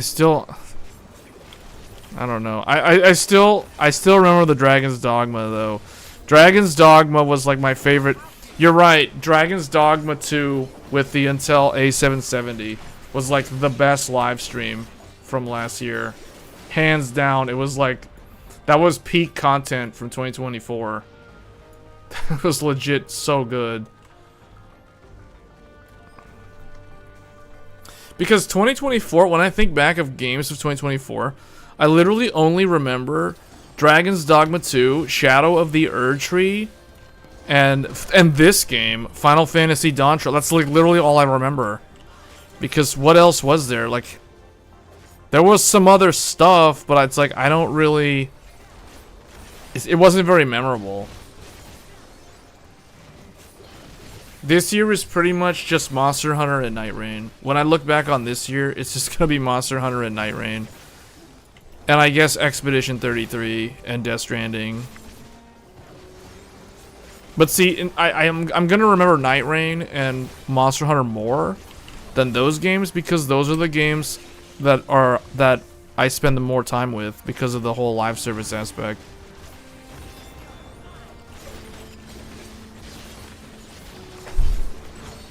But yeah, Dragon's Dogma 2, man, and the Intel GPU. That was so peak. Nothing can match that. That was like S tier good entertainment right there.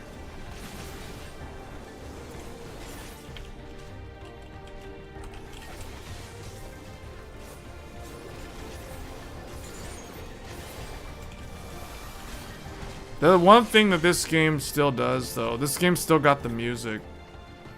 The music of Final Fantasy XIV is still so top-notch.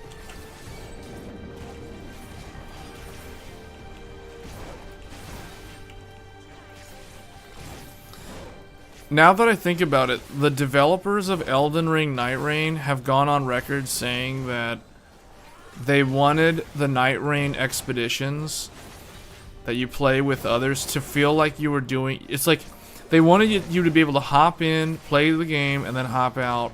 Similar to like this structure where it's like you log into Final Fantasy XIV, you do your dungeon run for whatever story reason, they're trying to clear the story, or you're just trying to just get gear or whatever.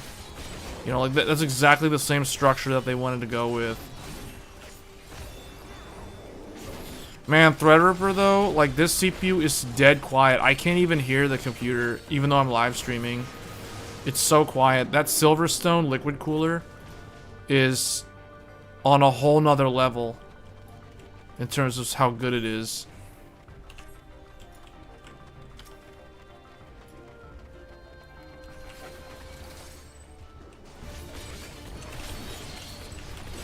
Oh man, I'm just, you know.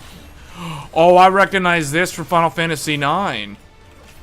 It's the Zagnal from Final Fantasy IX. Yeah, they really did go all in on Final Fantasy IX with this game.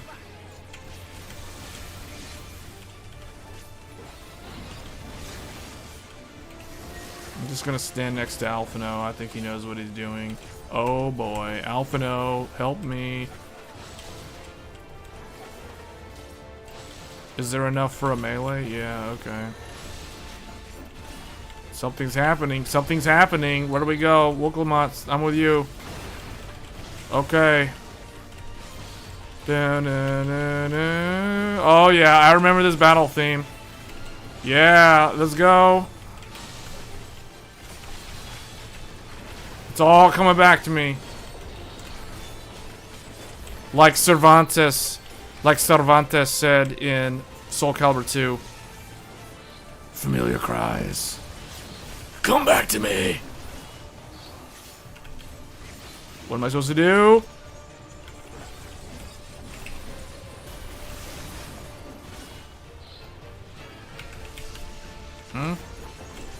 What do I do? I don't know what I'm supposed to be doing. Am I supposed to kill this thing? Okay.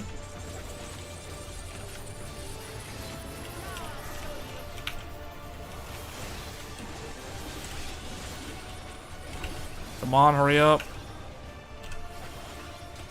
Are we supposed to stand next to him?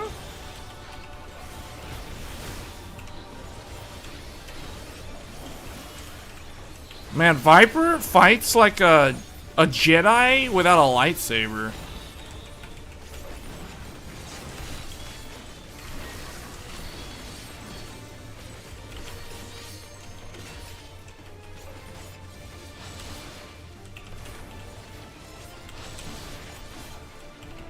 See, I feel like Elden Ring and Night Rain in particular, as well as Grand Blue Fantasy Relink, they were so inspired by this game with their boss fight design.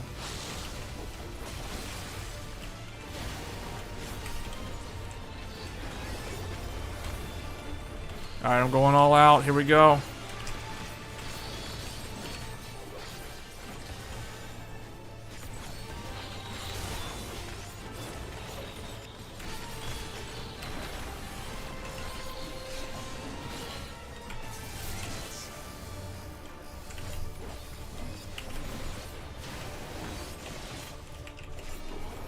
It's funny, my Threadripper PC also has a different kind of keyboard. I'm using the same keyboard that Yoshi P himself uses. We have a special keyboard. This is a Logitech keyboard made by a Japanese company called Omron. Is this maiming gear? Alright, let's go. I'm still in my powered up state. I'm still Super Saiyan Blue. I'm in Super Saiyan Blue mode right now.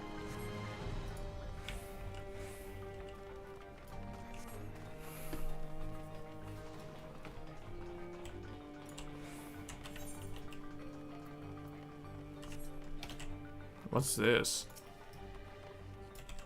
This is like that one level in Death Stranding where there was like whales and stuff underwater. Uh-oh. Help me out.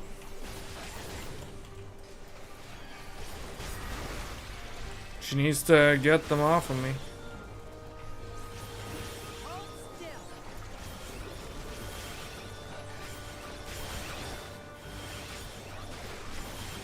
Trying to remember how to do the AoE. I think this is the AoE combo. Is that the full combo?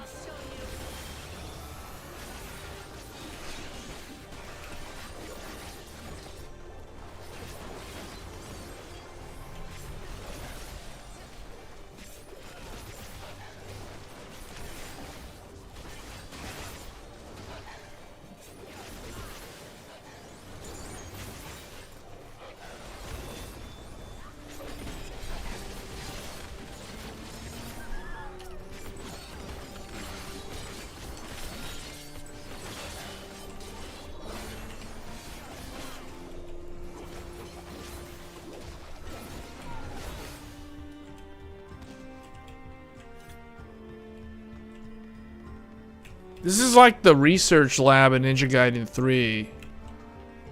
Or one of those like Resident Evil games. Wait, what are they saying? The bodies are fragile vessels. Yeah, this definitely looks like something out of Ninja... Yeah, this looks so Ninja Gaiden 3, man. Is this a preview of what we're gonna get in Ninja Gaiden 4? This looks like it was taken right out of Ninja Gaiden 3. It's like all the developers are all just playing the same games now. Look, they've all played the same stuff. All these zombies. There's a bunch of zombies. Ryu Hayabusa would literally chop up all their limbs, though. I guess in Final Fantasy, they're a lot more civilized. They don't do stuff like that.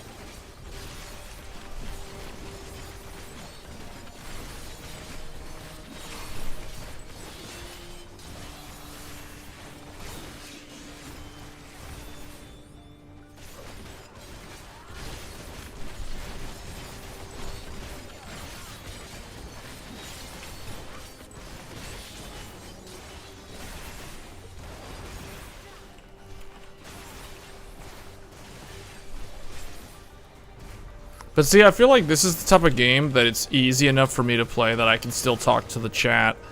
When I play a game like Night Rain, it's much more challenging, so it's like it ends up where I end up concentrating on the game a lot.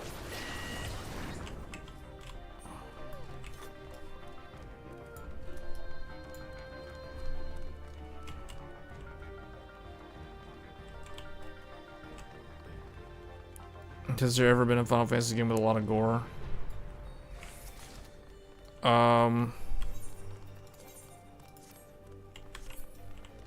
No. Well, I guess, 7. Sort of. Like Sephiroth, when he cut up those things, remember? Inside the research facility, the Shinra, the mansion, the basement in the mansion. Or, no, the Mako reactor. Up in Nibelheim. He cut up those guys that were in the tanks. I mean, he basically he ripped off like Genova's head, or I guess the mask at least.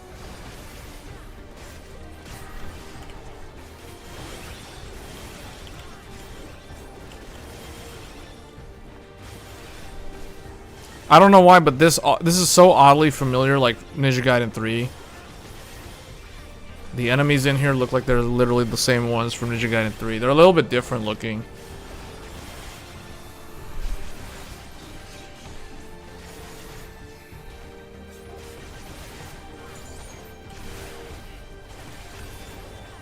Alright, we're going Super Saiyan Blue. Wow.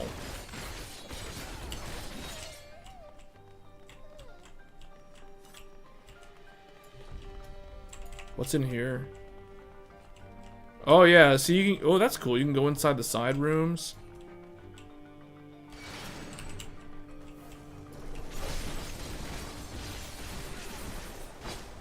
I'm going Super Saiyan Blue again.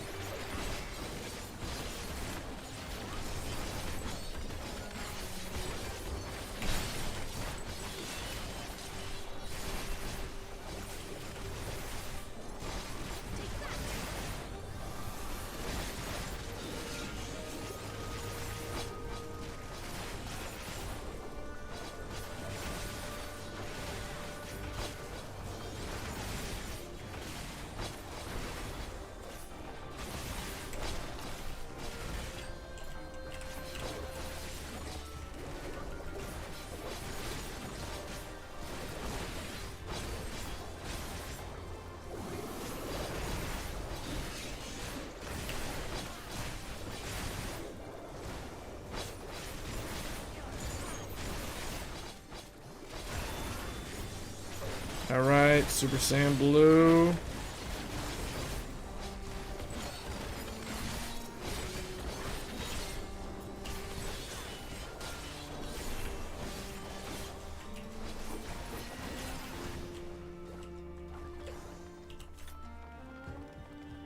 I can tell that, I remember now, Dawn Trail, they did do a big graphical update.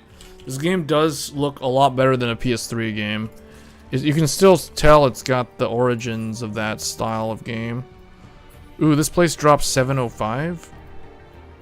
So that means this place is dropping gear that's not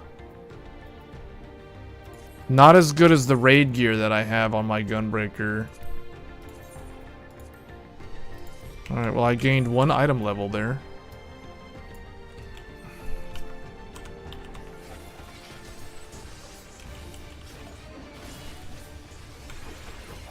The Overseer.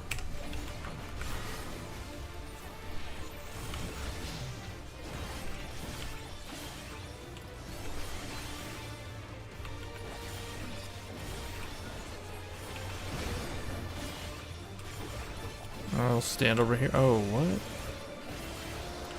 Oh, man. Oh, okay.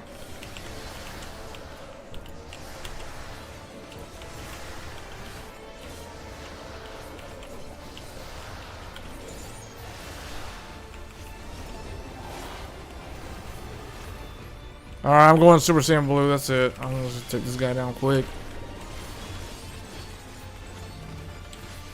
Oh.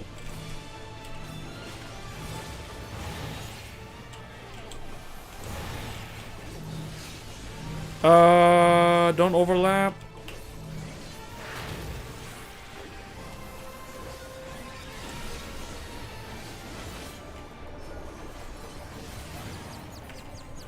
Uh-oh.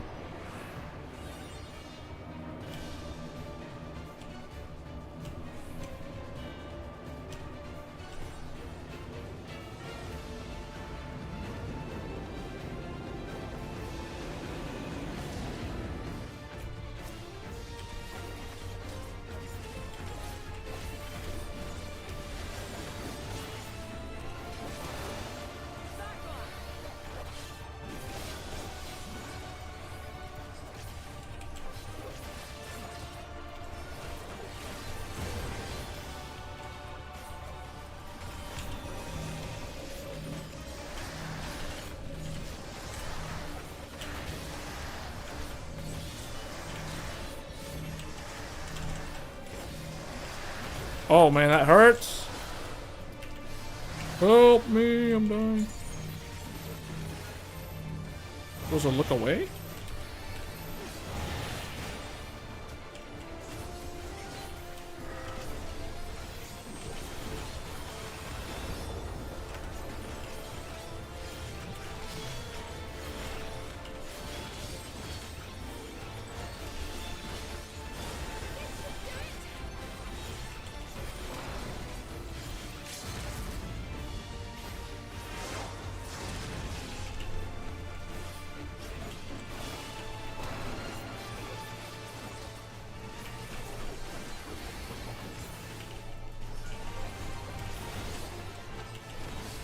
Almost.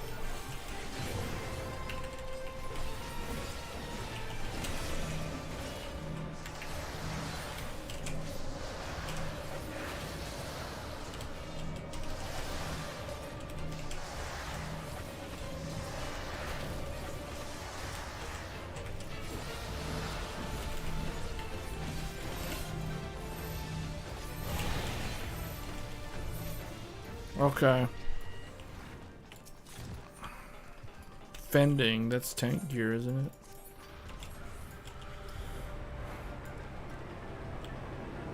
Oh, we're going outside.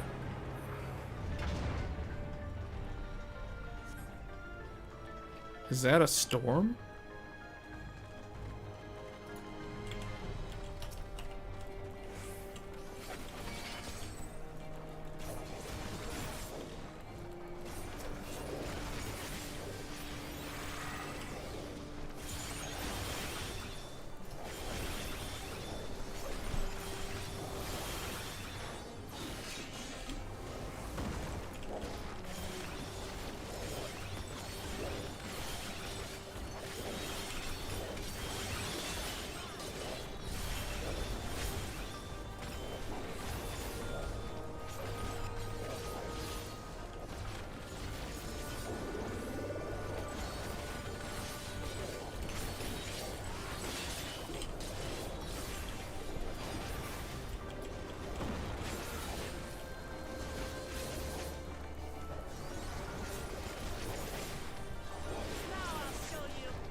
So typically with each patch, there's a new dungeon.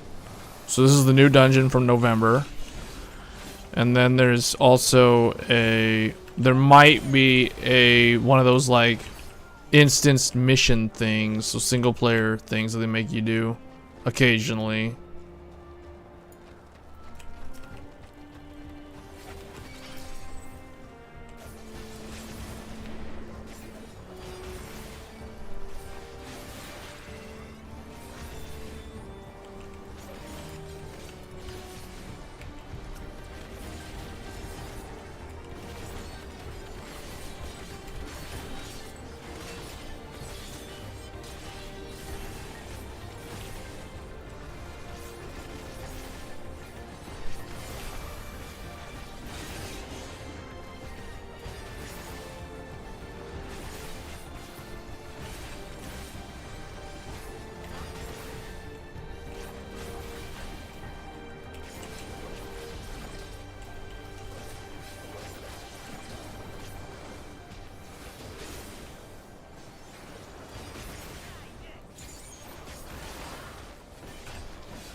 So something's wrong. Don't rush ahead.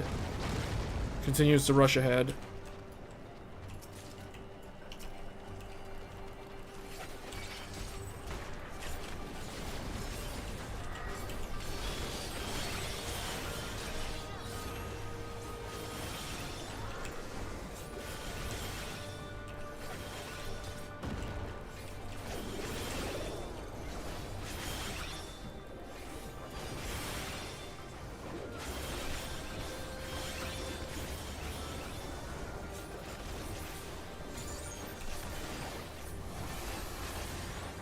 Let me see. I forgot to check the duty roulette to see like how many am I missing. I bet it's just 2 dungeons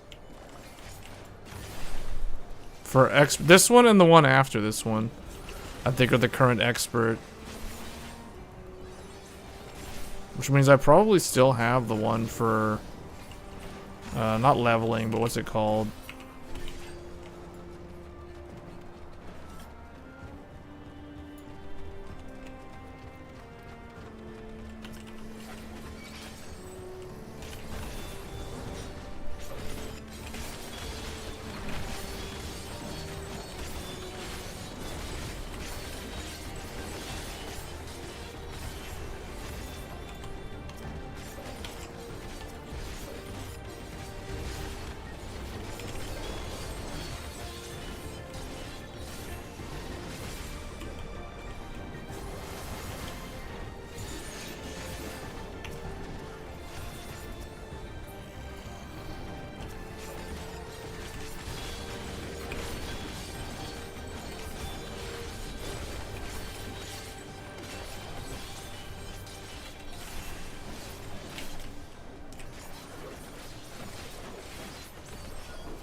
That's the final boss? Lunipiti. Lunipiti. That's the ferocious man-eating rabbit from Monty Python. Alright. Galulja, what do you say? Nothing? Alright, this is it. Final boss.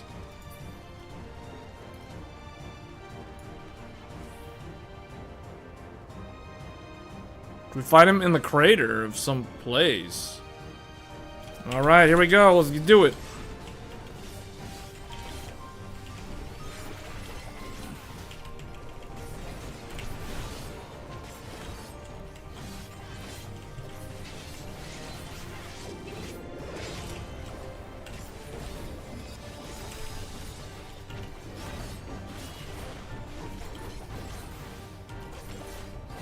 He's doing something. Luperine loaf. What's this? What's this? Okay.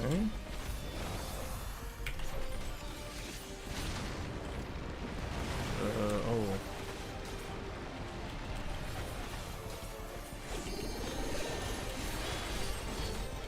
We want to stand here.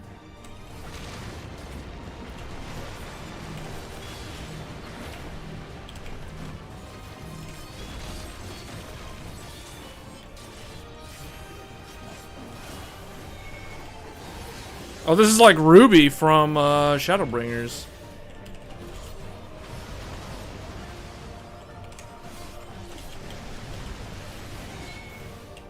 Wait, I got like 4 vulnerability stacks. I have to go follow Wuchang. I don't know where I'm supposed to stand. Oh boy.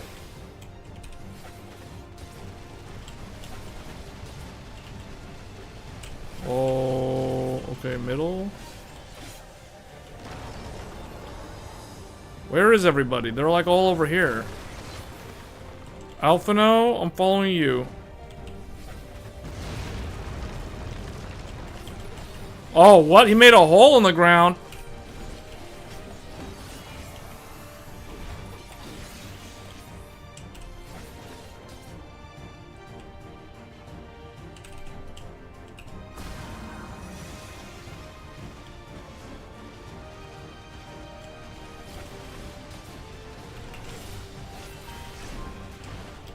Oh.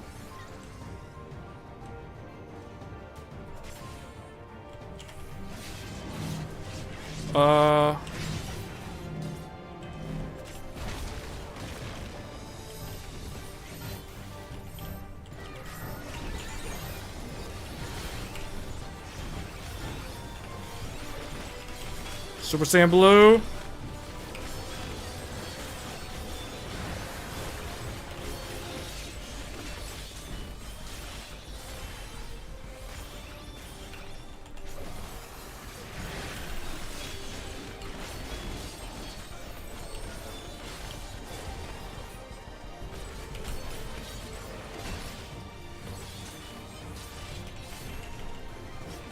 Probably gonna be one more of those sections where you gotta do a lot of movement. Yeah.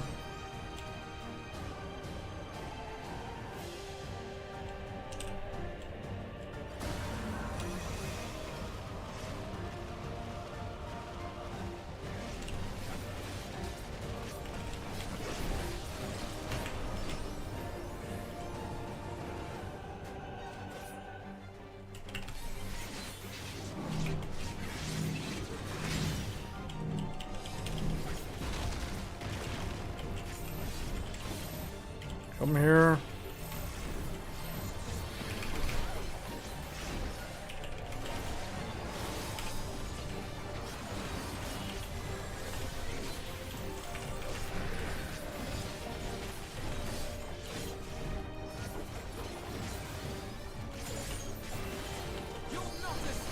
Super Saiyan Blue. Limit break.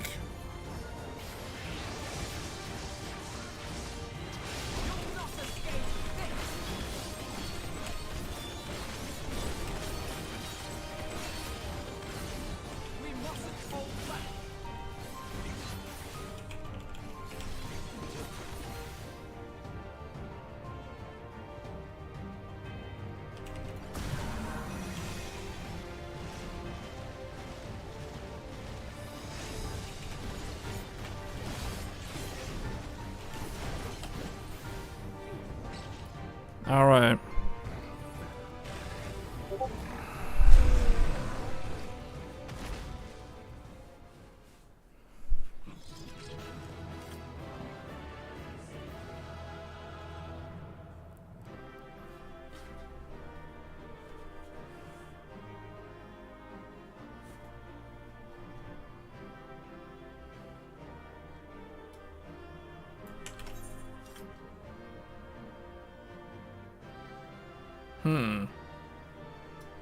They introduced a new. Oh, I need to. They discounted aesthetics already. I need to go and turn that in.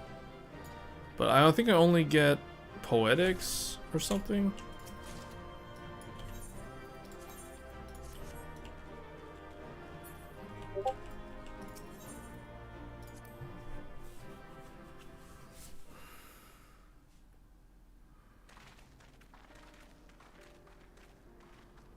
Man, that rabbit had a ingrown tooth. Talk of my brother felling this beast.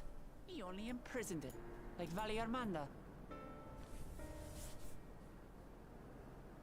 From what I could tell, they sought to transfer people's souls and memories into bestial vessels at that facility. The Tral Vidral explains the need for a remote location. It was doubtless their prime subject.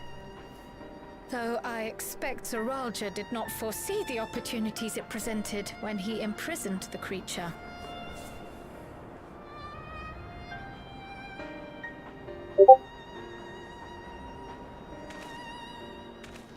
It has a tooth growing out the side of its jaw.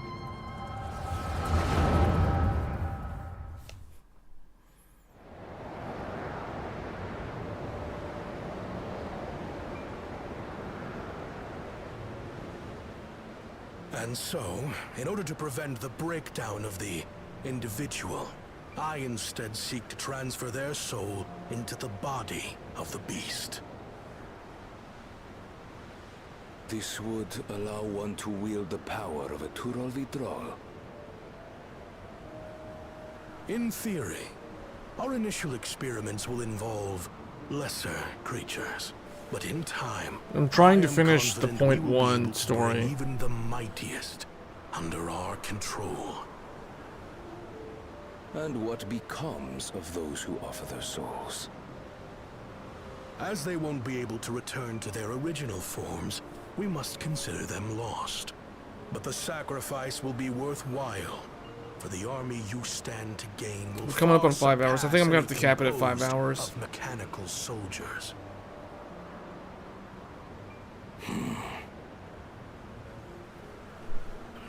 Very well. Recruit volunteers and begin at once.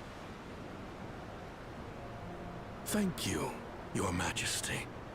I shall return to the observatory and see to the necessary preparations.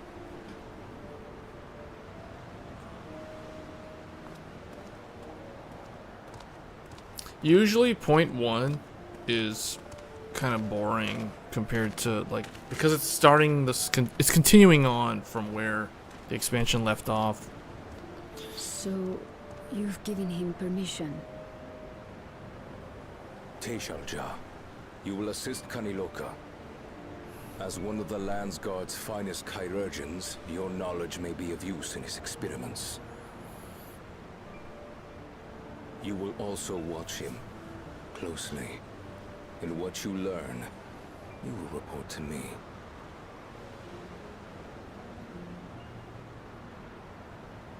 You object to his project? Or are you incapable of performing this duty? No, Your Majesty. Whether we shelter within the dome or expand beyond it, we require great power. But with no one to rely upon, we must take that power for ourselves, even if the means are questionable. I will do as you command. But if Kaniloka's work bears fruit, I wish to beg a boon.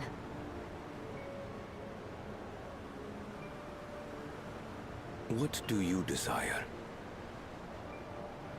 Something that I had accepted I would never have in Tuliyollal.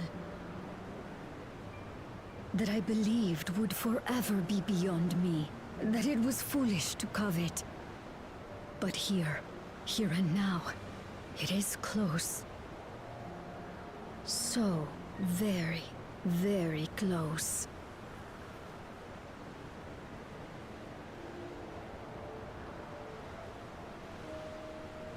Perform your duty to my satisfaction, and anything you desire is yours.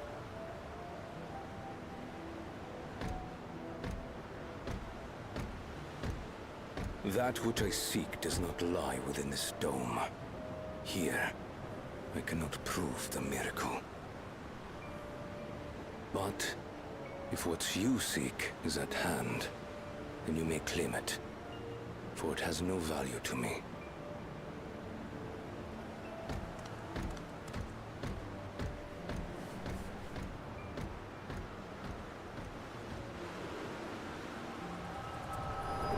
So they went inside. They went outside the dome, and there was some other thing there. I'm not sure what the storm is.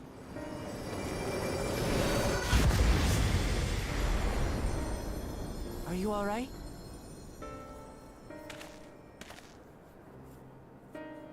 He tells them everything that he saw, of course.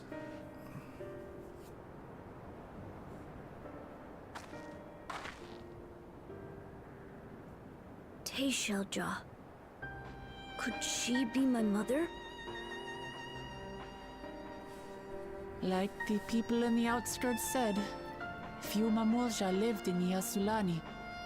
I can't imagine many other Ubico women were trapped in the dome. That being the case, she could well be the one. This observatory Kanaloka returned to, could it not be part of the research facility? We might learn The something distance about in between Teishelja some there. graces and Wuchang is insane, especially given how That's where we're crazy the going trash next, then. mobs are.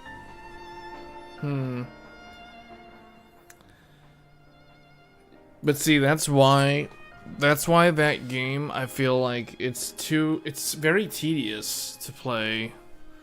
Some of the save point, I forget what they're called in that game, but some of them you have to actually defeat them in battle to unlock the save.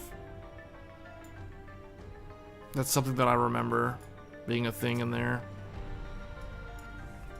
But if you've played, you're probably further than I am now.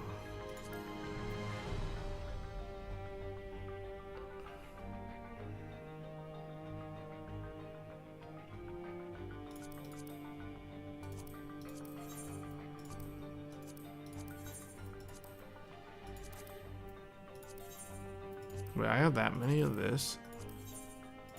How do I have 17 of those? I guess we'll take skill speed.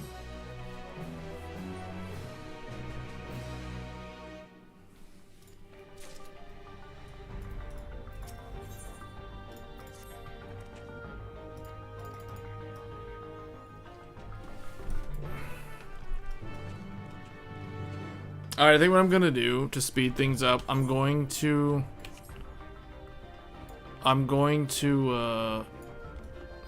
wait, what? We're still inside here? I'm going to try to skip through a lot of the unvoiced dialogue to move things along faster. Wait, they're inside. Oh, yeah, see, it follows the same structure as the last expansion. Wait, what did he say? To think people actually volunteered their souls for these experiments? Success was far from guaranteed, and even in the best case, they would cease to be men. Was that devotion to Zoology so absolute?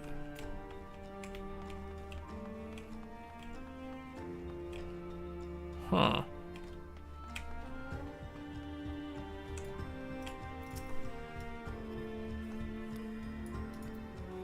You're still trying to finish 7.0?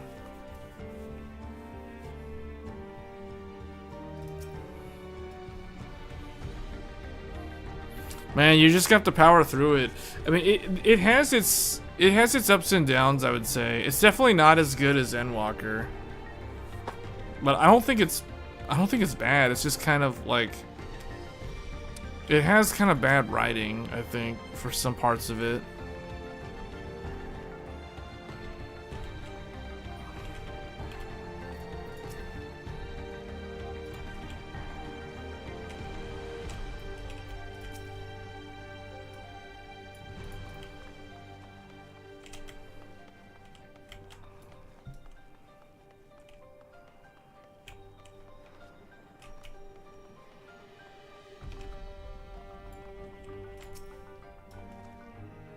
Found an open cabinet. Supplies for the staff are neatly arranged in the cabinet. And find a verification key. Ooh, I found it.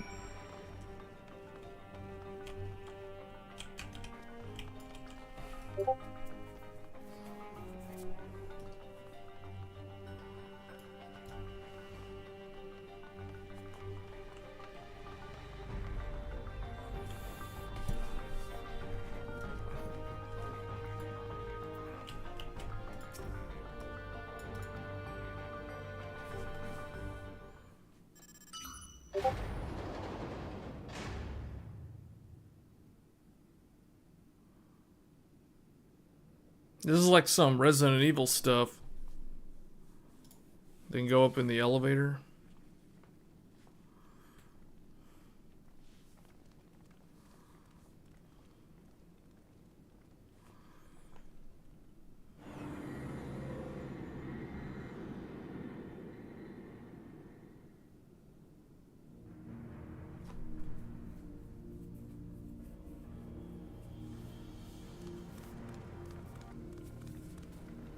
You know that they've completed the story up through like 9.0 already?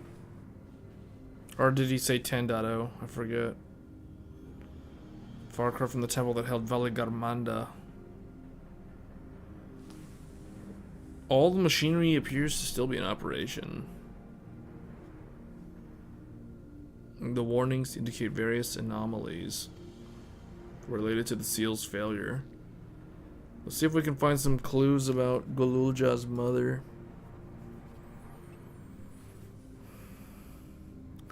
How far are you in Wuchang? Do you think you're like halfway through? That game, from what I heard, is pretty long actually. Like Dark Souls 1.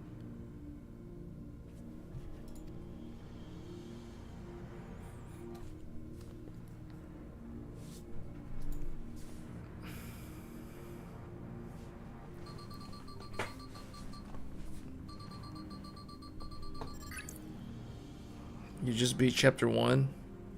I have no idea how many chapters there are. I'm still in chapter 1 myself.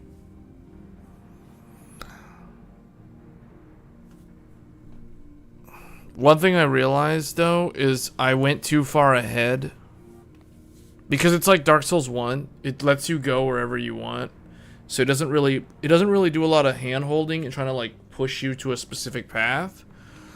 So I ended up trying to do the fight against that tree Trent thing way too early.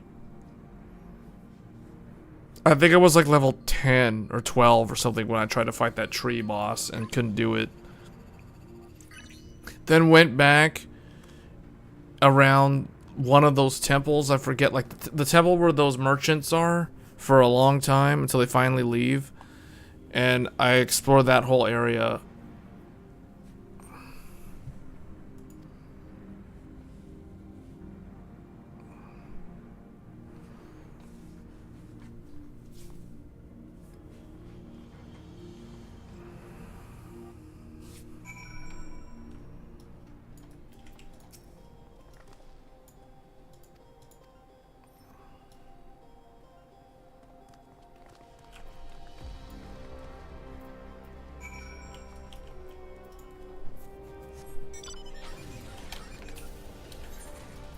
And I go back to solution 9.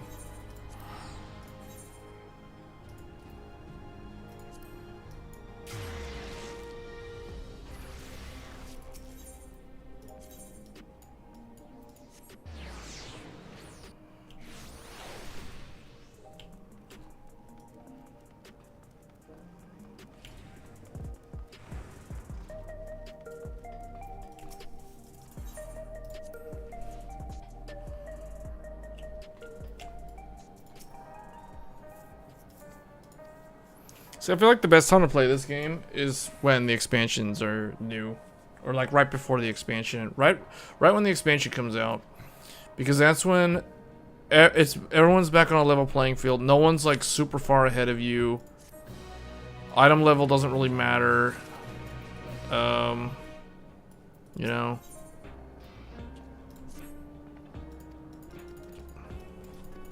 But now it's because I haven't played this game in like almost a year. I think it's been like, what, 10 months? 10 or 11 months since I played this. I'm so far behind. Actually, that's not true. Is it true? Well, pretty much, yeah, because I haven't done any of the story. Yeah, so it's like I beat the game and then kind of did the 2 extreme trial fights, and then didn't do. Oh, I did do the savage. I mean, not savage. The Arcadian normal. I did not do the savage mode. So I don't even know, like, what is considered high-end? Stuff that I have never done, of course. So wait a minute. So if I go to raid, this stuff, savage, requires item level 710. So I can't even do the first savage, and like the second savage is already a thing. So it's like you're just so far behind. Souls Under Siege. There's another thing. Speak with this guy. Why can't I teleport? Oh, because I'm interacting with this thing. You don't know if it's just an MSI thing, but 9800X 3D have sometimes reboot because I'm boot my PC. What? Lags like crazy. Yeah, I don't know. That's not supposed to happen, dude. Something doesn't sound right. Oh, we're back in the Wild Wild West. Something about that don't sound right. Alright, anyway, let's keep going. You need to figure out why that's happening, because that's not normal. I haven't seen these guys. It's like, hey, I haven't seen these guys in like a year. What do you mean lags like crazy? What does that mean, though? I just buy the top gear available on the market whenever I hop back in. I have tons of gil from RMT back then. What's RMT? Remind me what RMT is? When were you most active in playing this game? Was it like a Realm Reborn or Heavensward?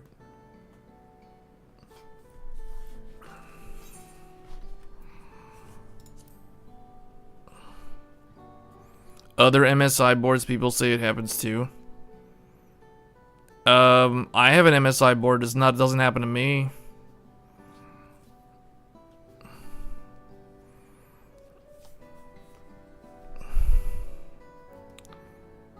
Oh, real money trade. Oh. Well, I mean, so here's my thing. When I come back to this type of game, like, see, right now, I don't have the right item level to do any of the endgame content. What I do is I just do I'll do the 24-man raid and the next 8-man raid. I'm pretty sure I can do the next 8-man. I'm not sure, though, but I'm pretty sure I can. You did all the Savage fights up until Eden? Okay, so you did Heavensward and Stormblood. So you did Omega. See, I only did Alexander. I didn't do all of the Omega. I did up to Kefka. I didn't do the last one, the Omega one. I did Sigmascape and Deltascape. I didn't do Savage of the last one. What was the last one called? It was Deltascape was X-Death was the last one. Then Sigmascape was Kefka. I'm tempted to say Omegascape. I can't remember what it was called.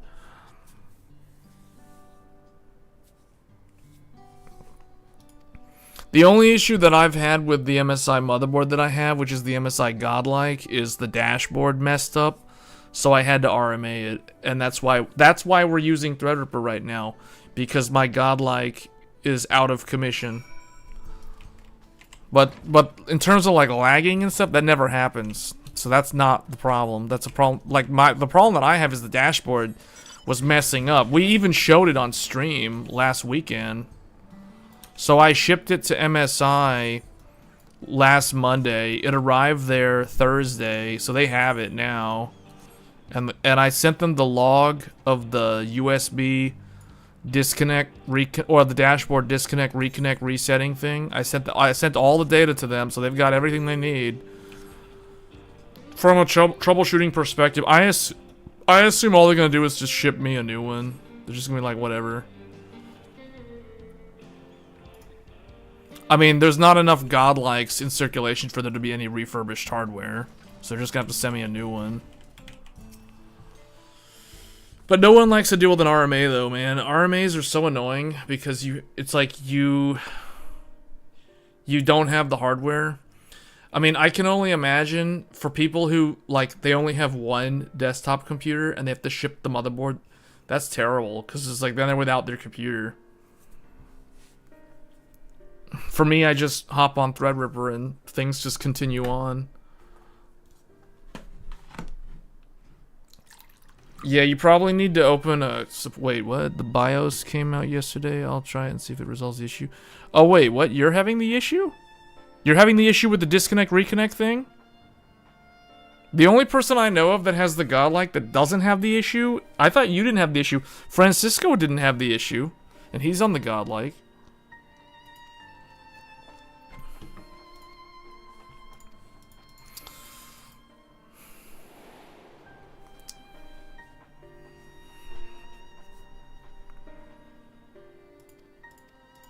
Man, we don't need to... I kind of want to, like, skip the entire cutscene. If it's not voiced, I don't have any incentive to even listen to what they're saying. It started after the update to the oh, boy. Yeah, you need to open a case with them, man. The more people that open the case, the more they'll just be more lenient on just... Here's a new one. You know what I'm saying? Like... Because it's... The thing is, it's an $1,100 motherboard. There's no excuse. Like, it should work. Like, if there's a problem, clearly they need to take care of their customers that are paying top dollar for their best motherboard. Otherwise, they're just gonna ruin their brand reputation. Because, I'm serious. Like, this godlike thing, the dynamic dashboard problem that's been going on since the motherboard launched last year, is absolutely ridiculous. It's unacceptable. And the fact that MSI has handled it on kind of like a silent fix on failure type of thing is just kind of, I don't know, it just... I'm not someone who, because of this negative experience, I'm not the type of person that's like, oh, I'm never gonna buy an MSI motherboard ever again. I don't operate like that.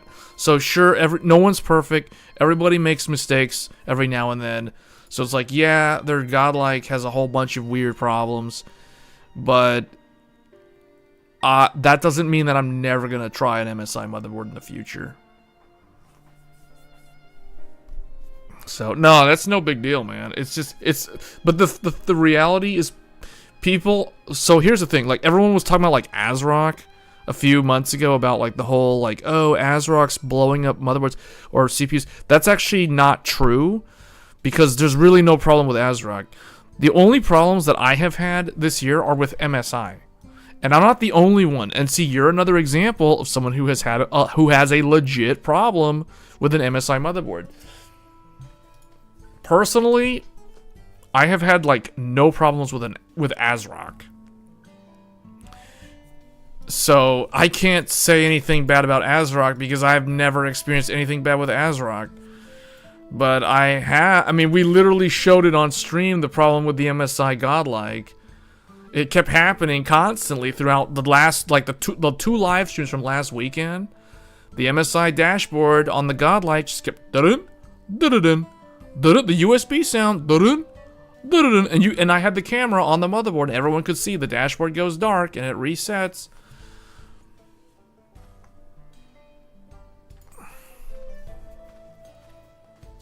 You can turn it off in the BIOS. Turn what off in the BIOS? So that's a good question from Super Googly. You can disconnect the dashboard, but you cannot remove the dashboard while the computer is on. You can damage it. It's not hot swappable. You have to turn off the computer. You have to shut off the computer and then you can remove the dashboard. Which is what I did to troubleshoot, and sure enough, as soon as I physically removed the dashboard, guess what? No more USB disconnect reconnect sounds.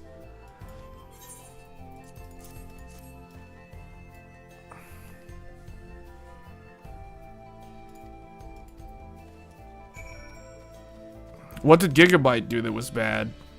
As far as I know, Gigabyte's never done anything bad.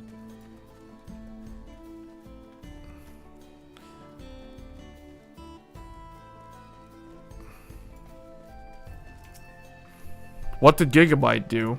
That's news to me. I've never heard anyone complain about Gigabyte.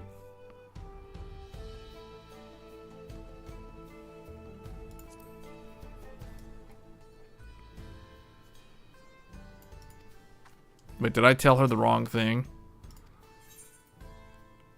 Meat? An organ meat? What? It's the third option? Oh, was she talking about, like... That sounds like the story there. What?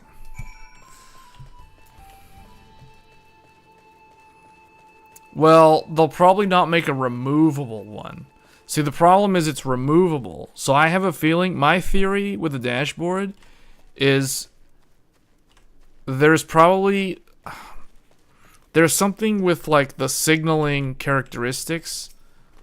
Because it's a modular device, the wire contacts are on pin. Now, in theory, there shouldn't be a problem, but clearly there is. What they'll probably do next time is they won't make it removable. It'll be like a fixed unit that's attached permanently to the motherboard without magnets. I think that's what they'll probably do. So I asked them, do I need to send the entire motherboard or can I just send you the dashboard? And because I told them, you know, like I removed the dashboard and the motherboard's totally fine. Like everything about the motherboard without the dashboard works fine. So they told me you can send just the dashboard, and that's what I did. So I only shipped them the dashboard. I still have the godlike motherboard with me. I never sent them the motherboard. I only sent them the dashboard. So you have to clarify that with them though before you send them anything. Make sure you have that documented if they tell you you can send just the dashboard.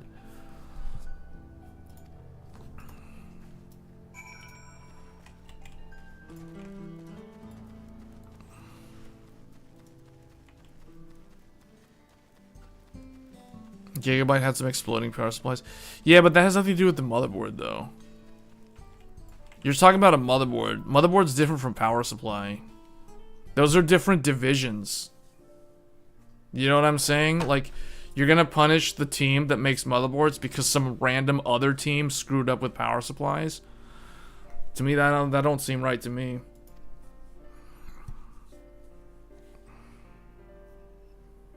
They have different people who work on different product lines. It's not like one guy makes motherboards and power supplies. Links don't show up on here, by the way. Just so you know, YouTube automatically, like, I can't... Anytime someone posts the link, I don't even get to see it. And no one gets to see it. It doesn't even show up.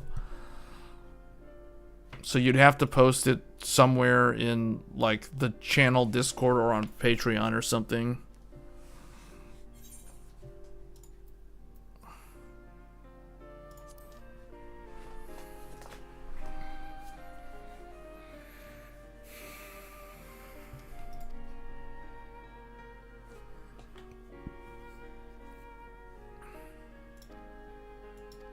Gigabyte, in my opinion, Gigabyte has the best heat sinks for the Gen 5 SSDs by far. As someone who's tested literally all 4 brands, Gigabyte has the best cooling. The only problem that I've experienced with Gigabyte is a problem that no one else would have experienced unless they're trying to use Thunderbolt. Gigabyte had a problem where if you put the computer to sleep and you wake it up, the Thunderbolt card doesn't initialize the devices that are plugged in to the card. You have to unplug the card, or you have to unplug the cable, and then you plug it back in, and then the device works fine. But that's super annoying, because it's like, why do I need to do that? You know what I'm saying? So it's like, I opened up like so many support cases, and they never fixed it, and I was like, are you serious? You're just gonna leave this the way it is? It's like, okay.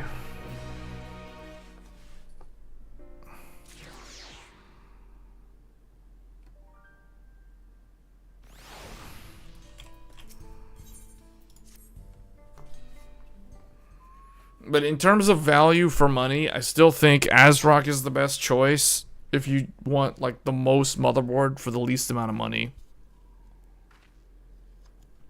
Like if you don't care too much about the looks of the motherboard, you just want a motherboard that gives you as many things as possible without overpaying. ASRock is the best choice in that regard. I mean, I've got 3 X870E motherboards. I have the Asus Crosshair Hero, I have the MSI Godlike, and I have the ASRock Phantom Gaming Nova. And the Nova was the cheapest one. That was like $350. It can literally do everything that I need it to do, except the things that it doesn't have that the other two more expensive boards have. It doesn't have an external clock generator. It doesn't have an X4 slot for PCIe. It doesn't have a X8 slot, for that matter, for a second graphics card.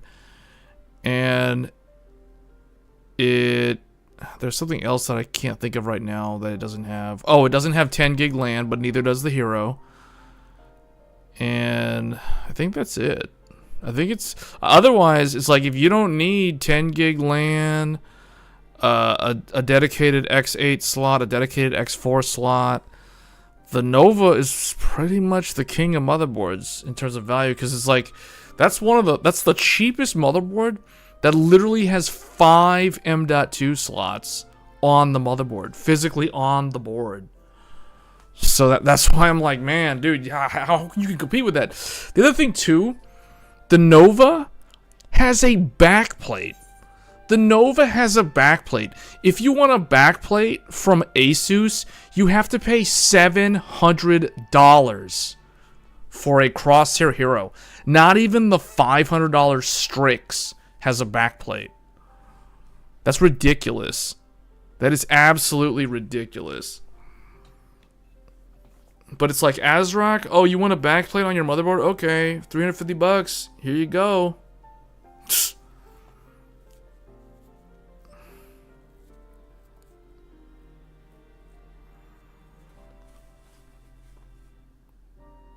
It also comes with a bunch of stuff for like RGB. It has all these RGB cable splitter things. Like these special little splitter things too. I'm like, really? It has like splitters for RGB in the box?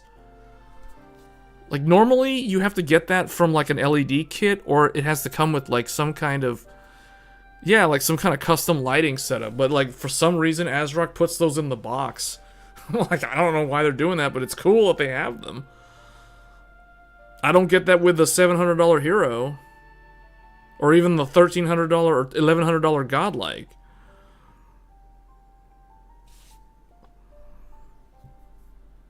Yeah, but EVGA never actually made like normal motherboards. EVGA only made, well, EVGA used to make normal motherboards. Toward the end of their lifetime, EVGA only made like overclocker motherboards. The motherboards for like tweakers and liquid nitrogen, you know what I'm saying? Like not the type of motherboard that you would use for like a normal computer where you're trying to max out the RAM.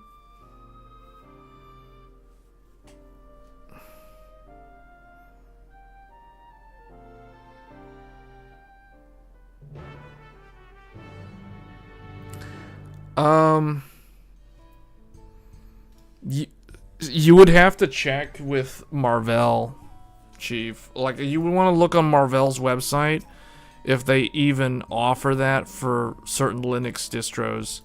I don't see why it wouldn't work. I don't understand. So, are you sure? Normally, they should have the driver for Linux. Oh, it's one of these. Hold up. I gotta be level 100 and item level sync to 730. Do I want to go in as a Viper? I think I'm gonna have to go in as a Gunbreaker, man. Yeah, let's go in as a Gunbreaker. I'm gonna be so underleveled for this.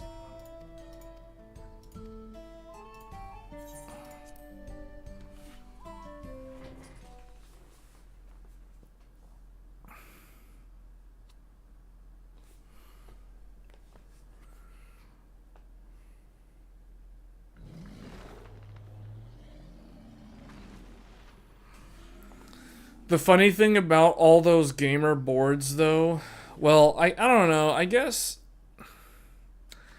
I don't consider the super expensive Godlike or the Crosshair Hero. I don't consider those gamer motherboards.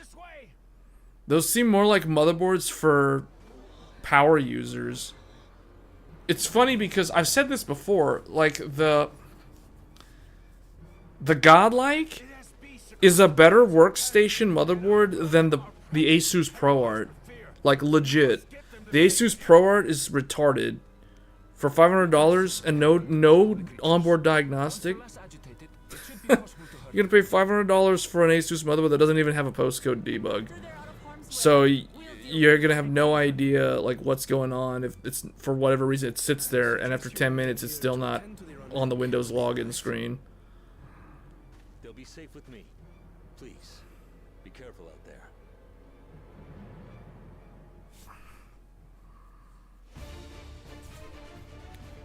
Well, I gotta finish this story, man. I'm not gonna Google that stuff right now. I need to get through this. Alright, I'm going in as Gunbreaker. Once I'm done with this event, though, I think it's all downhill in terms of, like, easy, just cutscenes. But this is what I was saying earlier. There's always, like, every patch introduces a four-person instance dungeon, and then sometimes they have these type of... They don't have these in every patch, but sometimes they do. So here's an example of, like, a single-player thing you gotta do. Like, some mission thing. Why is what's-his-name with us? And he has a new outfit.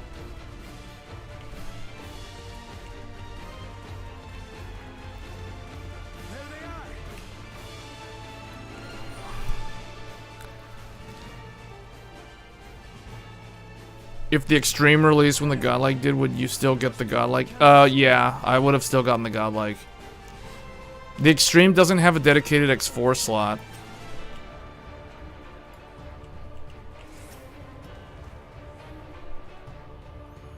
The Godlike is still better than the Extreme.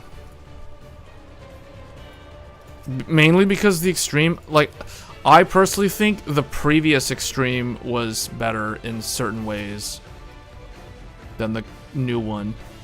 So the X670E ROG Crosshair Extreme was better than the new one. It gave you more choices. This one kind of like takes things away from you and shoehorns you into certain things like Slim Sass that you might not want to use.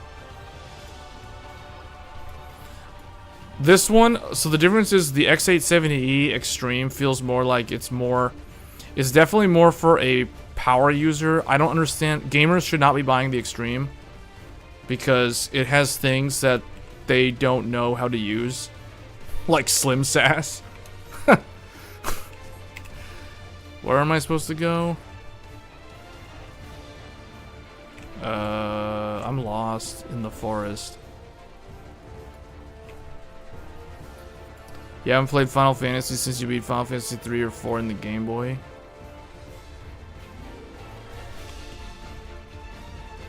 I have no idea where I'm supposed to go. I guess, oh wait, well, that's obviously the wrong, okay, at least there's like a boundary so I don't get completely lost. So there's like a, oh, don't go over there.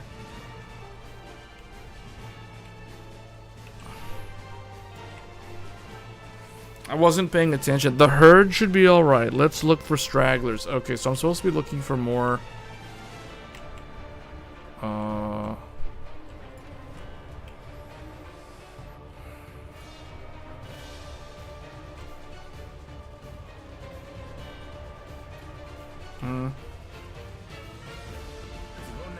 Oh, they were waiting for me the whole time.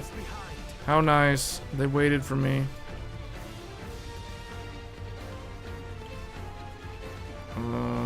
Okay.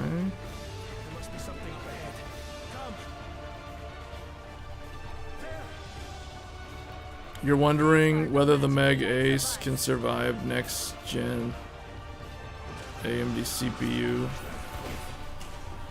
What do you mean by survive?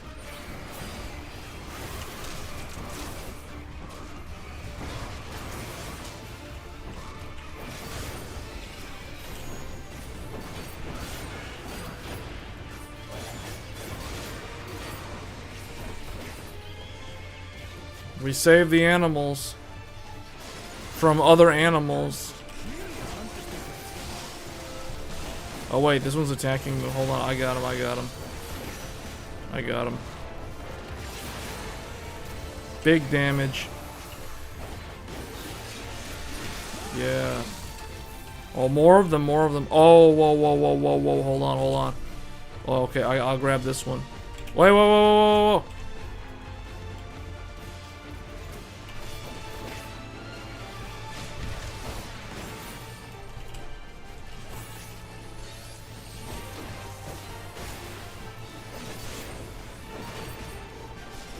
I mean, it will. I mean, the previous generation motherboards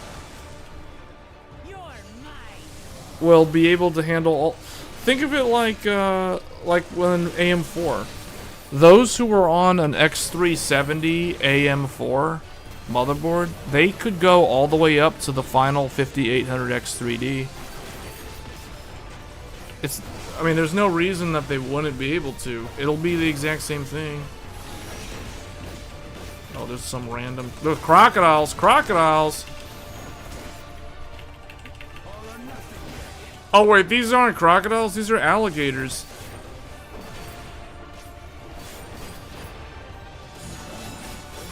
What the heck is he doing? That's a cool move. I wish I could do that.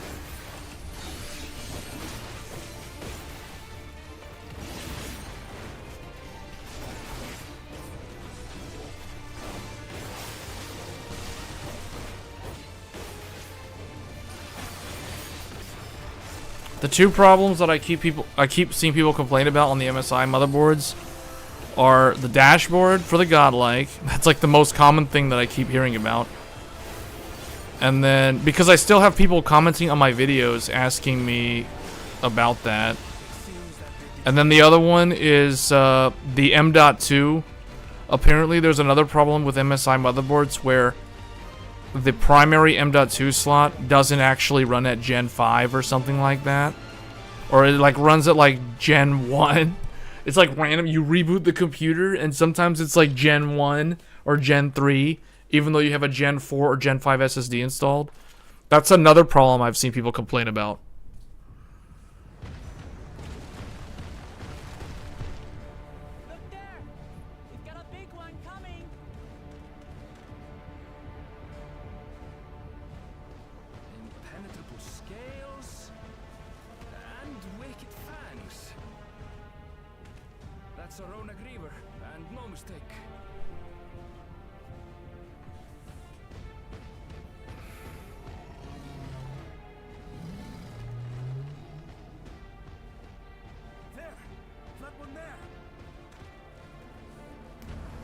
Oh, you've got that happening too?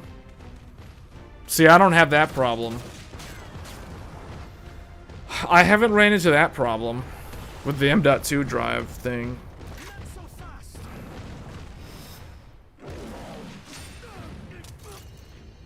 Oh, his glasses broke.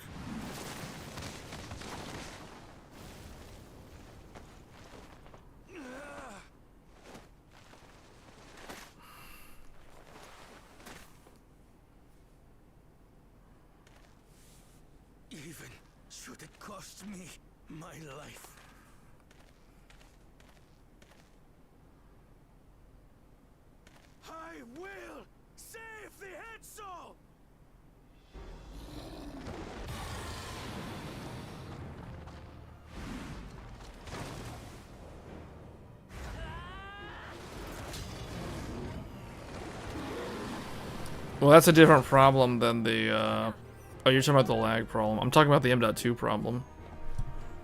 So there's like 3 problems, apparently, but one was only specific to the godlike. Yeah, I don't know, man. The way this sounds, MSI this generation is not good. Because the previous MSI motherboards, the X670, X670E did not have any of these problems. So I don't know what happened with MSI this generation. But the older boards didn't have these problems. Right. Let's finish the job. Because I can tell you, my ASRock Nova and my Asus have not had any of these issues. The Asus Crosshair Hero, flawless. The Nova Phantom Gaming, flawless. Not a single problem. In fact, the ASRock is the one that can run 192 gigabytes of DDR5 at 6,000. No problem. With 100% stability. I can't do that with Godlike. I can't do that. I definitely can't do that with the Hero.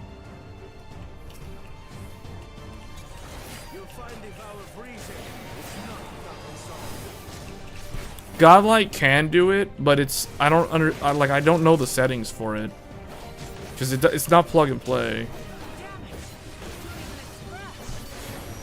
Oh boy, oh boy. Why am I the one tanking?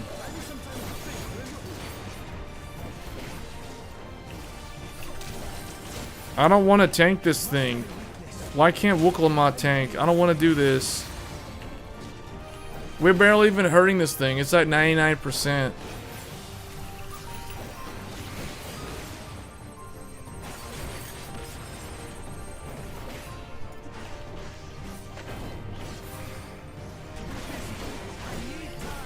If you're gonna use a lot of memory, you need to be on ASRock.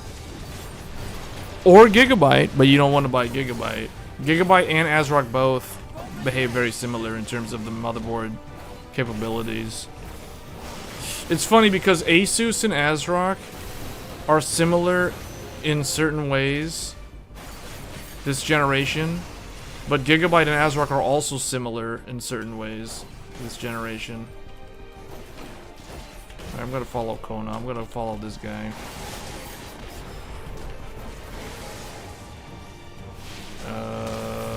Okay. Okay.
Oh, we're supposed to break his leg. Whoops. Alright, hold on. I got it. I got it.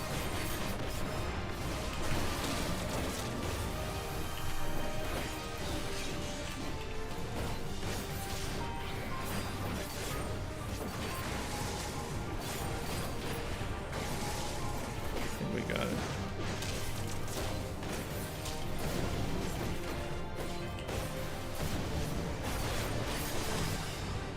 There, I broke something.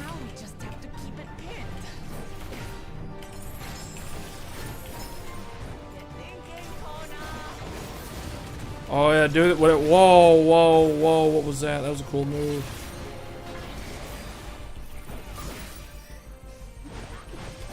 Am I supposed to do something?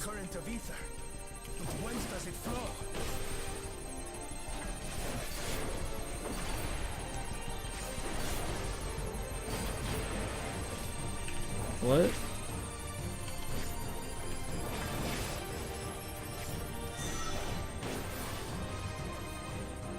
Am I supposed to go over here?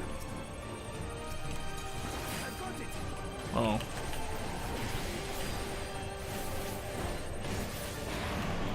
He got down for the count. Down for the count.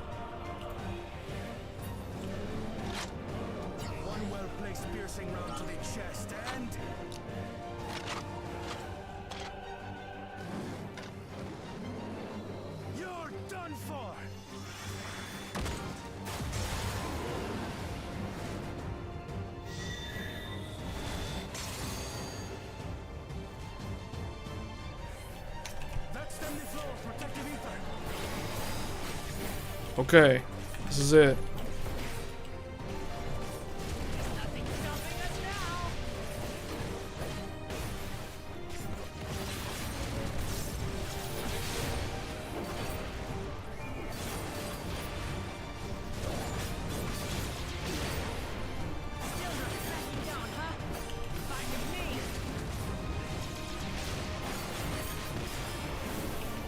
We're doing all the moves.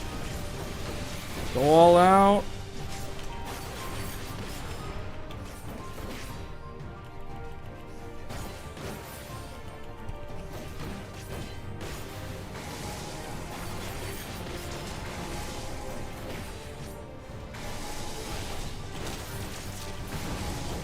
Oh.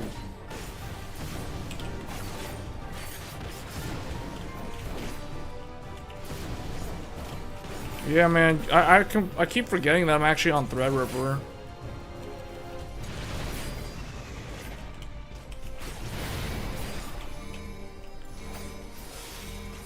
Help me out.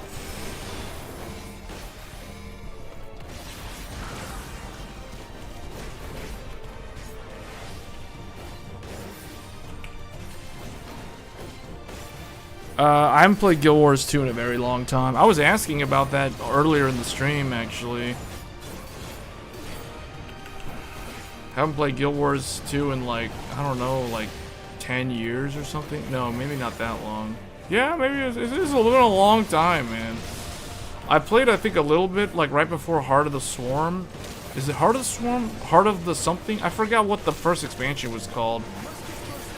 That shows how long it's been since I played.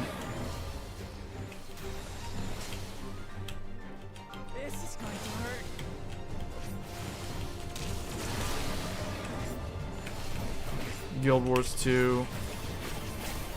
Oh boy, there's more.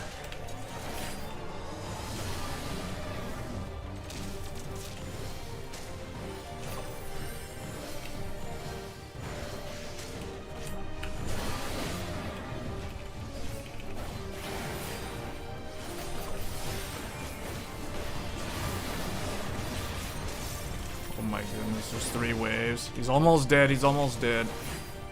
He's almost dead, he's at 7%. Got him. Heart of Thorns, Heart of the Swarm. That, I was like, that sounds like a StarCraft 2 expansion. Heart of the Swarm. That's another game I haven't played in a very long time. What do they call in Final Fantasy XIV, you can do what's called fate grinding to level up. It's like these random events that spawn where a bunch of players can just randomly go in there and do the objective and get a bunch of EXP. Guild Wars 2 had something like that. In fact, Guild Wars 2 is a year older than this game. And this game basically, I think, either copied Guild Wars 2. In this game, it's called Fates. In Guild Wars, it's called something else. Those field events where you just run in and you start doing stuff. There's like, oh, gather these things. Everyone's gathering these things.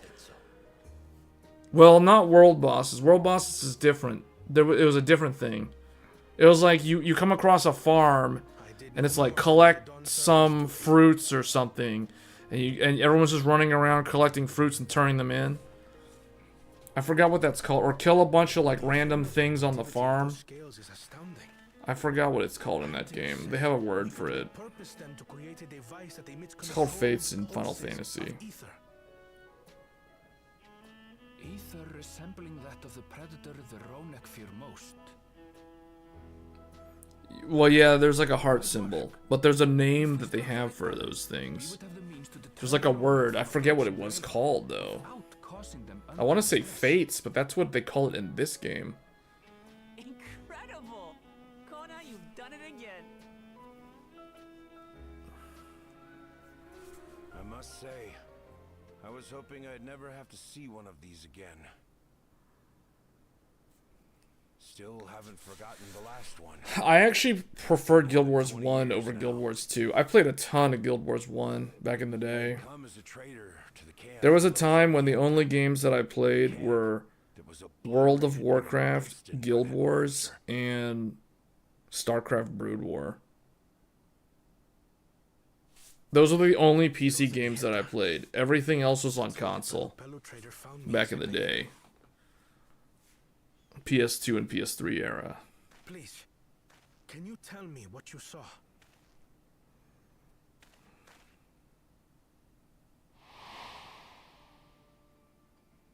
As I said, I had traveled there to trade with our fellow Hetzaro. Like us, they followed the Ronak. And like us, they were visited by a Reaver.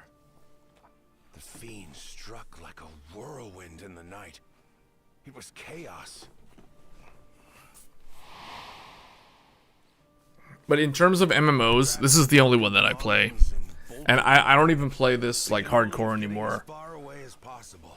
I've played this a ton when Dawn Trail came out last summer, and then quit, and then like haven't really played it until now. Well distracted, I heard one cry. Save our son! Save the Hetzel! After that, nothing but the pounding of my heart and feet and Ronak thunder. I ran and ran. As the sun broke the horizon, I found myself separated from both man and beast. I think it's just called dynamic events in Guild Wars 2. Is it just dynamic events? Survivors reunited with their remaining Ronak and have long since moved on. But still more were never seen again, including the brave couple. I think it's just called dynamic events. I don't know. I thought there was like a word that they had for it. Like a quest is in progress and it's like open to everyone. If you're in the area, you just join in and you get credit. I'm afraid I don't know. But if he wasn't with the survivors, like if I were to go back to Guild Wars 2 right now, I would have no idea what I'm supposed to do in that game. I just didn't like that that game didn't have a sense of dedicated role progression. Like everyone could be everyone had self-sustain heals. Like everyone had their self heals. Everyone had like basically there were no roles in that game. Keep in mind, I'm talking about Guild Wars 2 in like 2012. So like 13 years ago, when the game was brand new. All these years, I was convinced that my parents had left me behind to follow after the Ronak. But now I see. Have I ever played RuneScape? No, I have not. They were trying to keep I've heard a bunch of people mention it, but I've never played it. The only MMOs that I've ever played, besides this one, is World of Warcraft and Guild Wars 1 and Guild Wars 2. I mean, I did try a bunch of, like, Korean MMOs, but when I say I tried them, I literally, like, played them for less than 1 hour, and then never went back. So I barely even say, I can't even say that I actually played the game, because, like, I didn't really sit down to try to understand those games. Like I said, like BDO was like, you get in there and it's like all style and no substance. It's like you can do all these cool flashy moves, but it's like, why are we here again? What are we trying to do? Same thing with Bless Unleashed. The only Korean MMO that I always found seemed to be quite good was ArcAge. ArcAge was so ahead of its time. I tried to play ArcAge. I didn't really get very far in it though, but I did actually think that game had a really nice one thing I liked about ArcAge, I liked that you could like you would combine different classes into these other classes. Like you could combine, you know, like I forget what it was like there was Inquisitor was a class, Crusader was a class, and they were like combinations of two other classes. I thought that was actually very unique about ArcAge. That was one of its most, I think that was its best aspect, to be honest, now that I think about it. It had a really good in-game housing system too. Although Final Fantasy XIV's in-game housing system is, yeah, like he just showed, thumbs up. Guild Wars 1 was really amazing. Guild Wars 2 isn't even the same type of game, but in Guild Wars 2 I play mostly the world versus world mode. Oh yeah.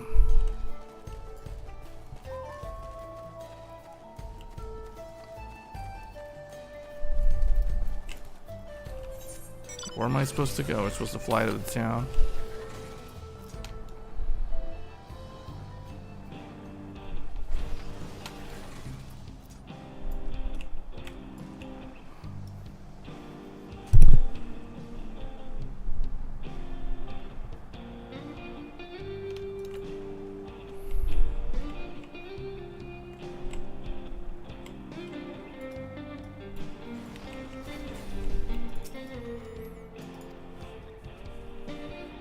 I remember Guild Wars 2 Realm vs. Realm back in the day when it was a DirectX 9 game was so trash because like you were always so CPU bottlenecked in that game that as soon as you're on the screen, like as soon as you have like 24 plus other players on screen, it's like 50 players plus on the screen all at once, and it's like the game ran so badly in like PvP in that game. That's all I remember. Because keep in mind, this is back in 2012 when the game was DirectX. I think they eventually got a DirectX 11 client. I hope they got DirectX 11 at some point. Because if Guild Wars 2 is still DX9 in 2025, then all the more reason why I'll probably never go back to that game. Because this game was DX9 when it came out back in 2013, and it got a DX11 client in 2015, literally 10 years ago, on its first expansion.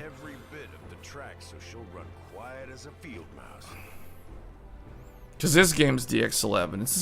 This game has been DX11 for 10 years. They really need like a DX12 client for real.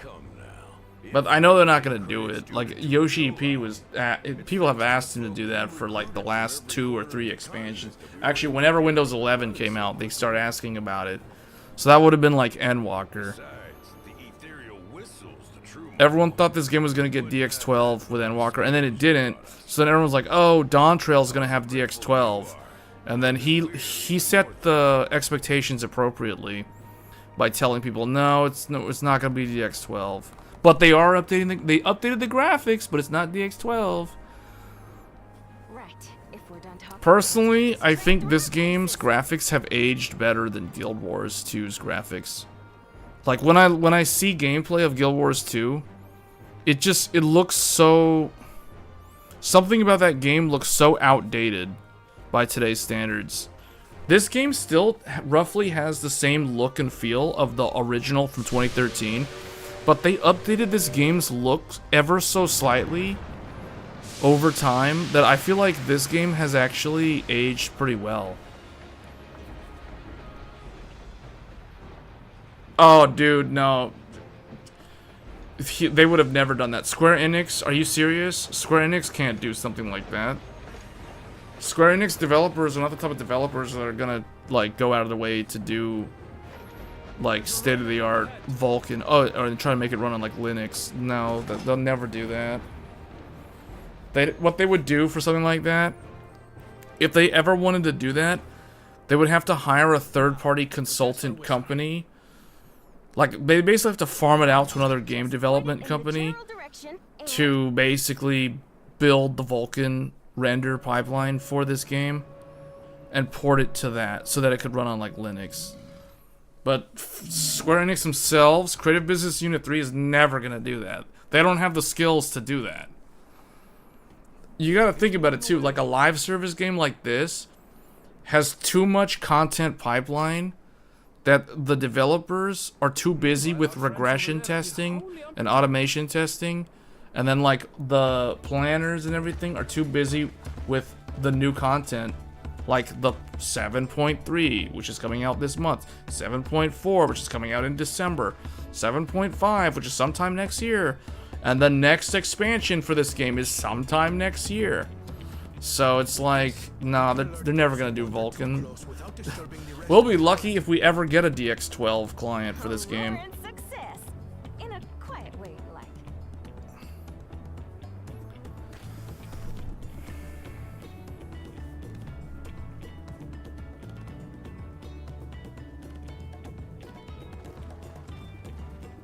But all this talk about Guild Wars 2 makes me actually want to log into that game and look at it after not having played it in so long. Then with your permission, Valve Reason, the Shaktaral Railroad is back in service. Wait, they got the railroad going again?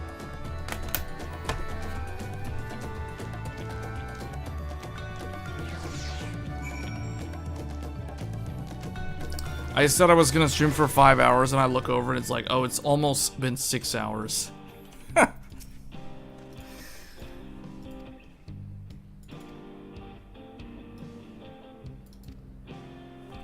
I think we're somewhat close to the end of this story, though. Like, hold on, I gotta look at the patch notes again to see.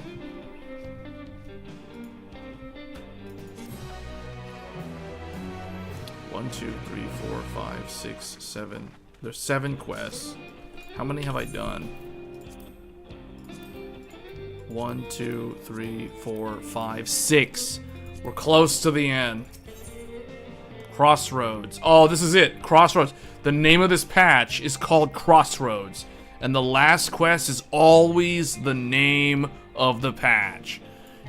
We're finally at the end. This is the last quest I have to complete, and then I can finally end the stream. Alright. And then we can be back to do 7.2. And then I'll be caught up for 7.3, which comes out later this month.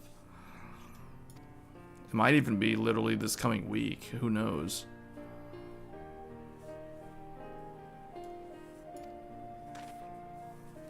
What years were Guild Wars 2's expansions? What were the expansion years for that game? Because this game is super easy. It's every odd numbered year that has occurred. Except last year. I just realized that. Because of the pandemic, the Dawn Trail expansion got delayed by like a whole... Actually... Endwalker was delayed too by like 6 months.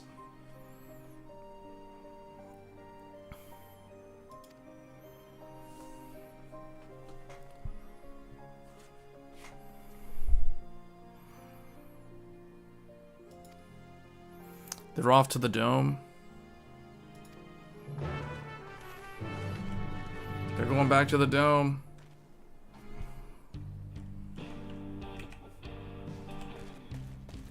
We gotta go to the dome, right? Like, let's see, go to the back room. Oh no, we're going to Solution 9. I'm just gonna instant transmission there.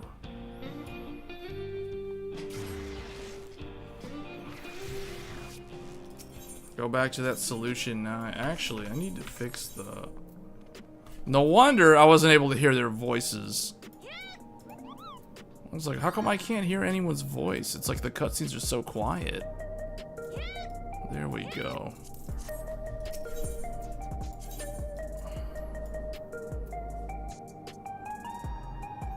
See, I'll tell you the reason why I come back to this game. I mean, it's not just...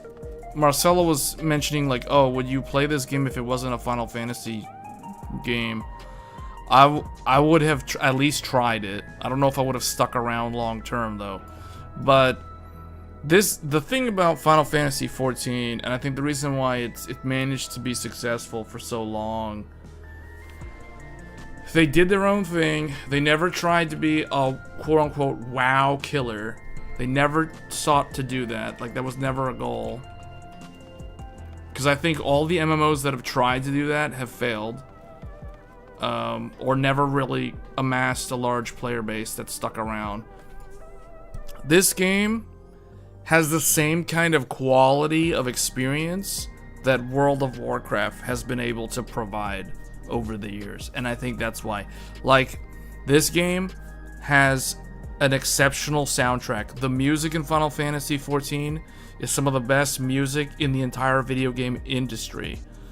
So that's like one of the things. Now, not everybody really cares about that, but I personally do care about that. So like, if an MMO doesn't have a good soundtrack, I probably won't stick around long term, just because like, no one's gonna be vibing to the game, you know what I'm saying? Like, for real. And then, so the graphics are also, like, this game doesn't have the best graphics in the game, or by today's standards, but you have to admit, the art direction of Final Fantasy has always allowed the franchise to age with grace. Like, this game is literally from 2013. This game is, like, what, 12 years old? It'll be 12 years old in literally August. It's gonna be the 12-year anniversary from A Realm Reborn, and the game still to this day, the visuals hold up. It looks pretty sharp. It scales real well with resolution.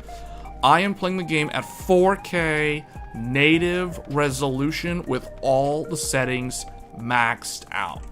This is as good as it's going to get on a Threadripper system, and it looks fantastic. This game has grown, or it has aged really well, is what I'm saying. So it has to have decent graphics. Doesn't have the best graphics, but it has to have decent graphics, even by today's standards. Great soundtrack. The gameplay has to be engaging and fun. And this gameplay, your job rotations, each job feels and looks unique. Although some of the jobs feel kind of like the tanks all kind of do the same thing, but they're all different in certain ways. The rotations are kind of similar, especially if you're a healer or a tank. But if you're a DPS, then it's quite different. There's different DPS roles. The ranged physical DPS, the casters, the melee.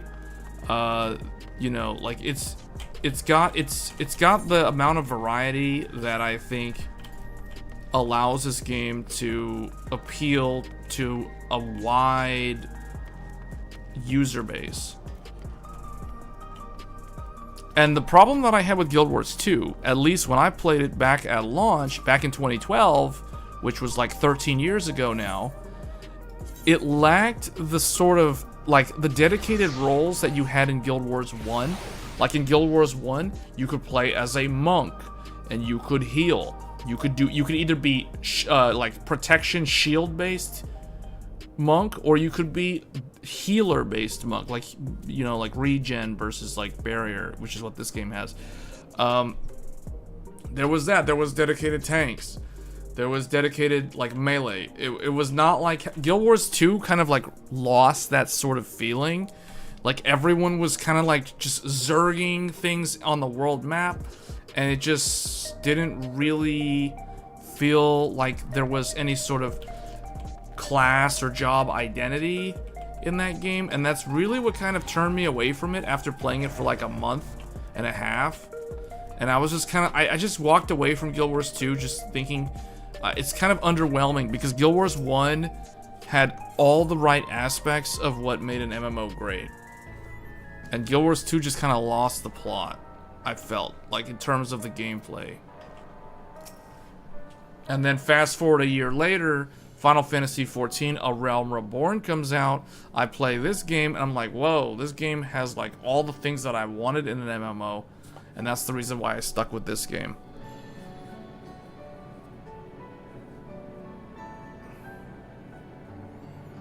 Because my history with MMOs is pretty straightforward.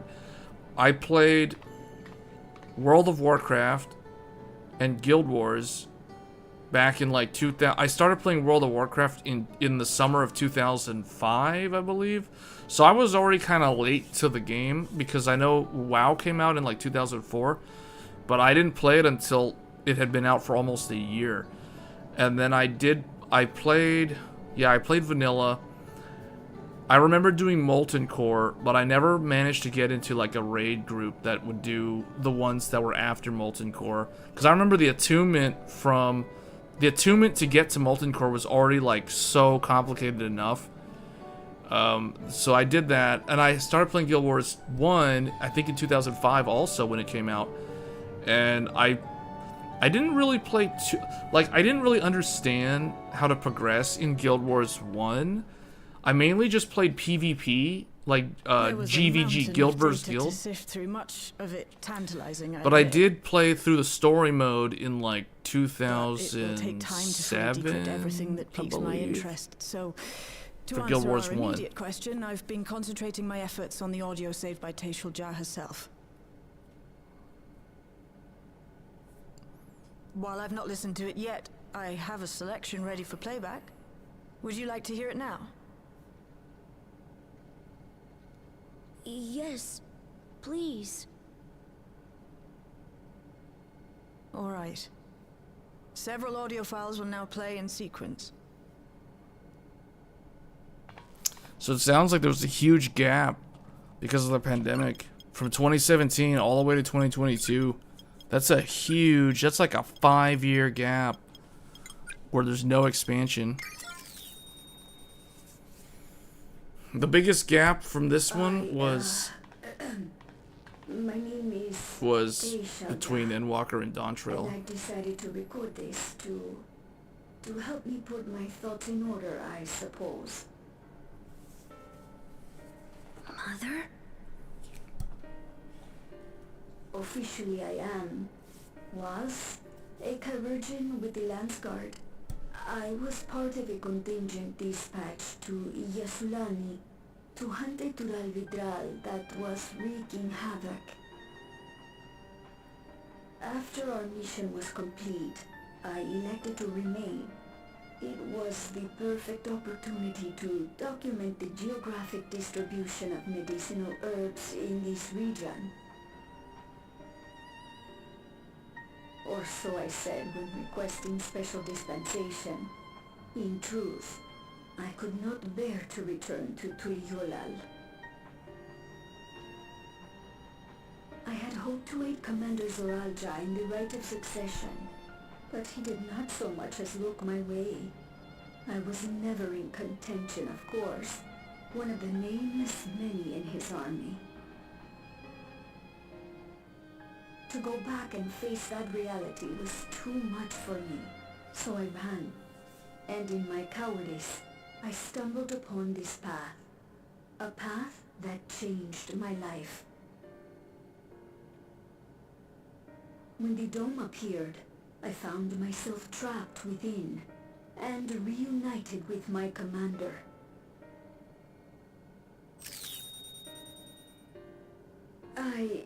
How am I to speak of Commander Zoralja?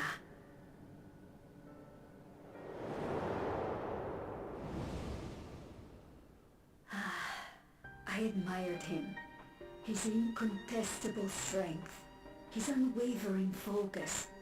He was a man of great passions.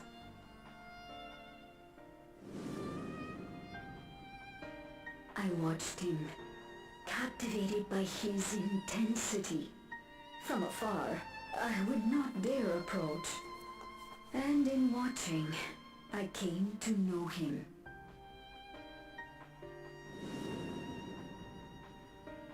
His eyes too sought the distance, but not as mine did. He yearned not for another, but something else, beyond the horizon. That gaze would never fall upon me. I knew.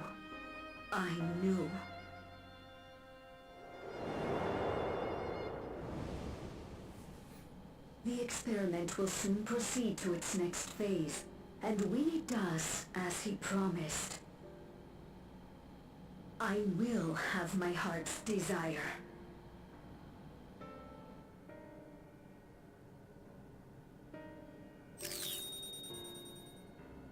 Today.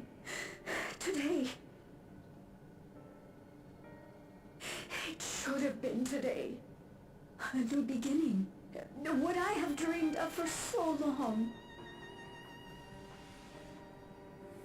I hold a future in my arms. If he could see him, embrace him, surely that would be enough. So full of hope I was. A foolish hope.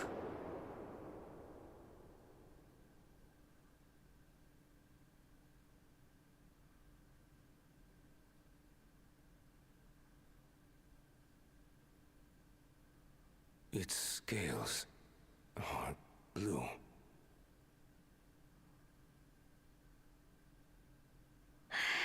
He's your son.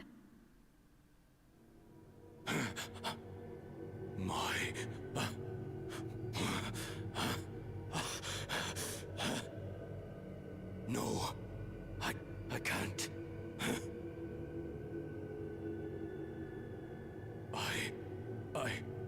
I don't know how. How could I? How? To raise a child, be a father. I don't. I can't. No. Get it Away from me. Get the thing away from me!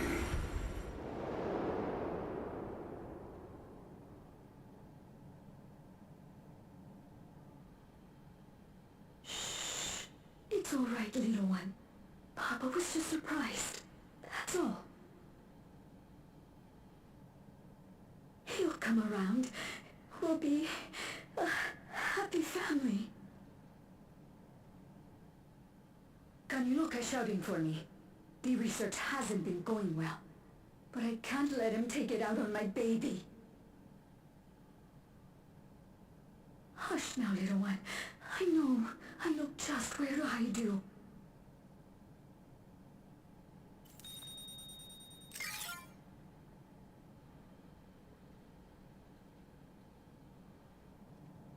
That's all of them.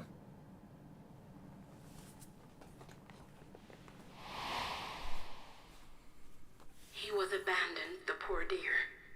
We found him in the drift downs a few years ago.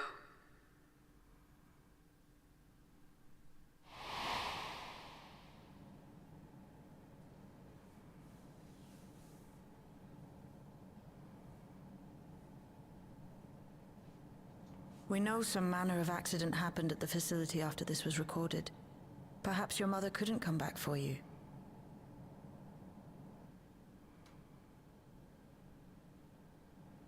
Hey, Gololcha. I'm fine, Lamarchi. Father and Mother, they were both so lonely.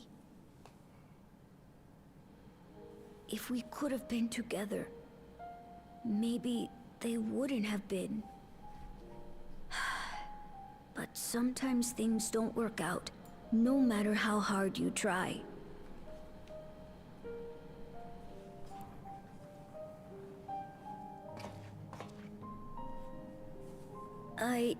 I can't tell if I'm happier now. But it's better to know, I think. Thank you, everyone.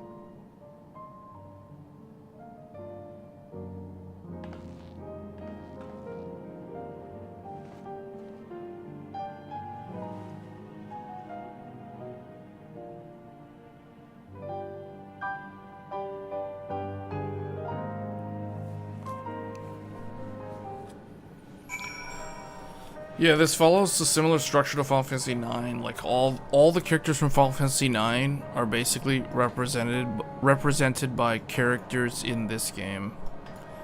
Galulja is basically this game's version of Vivi from Final Fantasy IX. Wuklamat is Zidane. It's so weird how they're all in this game. It's almost like Beast Wars and Beast Machines. How in Beast Machines some of the characters were like reincarnated as other characters. That's the kind of the only comparison I can think of.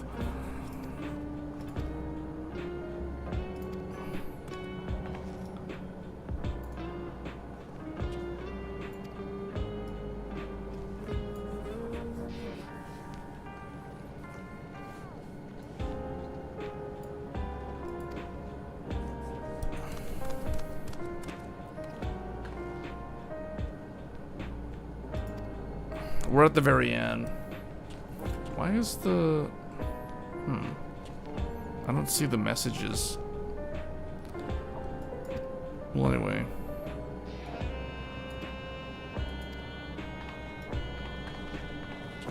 Alright.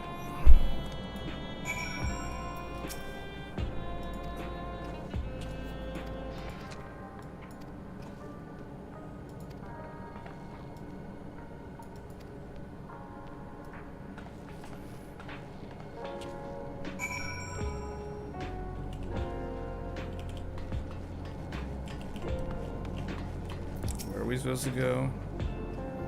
Wuklamat in Lenode 9.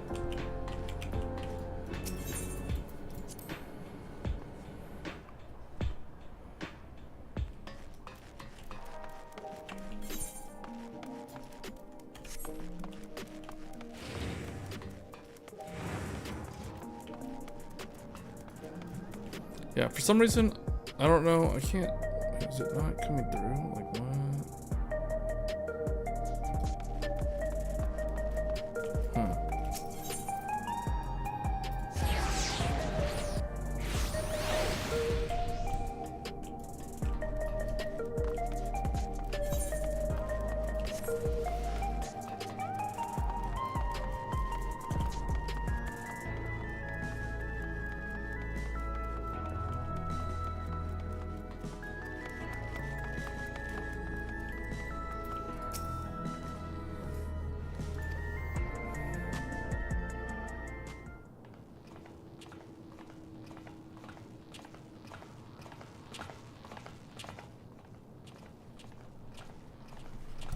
This is after the funeral.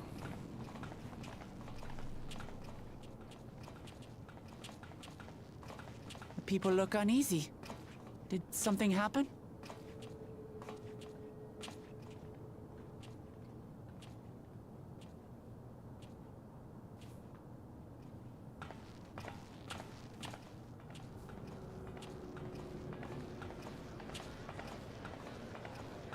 Have you heard? Someone was killed in the Thunder Yards. The Thunder Yards was one of the hunters slain by a beast. It was a hunter, all right. And a veteran at that. But it was no fiend that did him in. Only a random bolt of lightning. Such a senseless way to die. They say that he expended his last soul cells during Zoraljar's attack on the city. For an upright, hard-working man to meet such an unceremonious end, it feels wrong.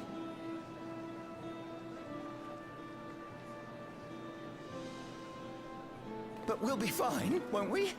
Even if the system no longer erases our memory of the departed, the regulators continue to function. I shan't go before my time. Growing old and passing peacefully with the help of the ushers is only natural. Well, you may think so, but how are we to know? We have no memory of those who have gone. More may have met violent deaths than passed from old age, and we would be blissfully unaware. It could happen to you, or me, to any of us. Then what are we to do? Spend every waking moment thinking only of how we might die?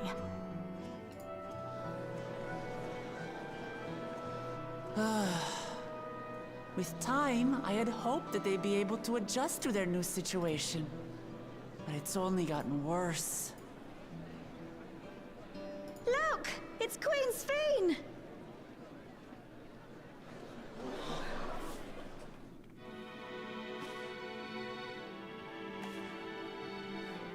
Alright, Mark.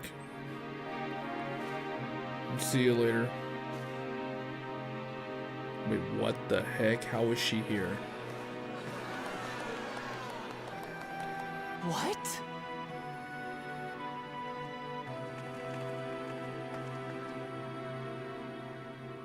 Help, Queen Sphene!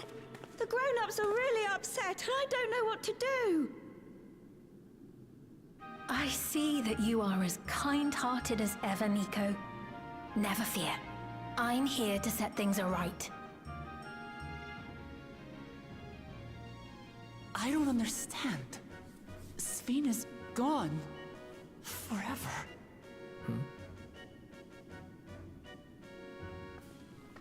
What? You there, Gussin. You were the Queen's aide, weren't you? What's the meaning of this? Begging your pardon, Vow of Resolve. But Her Majesty Queen Sphene is paying visit to her people, as is her wont. What are you talking about? Sphene is dead. You officiated the funeral yourself. We all placed flowers to mourn her passing. A funeral? For Her Majesty?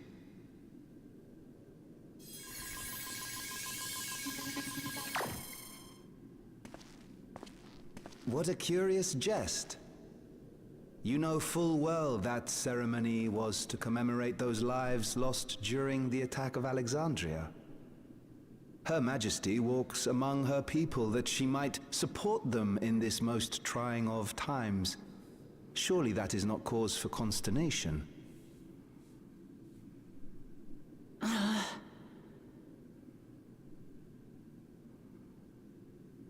Your Majesty, won't you free us from these terrible memories of the departed?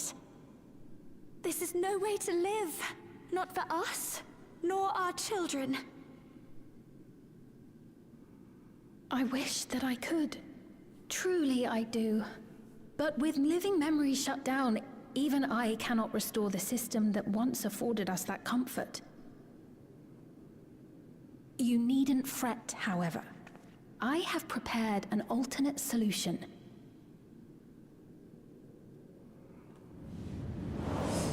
All of us shall be made endless.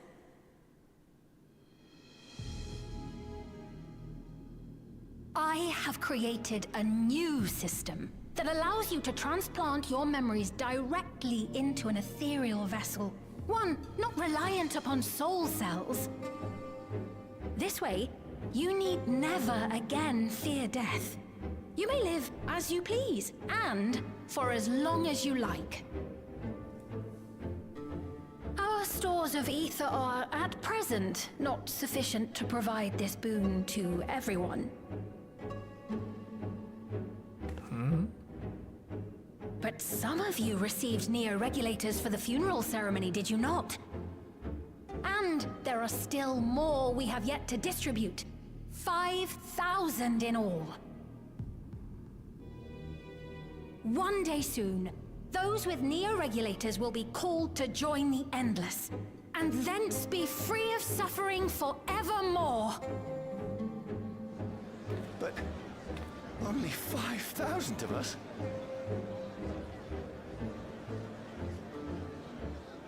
You big troll!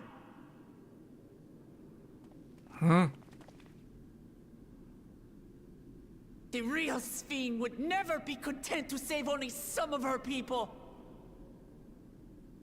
Who are you?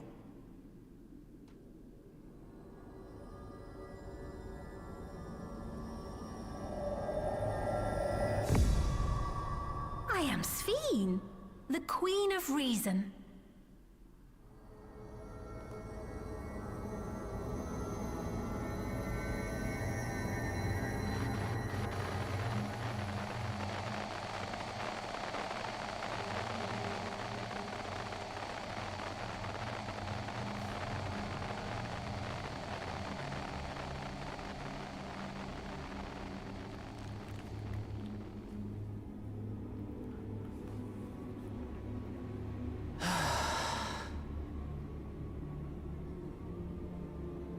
Let's return to the back room.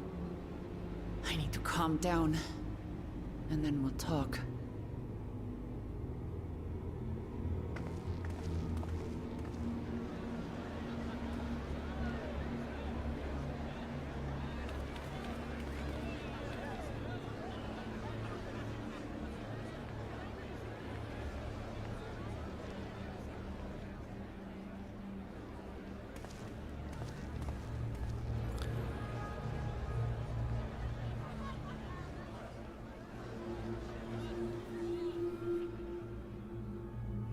Oh man, that was creepy. That was so creepy. That was so weird. Oh man, they wished her back with the Dragon Balls? Okay, man, the point 1 patch took a really weird twist right there in that very last quest. Oh man, but here we are at the end of it all with the Fellowship. Seriously, what was that? Sphene was erased. If she's back, then are the Endless? There's not to report yet, but we have all eyes and ears out in Everkeep. And heritage found. You saw Sphene with your own eyes then, so it wasn't someone else. We've heard about the Queen of Reason's proclamation. The rumors spread through the district like a wildfire. Without the Mezzo terminal, how does she propose to create new Endless? We must contact Y'shtola as soon as possible. Queen Sphene has returned. How?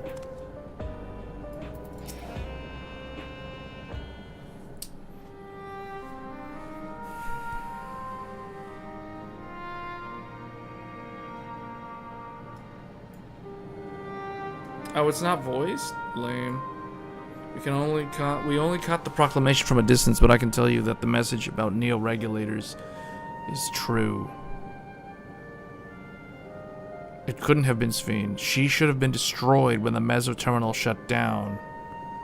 Without a single Alexandrian to bear witness, presented with an identical figure claiming to be their beloved queen, 'tis no surprise that they would choose to believe her. What is troubling, however, is that the denial of their funeral was held in her honor. 'Tis as if their memories were altered. It's those things, man. It's the things that they're wearing on their head. Given that the members of Oblivion remain unaffected, that was likely the work of the regulators, was it not? Someone smart enough to play at being the queen of reason in that guise, even if some suspect deception. We need to find out who she really is.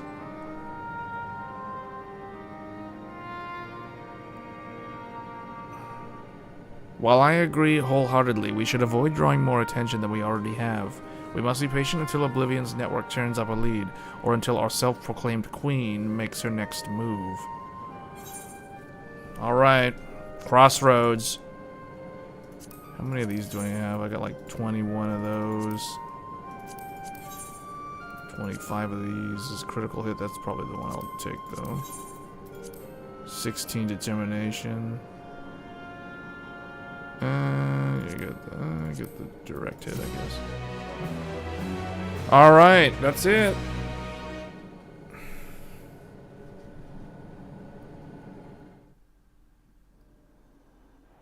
Meanwhile, in living memory.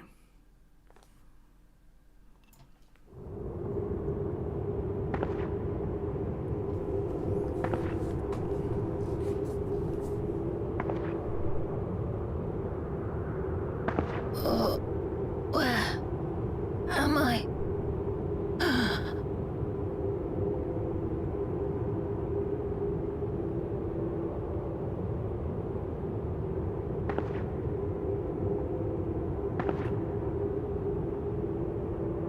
My people, are they safe?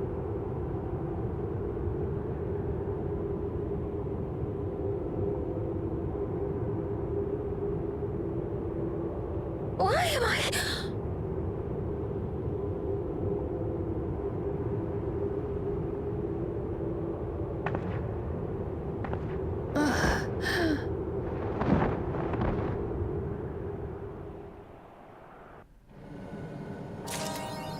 All right. And with that, we're at the end. So this quest right here, A Glimmer of the Past, is the first quest of 7.2. So I am now caught up to March of this year. This quest that we will probably do on another live stream, because we're at the end now, this one will pick us up from March 24th of 2025. So I'm still not caught up, but I've completed the stuff from like November of last year. So now next we'll be doing like March, we'll be doing like spring 2025 content, and then that puts me right up there with the current generation, or I guess the 7.3, which comes out either this Tuesday or next Tuesday or something. So I'm almost there. I'm working my way there. There's another, let me see, like yeah, so there's only one dungeon, and it's in this next set of quests that I haven't done, because these have those ones. Okay, so that's high level cap dungeons. High level dungeons. They did change some stuff since I've been away. Yeah, so but they still have okay, so it's still structured like this. And then do I have the Dawn Trail raid? I have the first Dawn Trail raid, which is the only one that's out of the 24 man, that's the only one. I haven't even done like M5, 6, 7, and 8 normal. That shows you how behind I am in this game. But anyway, this is where we're gonna stop. I'm not gonna grab this quest. I'm gonna go back outside. And we are at the end of the live stream. I think we ended up doing more of Final Fantasy XIV than I expected. But we're now like, I guess maybe the stream was 50-50 split. Half was Night Rain, half was Final Fantasy. But anyway, guys, that's going to be it for this. It's very late. Thanks for tuning in. I will see you guys next time. We will probably... I don't know if we're going to stream this or if we're going to stream something else. I don't have to stream Night Rain anymore. That's all I know. So it's either going to be this or Wuchang or whatever or something. I don't know. We're going to be back with more Threadripper, though, because Threadripper is in the house. Until then, take care, and I will see you guys on the next one. Thanks.